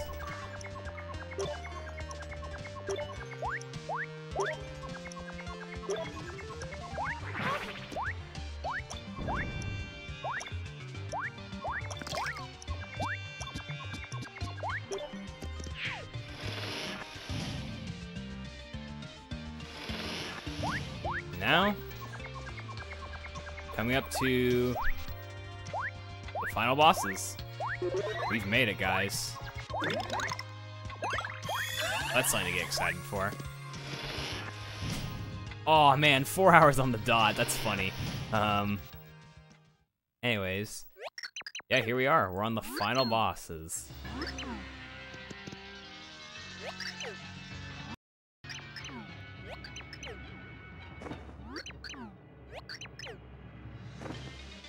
Alright, guys.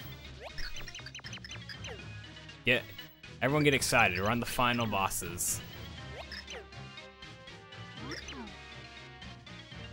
Come on, guys. Let's get excited. It's the final bosses.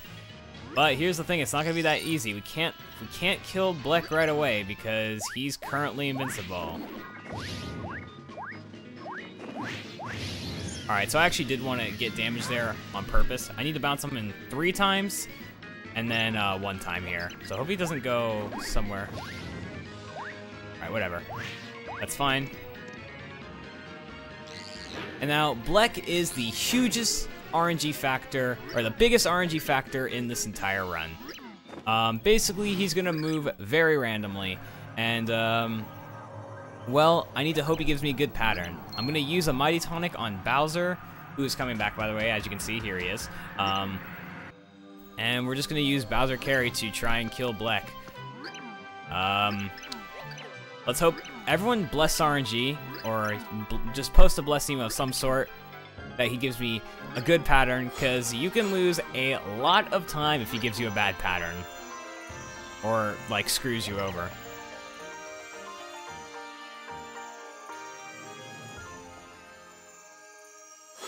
But now he can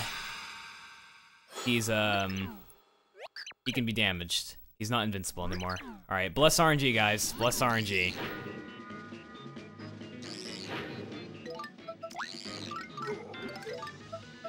Oops, there we go. Alright, bless RNG. Let's go.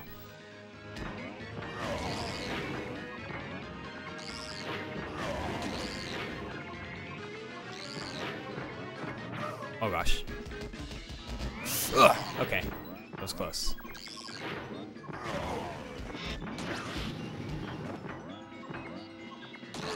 Alright, this is really good so far. No, the slow!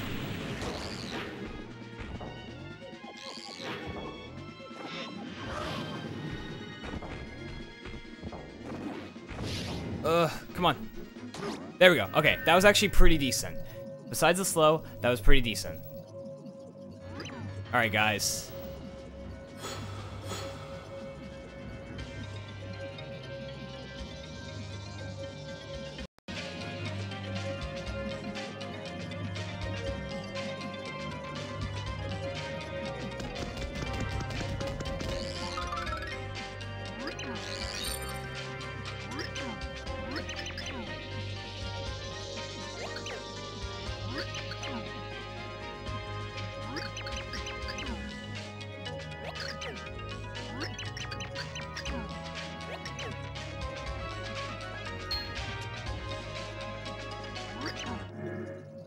Alright, but it wasn't that simple. That was not actually the final boss. The final boss is actually none other than Dimentio. Thanks for the good luck. Alright, now something I want to explain right here. I'm not going to sing it, but there's a song. So this final boss music, Sour Please, by the way. Spam Sour Please if you love this song. There's a YouTuber called Man of the Internet who actually added lyrics to the song. A cool donation incentive for a marathon could be me singing it, because I actually know the lyrics, and I could sing it for charity. Like, you know, it could be a cool donation incentive. I'm not going to sing it right now, because it's 1:30 in the morning. I don't want to wake up my parents. Yeah, but it could be a cool donation incentive.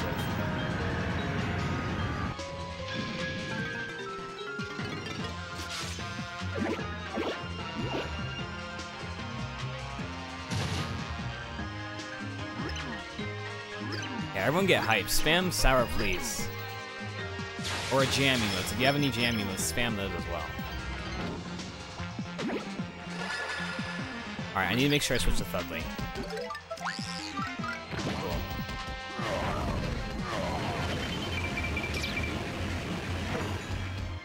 Alright, the cool thing about this game, the other two Paper Marios have very lengthy cutscenes before you actually fight the final boss.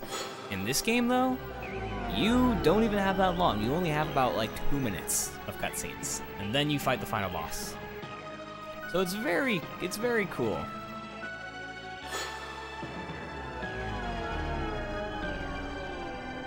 But all the world are endings. We can't actually. Oh yeah, by the way, Luigi was Mr. L. I kind of got distracted talking about the song, but yeah, Luigi's Mr. L. That was the biggest plot twist of all. I never saw that coming. I'm just kidding, it was pretty obvious. Kinda has the same like mustache and facial features.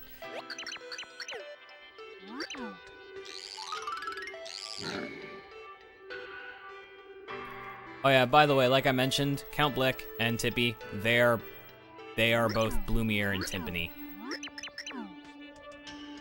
You figure out that it's their love story, kind of.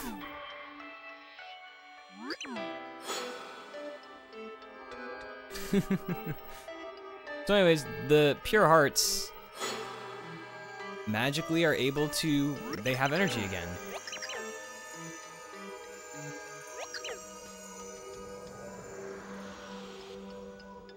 Alright, so this next thing is actually very specific. I'm hoping I can get the setup. If I can't though, I have a backup.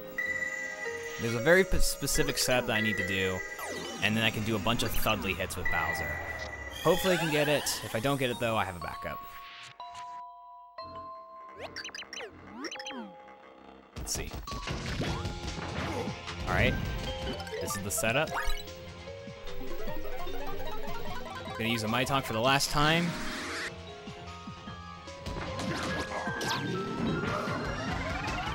Come on. Oh my gosh, okay, I got kind of rocked.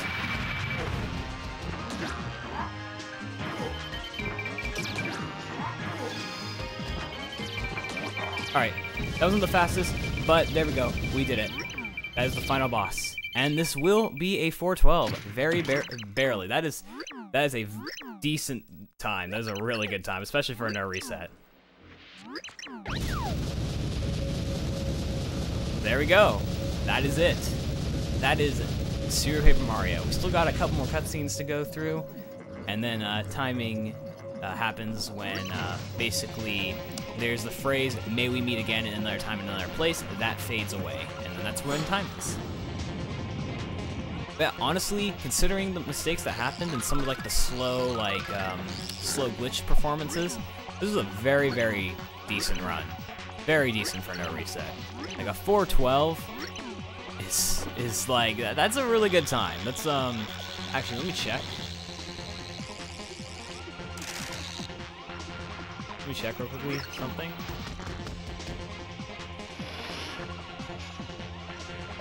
.412 is still top 5 on the leaderboard, so that's a really, really decent time. This game has come a long way, like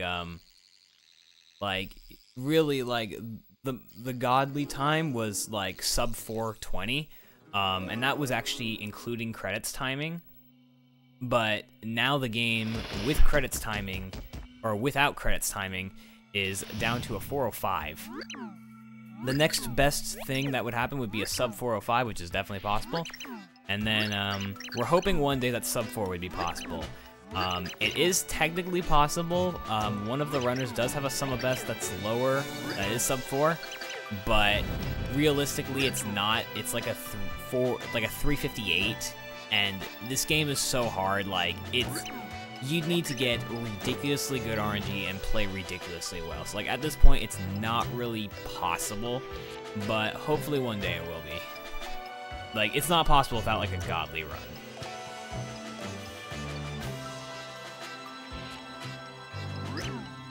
But yeah, again, this was a really good run. Like, I was playing on the English version, which is about a minute slower. I didn't do live stream jump, which is already another minute slower. So it's like, all things considered, for like kind of the no reset run, really, really decent run. I hope everyone enjoyed the commentary and was able to, you know, kind of be involved, like kind of knowing what's going on. Because I mean, it's great, like, you know, when you watch runs, but sometimes it's hard to like feel a part of it when you don't know what's happening. So I hope the commentary was able to, I guess, educate people on what was happening, and you were able to clearly tell. I hope my commentary was, you know, good enough. And I really enjoyed doing this run. It was definitely fun, and this is definitely going to be a good submission video for this year.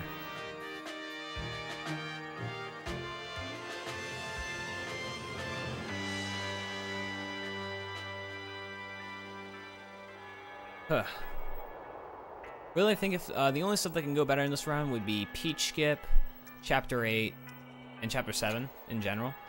Really, everything else has been fine though. Like, guess if I want to compare against my PB, this is my. That's actually my son's best. No, that's not my PB.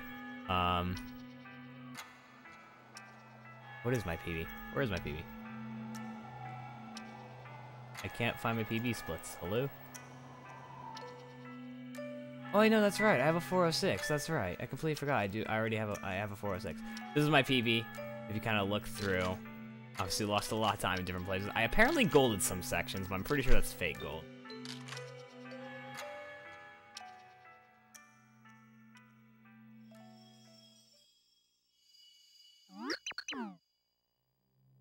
But yeah, that's like, I guess, the comparison. Yeah, no, I enjoyed this run. This was really good.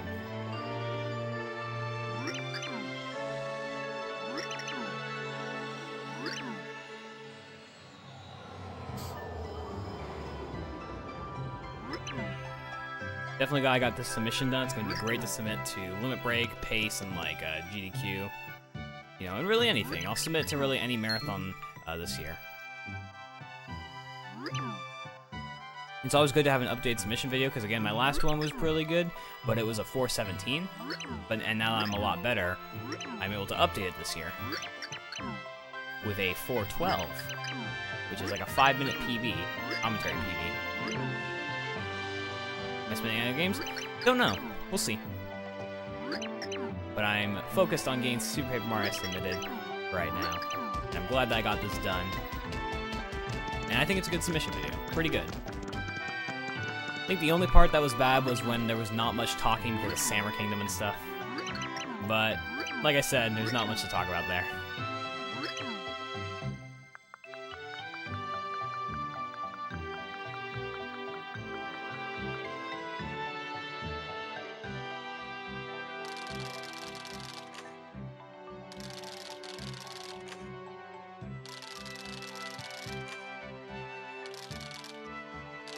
So we don't actually know where Bloomier and Timpani went. Anyways, maybe we meet again in another time and another place. And I'm losing time because I'm on English. Still a 4:12 though. GG. And that is Super Paper Mario 80%. Full run from start to finish. GG. We did it.